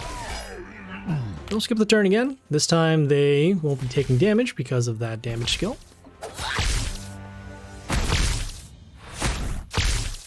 As you see, that toxin from the Deep Maw is slowing us down a little bit, but that is okay. We have our board wipes, we have our shards coming off of the Shamuna, and then we also have the Necro Lich with the very high health. Okay, so we'll skip the turn again. You can kind of also see that we have the Sun Deaths building up. So if we do need to deal damage that way, we can do that. Health boost once again. Whoa! And so you see now, even if they do summon York, it's not going to be enough damage to destroy our lanes. So, well, we just need a couple more turns of this. Probably going to be done on turn, let's see, with the toxin that's happening to our heroes now, probably going to be, actually, with the toxin, it'll probably be up to turn 20. Woo! It's gross, but at least we still have attackers.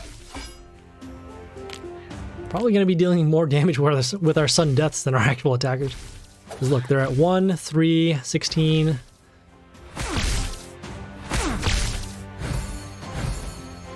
The only other way they can gain health is with the Mave, but the Mave will be destroyed by the Yoaster damages. Okay, so the snake is also gone because of the damage.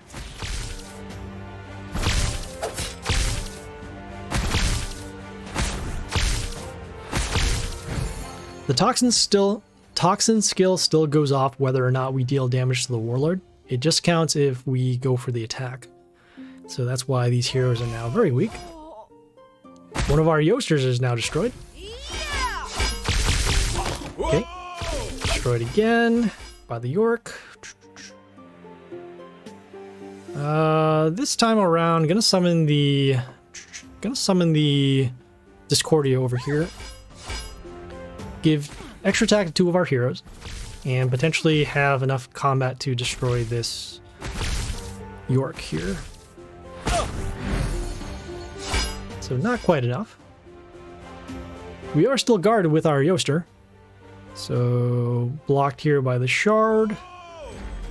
Okay, we have the Regardus here silencing our building, and because it was silenced, it doesn't get that health boost anymore. Let's see, combat. We'll have to skip the turn again. They have the Hellgate off of the Regardus that will summon a Witch when it's attacked. Let's skip the turn again. And see no damage. The attack to the Hellgate will summon a Witch. The Witch, which is in lane C here.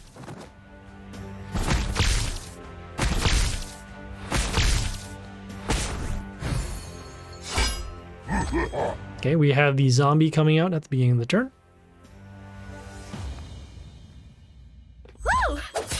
Okay, we have the Matriarch with the damage, which doesn't matter. But it does have enough attack steal, so actually our Shamuna will not create... Oh, it's already silenced anyways. Alright. So let's see. Well, we'll skip the turn again. Can't really do too much here.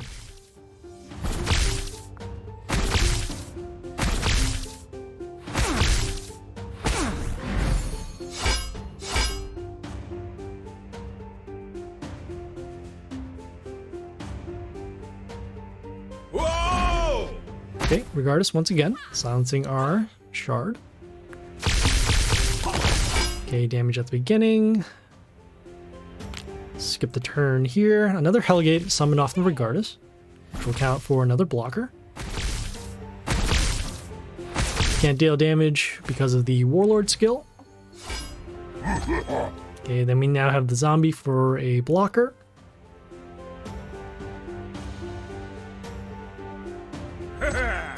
And we have the old god. Great. All right. Okay, so let's see. We have combat over here. Combo freeze this. Freeze this. Gonna have to skip the turn again. And as all of these are ranged heroes, except for these Masoors, which are blocked by the Shard and Shamuna, we cannot go for damage.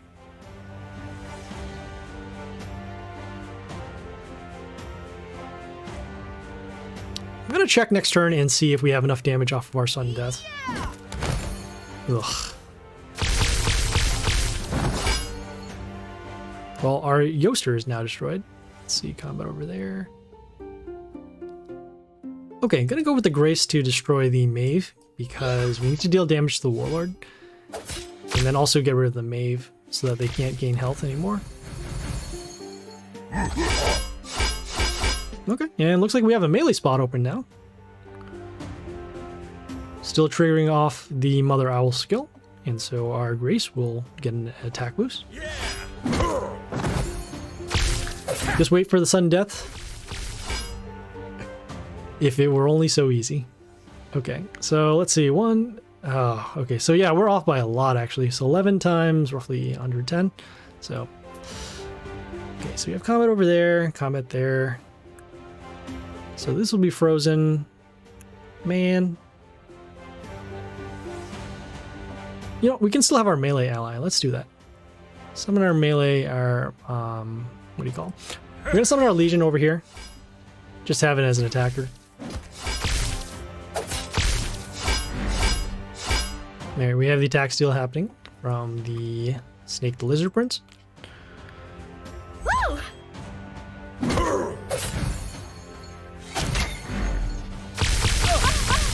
We have poison happen to our heroes, and we can't summon anything, so we'll skip the turn. Attack steal happening once again.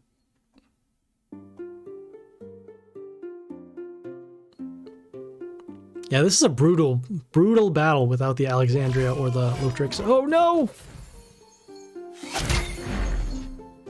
Okay, that's fine. Let's see. Oh, we still can't summon anything. This is not good. Okay.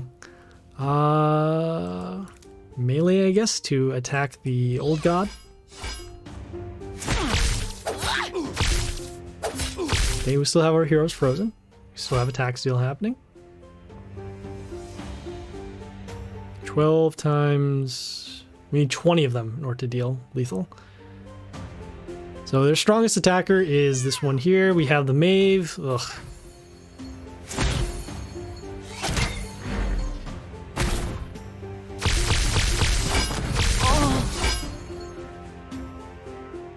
Okay, let's see. So combat, we can actually get around this.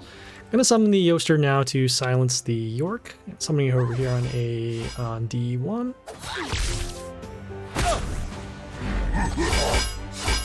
Okay, looks like we have some more melee spots open, so we can actually get some more attack boosts. And we really do need to get rid of this Mave, because without it, with the Mave still being on the field, you can see they do have a lot more health. Jiboga, I don't want it to be the point where our game freezes now because we have too many sudden deaths out there. Yeah. As you can see, this battle is very, very long. Okay, we got combat. We got poison happening off of the Anak.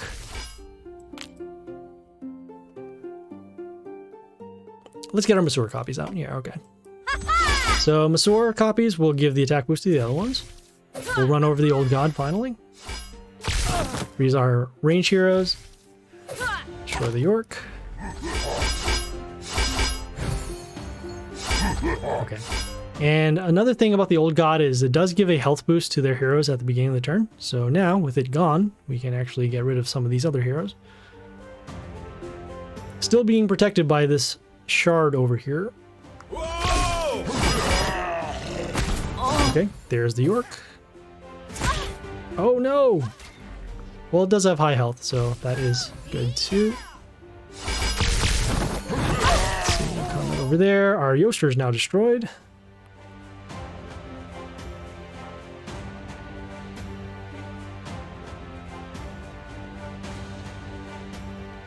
Can we destroy this through combat? We cannot. And it has regeneration. Oh, our Necro Lich is now gone. Wow. Oh, didn't see that coming. Okay, so let's see. So combat, this will get, the Masur will get the extra copy. Something over here. Does this reborn already? It is not reborn yet. Block over there. Okay, gonna summon the Necro Lich over here on C3. Or C1 rather.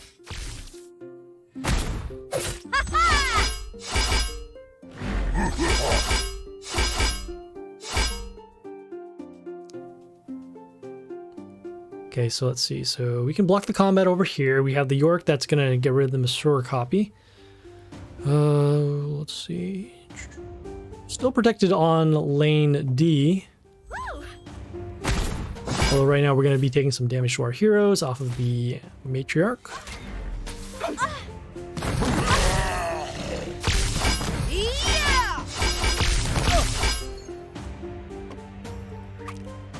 Okay, we have the York here. Still has the Reborn. Let's see combat over here.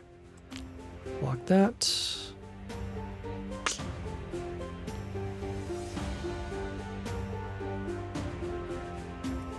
Oh, this is off attack, so we're not actually going to get our extra copy. Ugh. Let's see, combat will destroy that. Okay, I'm going to summon the Shamuna over here on B2, and the reason why is because we'll get the shard out here to actually protect our heroes. It's one of these weird spots where we don't actually attack, but we have at least something to block. Although right now we don't have any melee spots open, so no more Rotters. Did get rid of the snake, so at least we can stop. Well, the attack steal was already not happening anymore. But we do have the poison happening off of the Anak. Also that plus health. Yeah! Are we gonna take... Oh no, we're gonna take lethal here. Wow. Man, that was gross. Okay, so you can see those mages have a real big problem for us. Okay, gonna switch over our squad and look for another hero that can go through this. So as Japoga mentioned, gonna try the Grimory. And let's see what's gonna not help us here.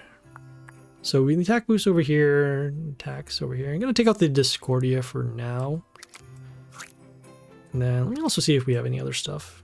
That comes there. The silence for this group could be very helpful, so we're going to use that. I'm going to take out the Necro Lich, as we do want those spots for us to actually summon.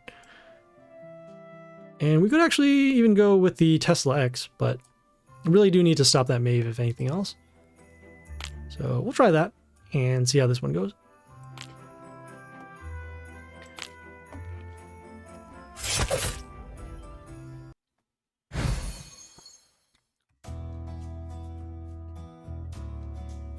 Okay, yeah, we're gonna start with the Grimory first, and the reason why is because the Grimory can inflict some curses onto the enemies, and then also the Warlord if a cursed enemy is destroyed. So I'm the Grimory over here on the top lanes around here, so that we can get protection from the buildings, and then also so that the skill trigger can happen first, followed by our heroes attacking to destroy a potential cursed hero.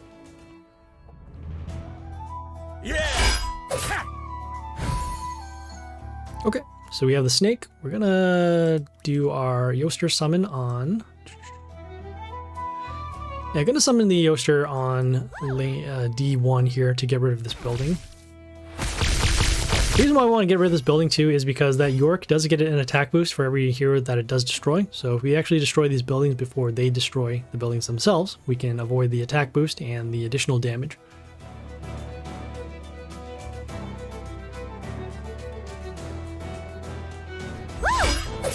Okay, so there's the knock. Okay, we have our damage here.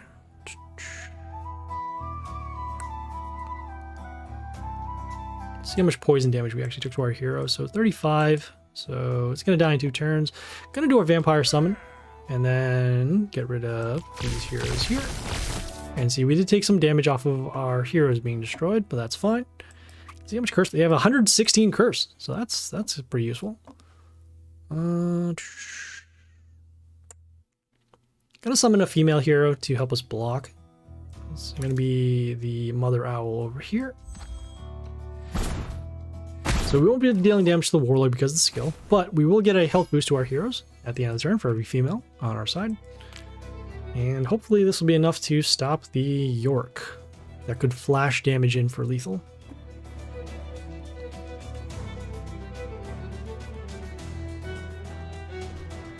Whoa! Okay, so we have the Regardus with the Silence and the Hellgate. Let's see, got damage over here. We have the Vampire that's going to deal the... Ooh, not quite enough for that. So combat over there, combat there. Oh, you know, here, we'll summon the Grace over here on the Health Rune. You can kind of see the outline behind it. Yeah. So it will be dealing the random damage, enough to destroy both the Hellgate and the Regardus. Okay, and health boost once again.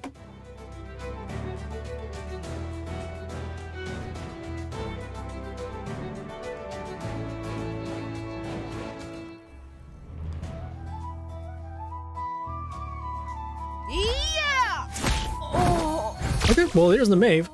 And our Yoster is now gone too. That's not what we wanted to see.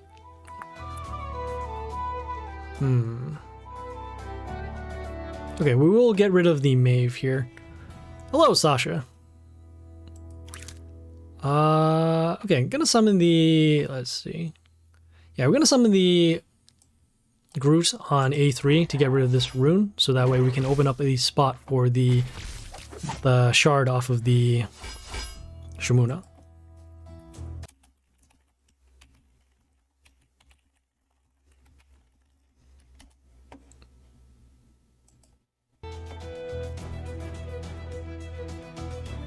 Let's raid someone. Ooh, what game is this?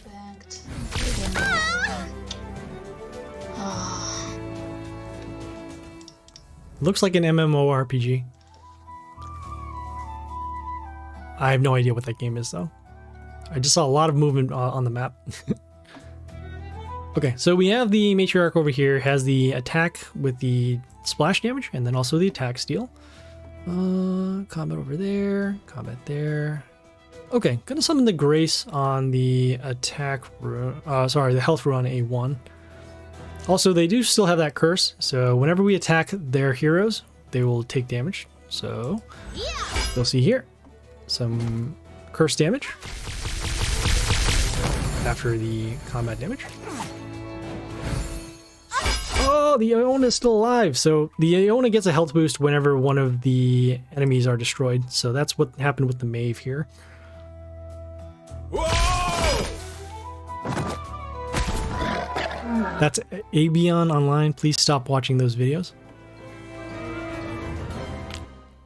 But that is how I do shoutouts to people, in case you want to check it out. But it is okay. If you would not like a shoutout, that is fine too. I will remember that in the future. Okay, so that was battle number 2. Let me try this one more time. We were getting a little closer. It's just that the Matriarch had enough damage to wipe out our board.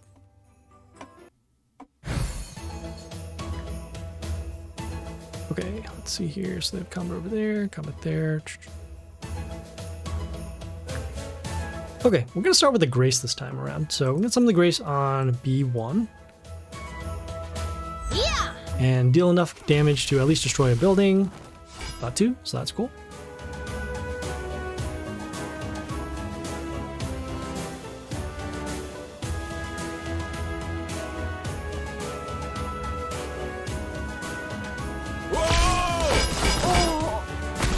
So there's the York. And see with the attack boost happening off of every kill. Gonna do our Vampire Summon to help us block, and then follow it up with the Followed up with... How much damage is this going to do? 125. Ugh. Potentially have enough to block. It's unlikely, but we'll see. So we'll silence the Yorick here. We'll get a health boost at the end. And... well, we are low on health. Next turn, we are going to summon our Masaurus to help us block. Yeah! Or we can just take lethal here. Okay, so that was unfortunate. We took some early damage with that Yorick, and then they followed up with the attacker over here. I'm going to try this actually one more time, just because that first turn seemed a little bit like a fluke.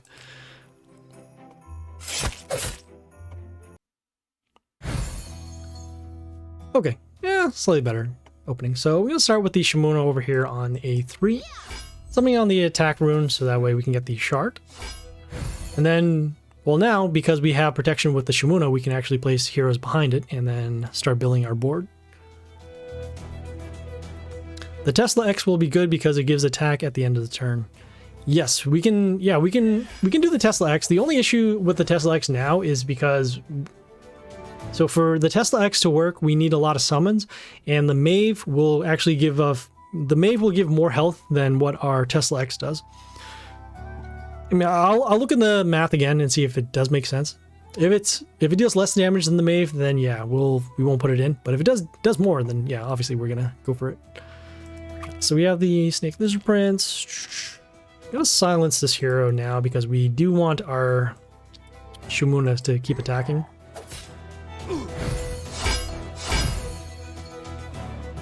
Okay, next turn, gonna be summoning the Grace on A1. Yeah! So here's the Mave, and we can actually find out how much so it gives 67 to the Warlord every time one of our heroes are destroyed. So even if we went for our Rotters, our Tesla X only deals roughly around 30 damage. It's like 16 to 23, so not quite enough on that. Yeah, we're gonna go with the Grace as mentioned before. Yeah! We'll have our melee spot filled by the Shard. Okay, and we're just dealing some damage over these heroes. Think about the order. Probably could have left the... No, we still need to protect the Grace. That's more important. I was thinking that we could do the Gremmery before the Grace, so that way we can, destroy the cursed enemies, but this is fine. Alright, we'll do our summon. Okay, we'll get rid of the Deep Maw and the Mave. Okay, do we have 7 extra attacks? We do not. But what we can do is we'll summon the... we'll give a health boost to our heroes instead. So we're going to summon the Yoster down here on D1. They'll also allow us to deal some more damage to their heroes the next time they come up.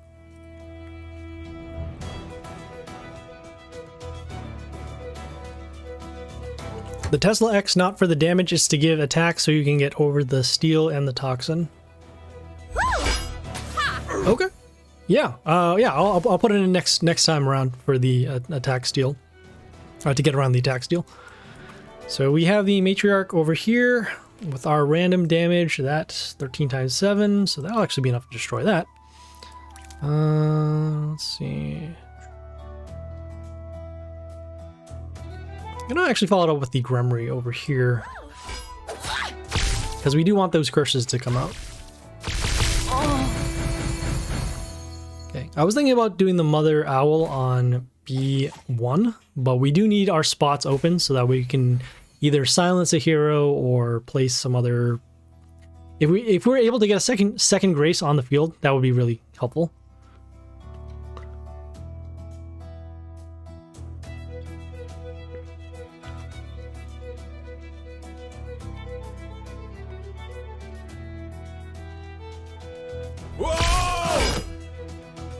Well, there's the York. Okay, we'll have protection again. Seeing over here. We'll silence this once again. And placing it over here on D2. So that way we can have our shards will come out.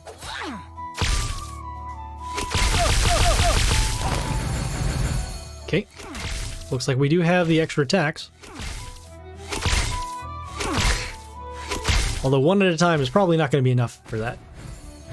If we keep the Grace alive, we can use the random damage to destroy their other heroes. So we can probably block our board and do that. And then we can also, yeah, we have their curses too. So, yeah, we have something.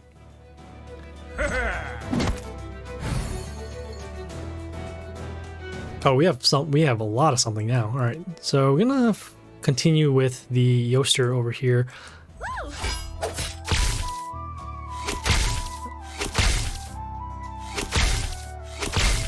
I will summon Legion next turn on C2 to give our heroes an attack boost.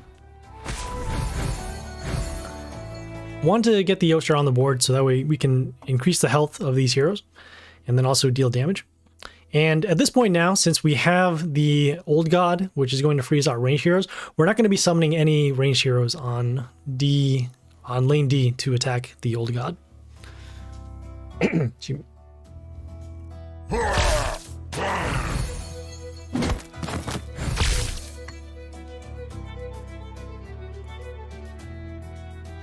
Okay, so let's see. The Goliath will actually attack this because of the Shimuna. Damage over there. This one has evasion.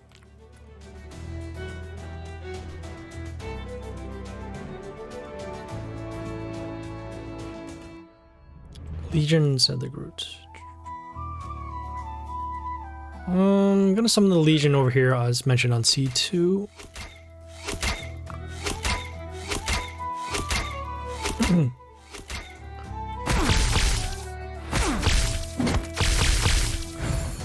The 7 extra attacks, they normally do work. It's just that the, so the Deep Maw, because it has evasion, it stops the ranged heroes from attacking. So because of that, the 7 extra attacks won't happen on the Legion.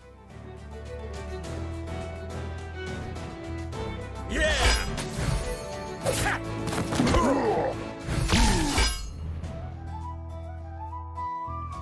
Combat over there.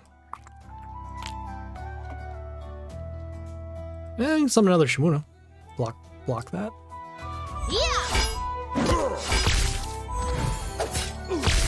Okay, just dealing some damage over to their heroes.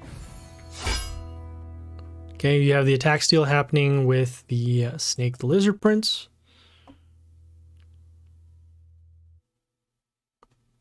Do we have any way to get rid of this? Wow. Yeah!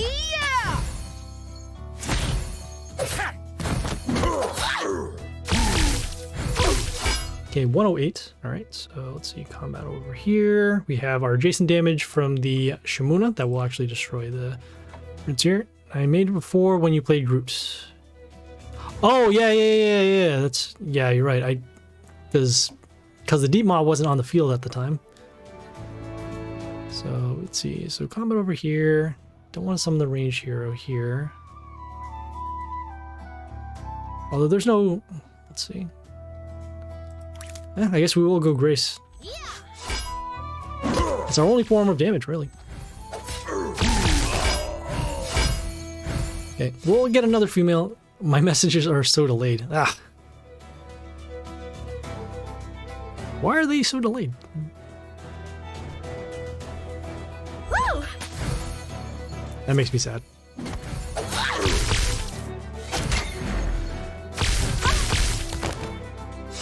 Well, we have our damage with our Yoster to get rid of the heroes here. Let's see, combat over here. We'll have, oh, okay, so the Yoster will actually destroy this next turn. I'm gonna skip the turn over here. Okay, we have the health boost happening because of the Old God. Seeing how much other stuff it has. Whoa! Oh, it has regen. How does it get regeneration?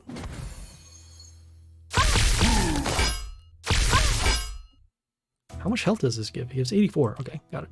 All right, gonna skip the turn again. We got the Regardus with the Hellgate. We haven't killed any cursed heroes, which is amazing. Yeah, because they don't have any curses on their warlord.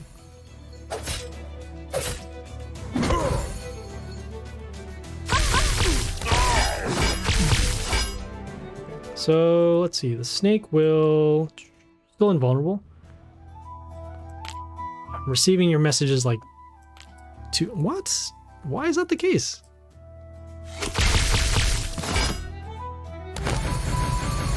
Yeah, it wasn't happening before, right? I mean, it was happening a long time ago, but I don't know why it's that bad right now.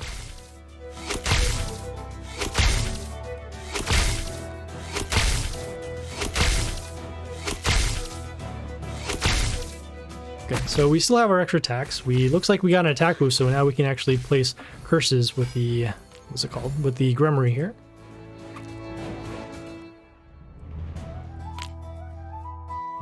Just got to get rid of the old god, and then we will be all set against this boss. Okay, so we do have curse on the warlord now. Damage again. The attack boost happening. So let's see. Avoid that. Final over there. Okay, gonna summon the Mother Owl over here. No, actually here. I'm going to do the Call of the Witch instead. Reason why is we just want to have access to the sudden death, and then also these spots need to be open. So we're just going to skip the turn here. Let's go for some damage. Damage to destroy the old god. And then once these witches are destroyed at the beginning of the next turn, we'll have some spots open to summon. Test message. Yeah!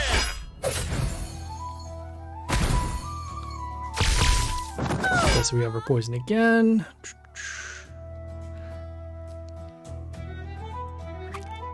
Attack seal at 74. Okay, gonna skip the turn again. And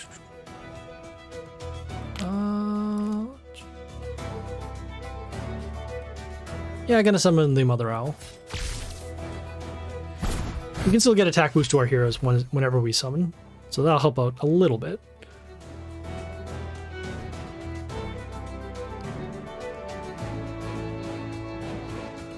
And our Grace can still attack, even for 1 damage, with 21 extra attacks. Yeah! Or not anymore. Alright, so let's see. So these will be frozen, this will be attack. It's taking 35 seconds? What? How is this happening?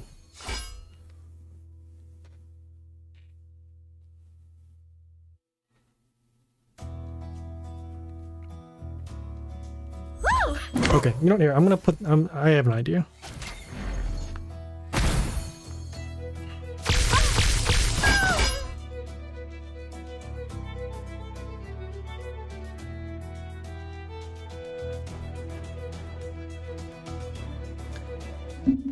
Okay, let's see here. So we'll have the Grimoire Night Chime. Maybe the travel time from Kuwait? I am not sure. I wish I had a good answer for you, because obviously we don't want a bad experience with just because of technological issues.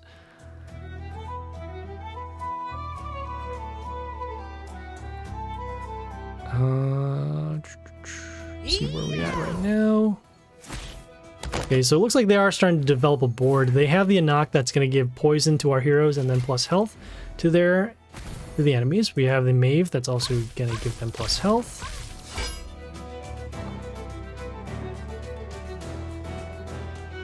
Good silence off on here, combat here. I want to stop the attack steal, so we'll summon the Yoster over here. Woo!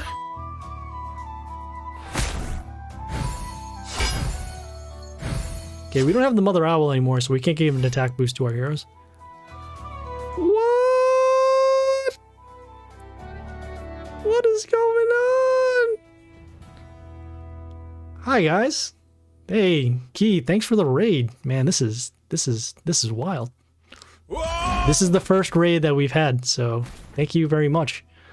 I'm overwhelmed. Normally I do the manual shoutouts to everybody as we only have 1 mod. But yes, thanks guys for tuning in. I'm Happy Splasher. I stream Mighty Party. It is the only game that I currently stream right now. I might be streaming other things as well, but yeah, this is the game that I play. I've been playing it for about 4 years. I am a mix of both free-to-play and pay-to-win. As lately now, it's just mostly free-to-play. Although in this current stream, I did do a major purchase.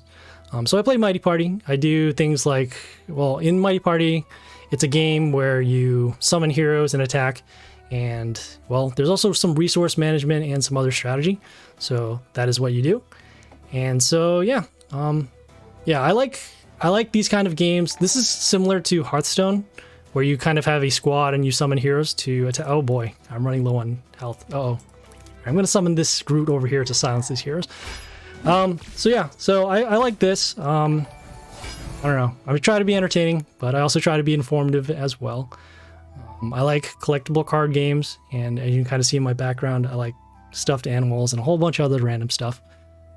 I am thirsty. I shall drink. Woo! I shall stretch too.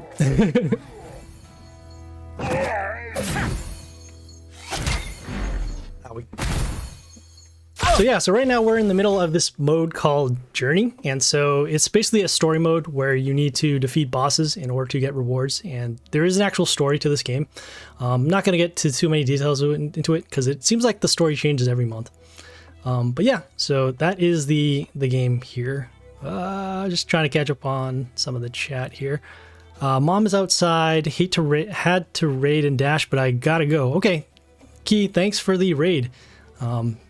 You know, I'm always happy when people come and check out the game, especially since, you know, it's kind of flies under the radar. It is on multiple platforms, on Facebook, iOS, Google Play, and I think it's on Steam too, and it's a own website. Yeah, it's cool. I mean, it's a game. So, okay. So what am I gonna do here? Don't have too much damage. Can we take that damage? No, we can't. Okay, gonna summon the Grace over here, do some random damage. And we don't have enough to destroy any of these heroes, so unfortunately we will have to surrender. Okay. Japova, if you're still here, I am going to do the squad swap suggestion and put in the, I'm going to put in the Tesla X so that we can get the attack boost. Also going to take a second look at our inventory and see what we have available. So that Mave is going to be a big problem because we can't get rid of it. I don't know if the curse is going to be as useful. We have our extra damage over here.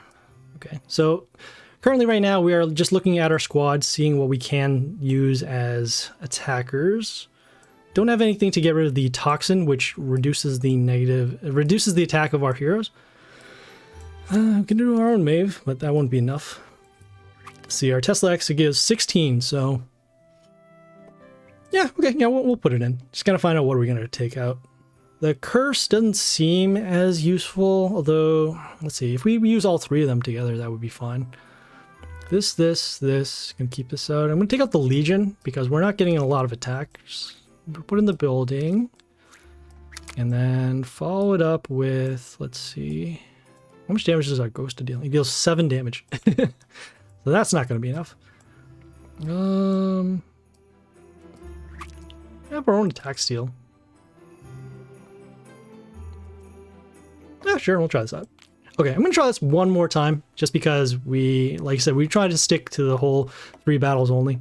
But yeah, let's see what we can do. I'm here! Yay! Okay, hopefully it's not taking 35 seconds. Okay, let us see what we're gonna start off with first. We have to save the Yoster for the heroes that we have to silence. So instead, what we'll do is we'll go with the Grimoire first. So we need it on the top.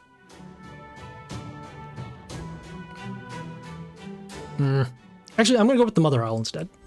Get another blocker on the board at the beginning of the next turn. We'll also give an attack boost to our other heroes once we summon. Next turn, probably going to summon the Yoster to help us set up for the board wipe, and then also the board wipe, and then plus health to our heroes. So we have the Snake now, seeing with the invulnerability. Going to summon the Yoster, on... Yeah, I'm going to summon the Yoster over here on A1. Silencing this hero so it doesn't have its skills anymore. And then also, and more importantly, the steal of the attack, so that way our heroes can actually attack. And now it's just a matter of when we're going to do the destruction skill, which right now is not really an issue because they just have the buildings and this silenced here. Woo! He will get attacked when you get attacked, and also Ogorok will buff himself and on the line for every enemy death. There's no Ogorok there. Wait, are you talking about the... Oh, are you talking about the York? Probably the York. Okay, so we have the Anak here with the poison damage. Also has flight. Let's see. We'll go for the... Yeah, we'll go for the destruction now. We're going to do our vampire in order to actually access the destruction skill. Okay, and I think they're not going to be taking damage this turn. Okay, gonna follow it up next with the... Ooh. Actually gonna follow it up with the building. So let's place the building behind the building over here. We'll deal some damage when it first comes on play for every hero that's on the board. Okay, we'll get the attack boost at the beginning of the turn, and then also we'll deal damage whenever one of our heroes are destroyed. $70 viewers? Yes. What happened was there was a raid. Oh no! Okay. Well, that's what happened. So see, the York dealt damage to our heroes, got an attack boost, and caused the lethal over here. Talking about the squad. Yes. Yeah, what do we take damage from? Okay. Well, we are going to just end it there because we've done too many battles for this. Yeah. You know, here, we'll do it one more time. Since we do have the raiders here. Let's get the victory and then we'll end it at that. Raid of inactive people? Right. Okay, we'll see what happens. We'll start with the Shimuna over here on A3, get some protection on our lanes here.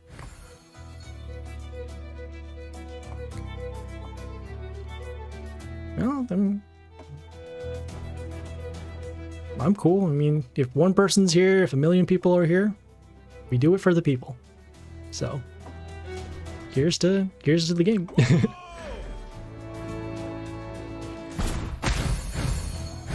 Okay, so we have the Regardus again with the silence and also that Hellgate. Yeah, we're gonna go for our setups this time. So next we're gonna go with the... Oh, check if you have Ogorok. I will check next. I will check after the battle. Okay, so we're gonna silence the Regardus. We'll also attack the Hellgate. They only get one witch because of the other spots being filled. And as an added bonus here, because this entire lane is filled, they can't summon any other heroes on it. So that means that no Ogorok and no... What else is there? No Old God. That would be an issue. You have Kong can get attack. Oh yeah, he gets an attack boost at the end for what? Every... Wait, hold on. If an enemy dies, then it gets an attack boost. If there's block happening... Block happens off of a wounded hero. Okay. Let's see. So we're not going to be dealing damage over here. We have our poison still happening.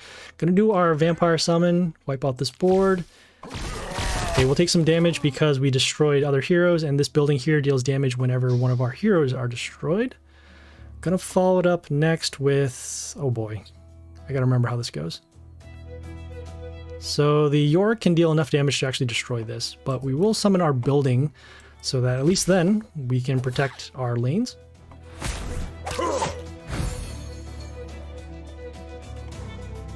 Okay, and so next turn, probably going to be summoning Grace or the Gremmery, one of the two.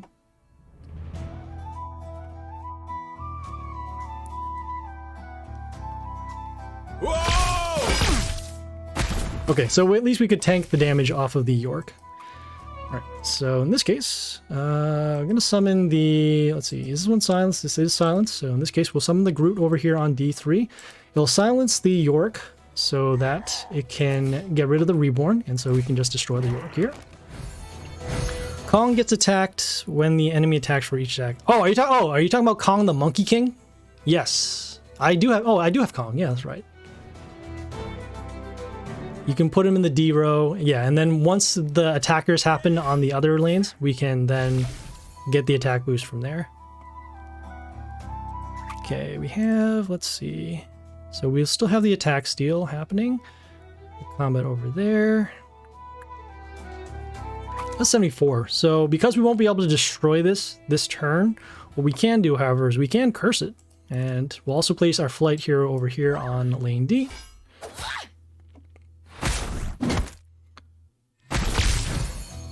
Okay, so at least we'll have a blocker against this lane.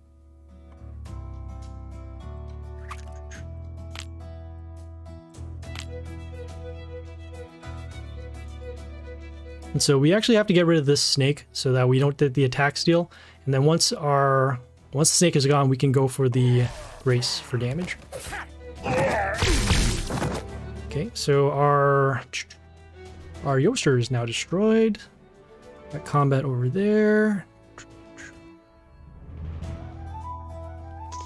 Still not quite enough to destroy anything, but I guess at least we can get rid of the snake so that we don't get the attack steal anymore.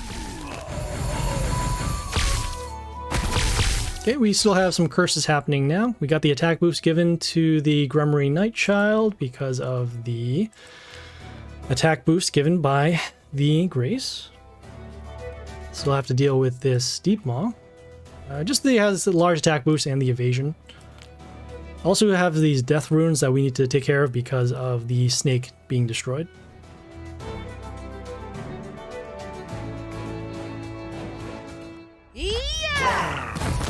Okay, we got the Mave that's going to give a health boost whenever one of our allies are destroyed. A combat over there. Okay, gonna summon our witches to get rid of some of these instant kill runes. Okay, we'll give them some health, and that is okay. Go and summon next to the, let's see, combat there, combat there. Yeah, I'm gonna summon the Yoster next on a 1. Won't be dealing damage to the Warlord because of that invulnerability skill here. But we are dealing damage to their heroes. And not quite enough to destroy either one, but we got some more curses. So let's see, so combat will destroy this, and they'll also gain some health back. At least now we don't have heroes that have Toxin and don't have their attacks stolen.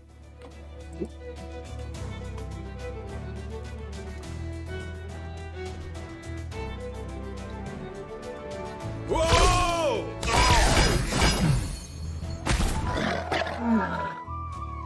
Okay, and so you saw that Yorick does finish us off here. Okay. I'm probably just gonna end it here. Especially since that Yorick has just way too much health. But yeah, I guess we'll have to do the journey for another time. So yeah, we have 3 more weeks to get it done. And we can also improve our squad in the meantime. Just gonna go over to that squad as mentioned before. You have to win. Do I have to win? Don't end. You have to win. Okay. All right. Okay. I will grind it out. Let me see here. Okay, so it gets block, gets +1 for a turn, also has that reflect damage. York. I do not have... Oh, you know what? Oh, okay. Yeah. So I have a Kong. Let's see. Don't have York. Poison over there. Could do evasion with our own. Damage there.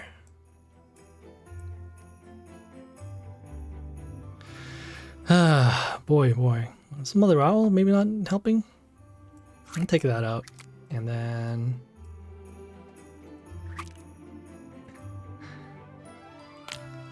Well, it could work. There's really not a lot of ways. This one gives an attack boost at the end of the turn. This one here gives an attack boost to our... Oh, hey, this could work. Yeah. This one gives an attack boost to our female heroes.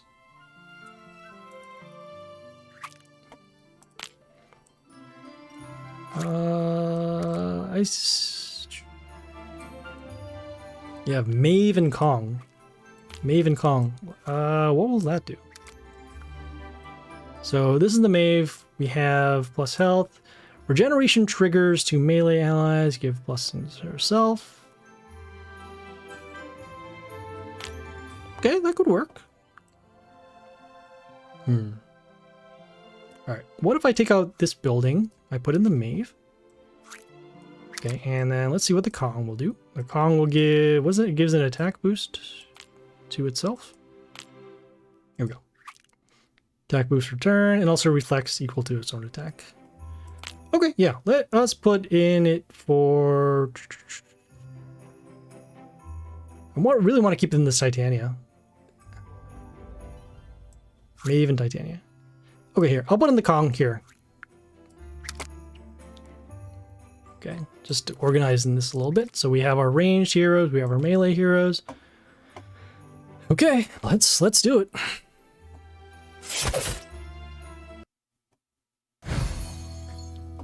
Okay, so we're gonna start with the Shamoon again, give us some protection. Okay, next turn. Probably gonna set up with our Titania so that we can give our female heroes an attack boost. Whoa!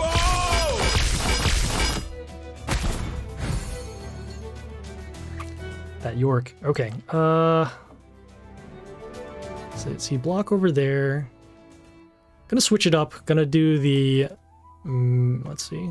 So we'll have the on boost. This one is 125. Okay. Gonna go with the Yoster to silence this hero so it doesn't have the attack boost. We have the Shard helping us block. And so now the only thing is if our Shard is destroyed, then our Yoster is destroyed.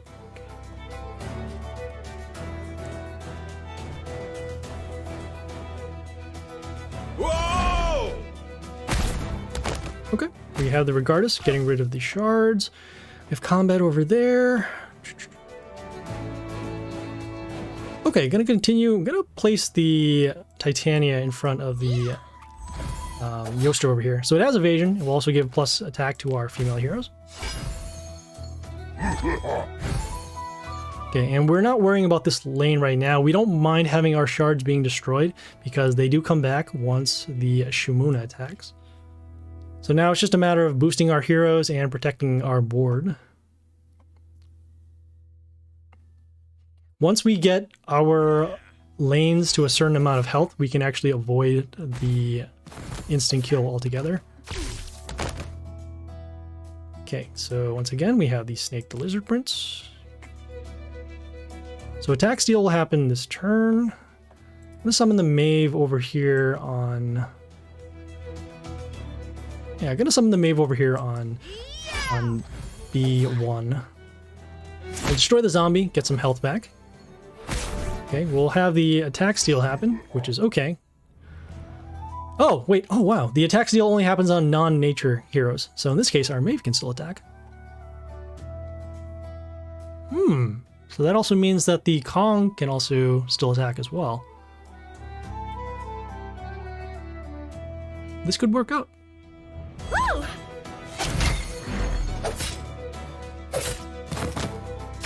Okay, so we have our damage at the beginning. Let's see, combat over there. We have this poison damage that's going to happen to our ranged heroes, which in this case now will be our Mave. We still have our destruction skill, so let's do that. Okay, we did destroy some heroes, and we did gain some health. The death runes did come off. So let's see. So these are going to be destroyed by poison next turn. This will still be around. Could do for there. Okay, gonna go with the Grace next on a 1 here.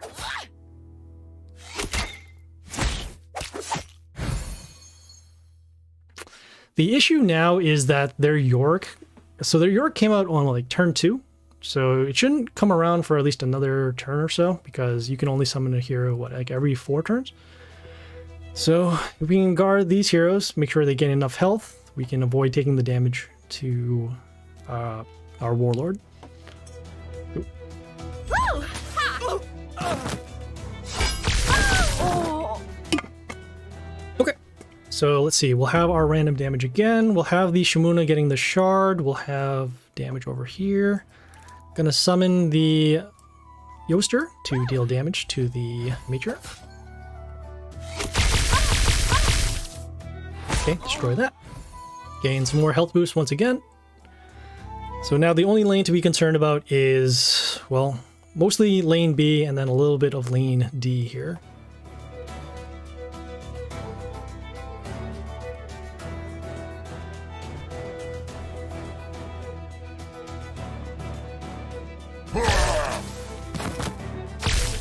Okay, great.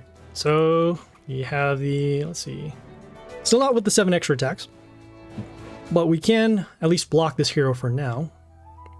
Combat over there, combat there, damage over there. Yeah. Okay, yeah, this is fine. So we're gonna summon the what do you call, the witches over here. Then also gonna summon the Grimoire Nightchild with the flight. These female heroes will count towards the amount of health given to our heroes. So at the end, we should see a pretty large health boost to this hero. So 165 is actually going to be strong enough to stop the damage off of the York.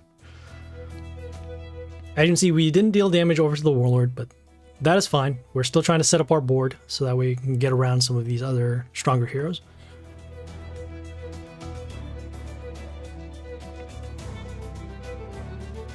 So next turn, going to be summoning Titania to give a attack boost to our, what do you call, our female heroes. Okay, we have damage over there. Oh, we have another Shamuna, why not? Good, break that. Oh, we still have our random damage, right? Yeah, 7 extra attacks should be good. Gonna follow it up with the Titania as mentioned. Yeah. So 7 attacks with the 7 random damage.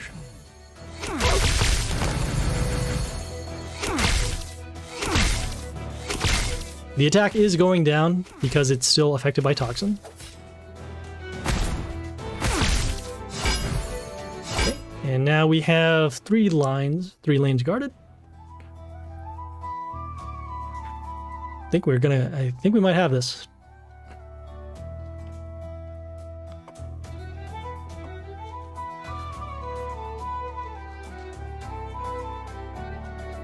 Okay, well.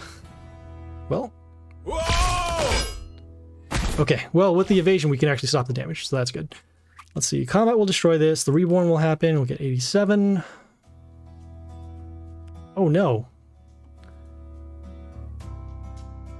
Damage over there. We need something to actually take the damage off this. It'll die twice, and it'll deal 77. So all of these heroes will be destroyed. Gonna summon the Mave over here. Yeah, gonna summon the Mave over here on C1. So we'll have our random damage happening again. The York will be destroyed, it'll come back and it'll reborn. But it will trigger off the Mave skill. And we'll get some health back. Get some attack boost to our heroes. Okay, no damage over to the Warlord because of that skill. Okay, so once again, we just need to block lane B. That instant kill rune is preventing the shard from coming out. Maybe, what if I summon the Shamuna and then it doesn't, if it gets the mental shield off of the summon itself?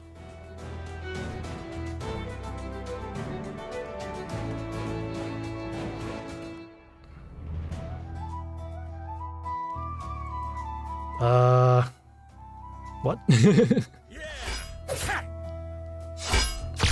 Okay, well, we'll still have our damage over there. So let's see. We're gonna do next with that. Oh, you know what? Yeah, we're gonna see if the Shamuna does get the shield.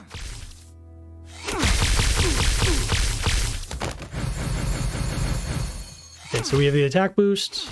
It doesn't get the shield because of those instant kill runes that are all over the place.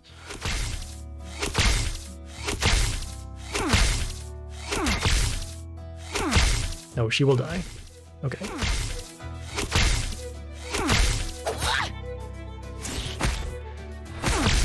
Still have our attackers. We do have our health boosts. But at least we're in a much better position than before.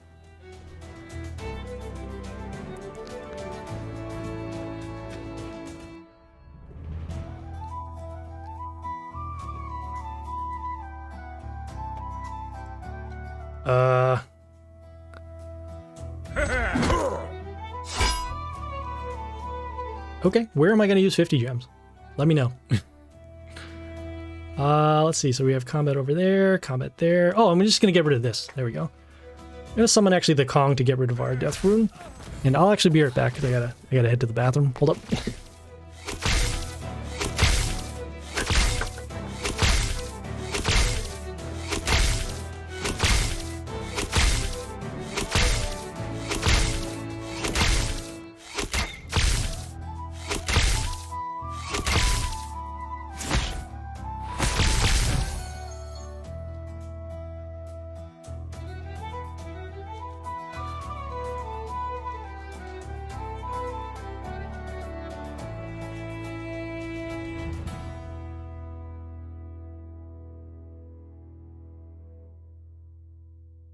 Whoa!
Oh, still good. Still good. All right.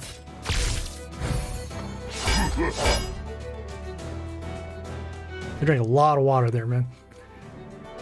Okay, I was thinking, oh, whoa, I think we might have actually lost during that whole turn. Use 50 gems in the event. Which, are you talking about like a Dark Tower refresh? Because that would be the one there I can think of using. Or I guess we could also use it for the, what do you call?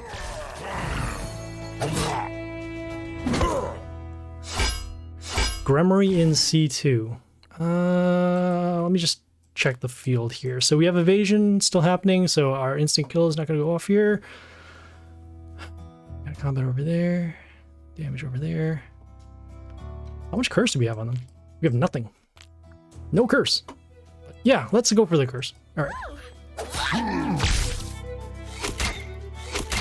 So you can see all of the extra attacks are missing, and in fact, you'll see 14 extra attack. Okay.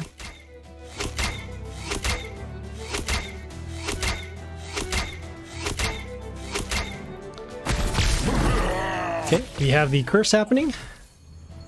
Okay, we also got some health back off of the kills. Let's see, so we're still protected by the Shimuna over here. We have the old god that is freezing our ranged heroes, which is pretty much all of our attacking heroes.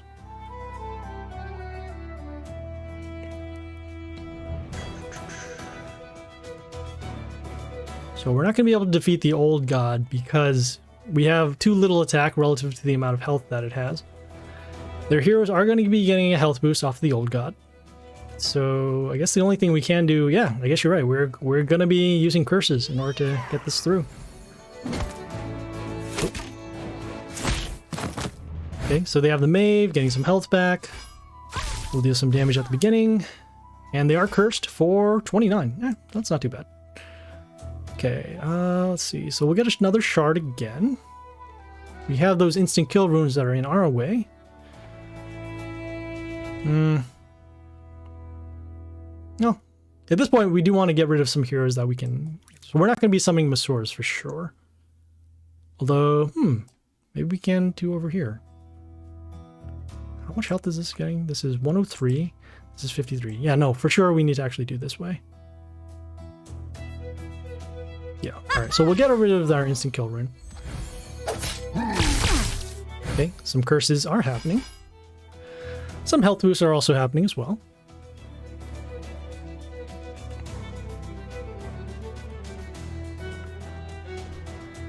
And since this lane is jammed up, that means that they can't do additional summons on there. Put anything on the rune. Yes, that is... that is the goal now, to open up the spaces so that we can actually do our summons.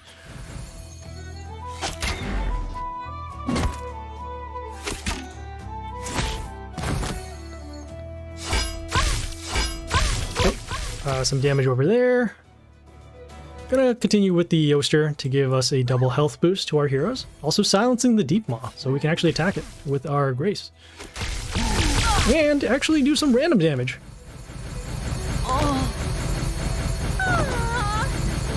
And see, large attack boost. No damage to the Warlord, but that's fine. Some health over there.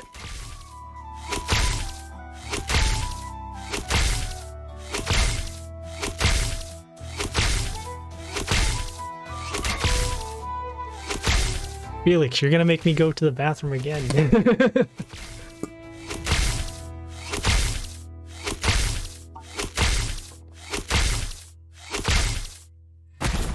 Okay, well, I didn't see no more damage to the Warlord, again, because of their skill.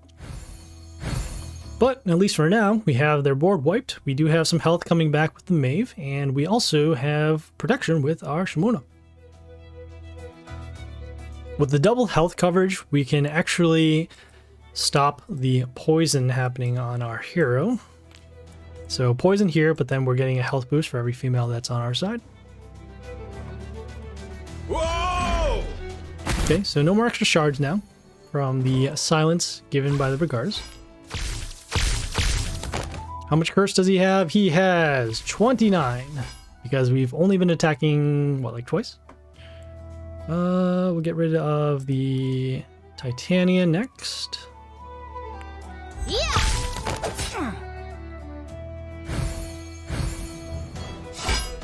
Yeah, we're getting rid of the Titania next because we do want our ranged heroes to actually attack.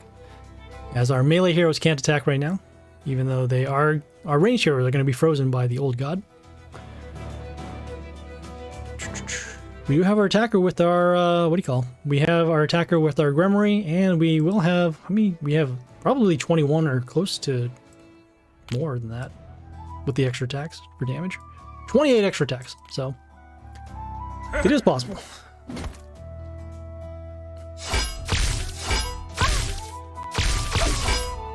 I'm doing more curses, let's go. Grimoire on, be on A2 over here. So these heroes are immune, so because of that, there's actually no cursing happening to them. But we still want the curse effect to still happen, so if we do have heroes that can do it, we'll go for that.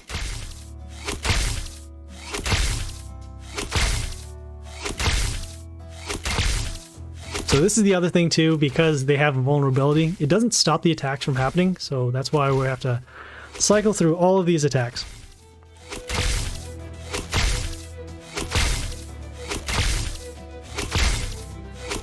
At least next turn, the old god will freeze all of our ranged heroes, so we don't have to sit through those 28 attacks. Oh, but curse still happens, so that is good. We can go with that.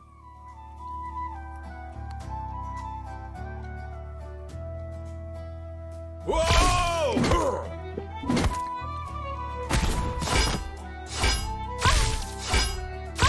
Okay, we have our melee hero attacking. We have the Yorick coming back and destroying some stuff. Got some health over here. Got our melee hero to attack. And gonna summon another Mave just to guarantee that we don't take the damage. Okay. So at least now if another hero is destroyed, we'll get some health back. And the curse right now is at 29. So that means if we attack the Warlord, they'll take 29. Or if we attack a hero, they'll take some damage. And then, let's see, invulnerability for next turn. 654. No, I think we're still going to be off.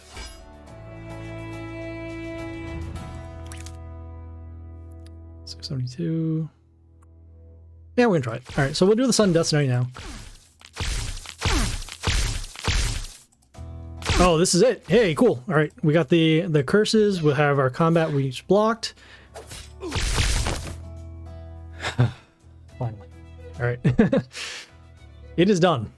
Give it up while it's not too late. Savior is lying to you. All sacrificed souls feed her power.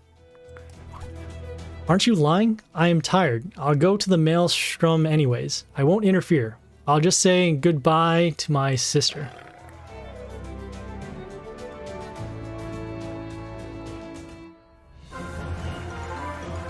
So after a very long journey here, we are now done with this boss.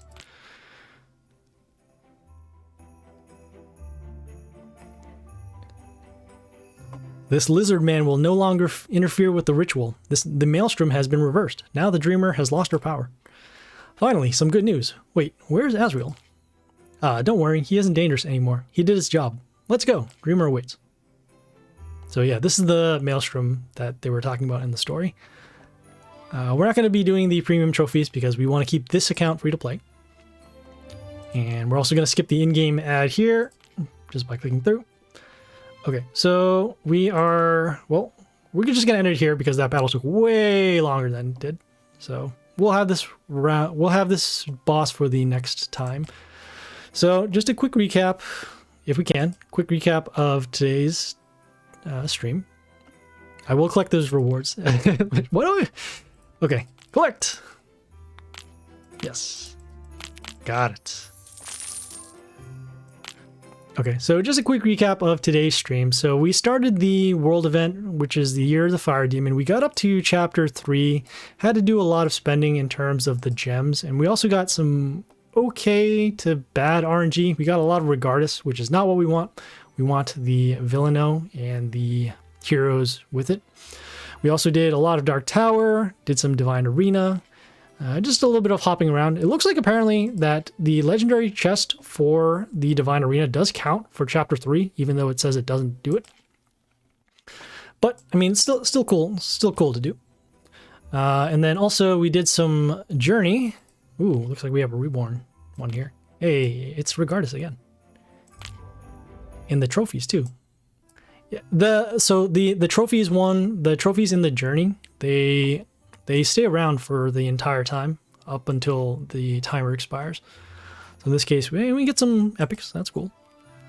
Got some rare epic Ogres. Yep. And so we did that, and then we also did Journey. We took a lot of time just to beat that one guy, and that was because we didn't have a lot of strong heroes. We had a lot of attack steal happening to us, and then also the York comes into play and just flashes out a lot of damage. So with the switch with the Mave, and I think the Titania helped out a little bit in terms of the attack boost. We were able to get it through. So yeah, we'll have some more stuff for that. So tomorrow there will not be a stream because it is Christmas, and we can, we're gonna hang out with our family and our friends. So we'll try and do that. And yeah, we'll have our next stream next week. We'll have some offline stuff for the weekend though. Probably going to put on some Dark Tower, and then also some Divine Arena, and then maybe, yeah, we'll have some more world event stuff going on too. So yeah, check out the videos. They'll be online soon. So first of all, thanks for everyone who tuned in today. Thanks for the raiders. Thank you, Key, and thank you for the folks who came in and followed and checked things out. No, this might not be your cup of tea, but I mean, it's a game, and so we're all just trying to have fun and support each other in the community. So yeah, thanks guys for tuning in. If you guys have any questions, comments, feedback, or concerns, leave a message on Twitch, Discord, or YouTube. The content and streaming schedule is, well, I guess it's in the Twitch section right now. Please like and follow on Twitch for the live stream, and then like and subscribe on YouTube for more videos. Like I said, we're going to have more offline stuff on YouTube. And no, Business Go, they're not bots. We had a raid today, and so maybe they're bots. I know at least some of them are humans, but I'm appreciative nonetheless. So yeah, so thank you guys. I hope you guys have a good, it might be Christmas for some of you guys right now. Otherwise it'll be Christmas Eve. So, have a good holiday, and we'll see you guys next week. This is Happy Splasher signing off.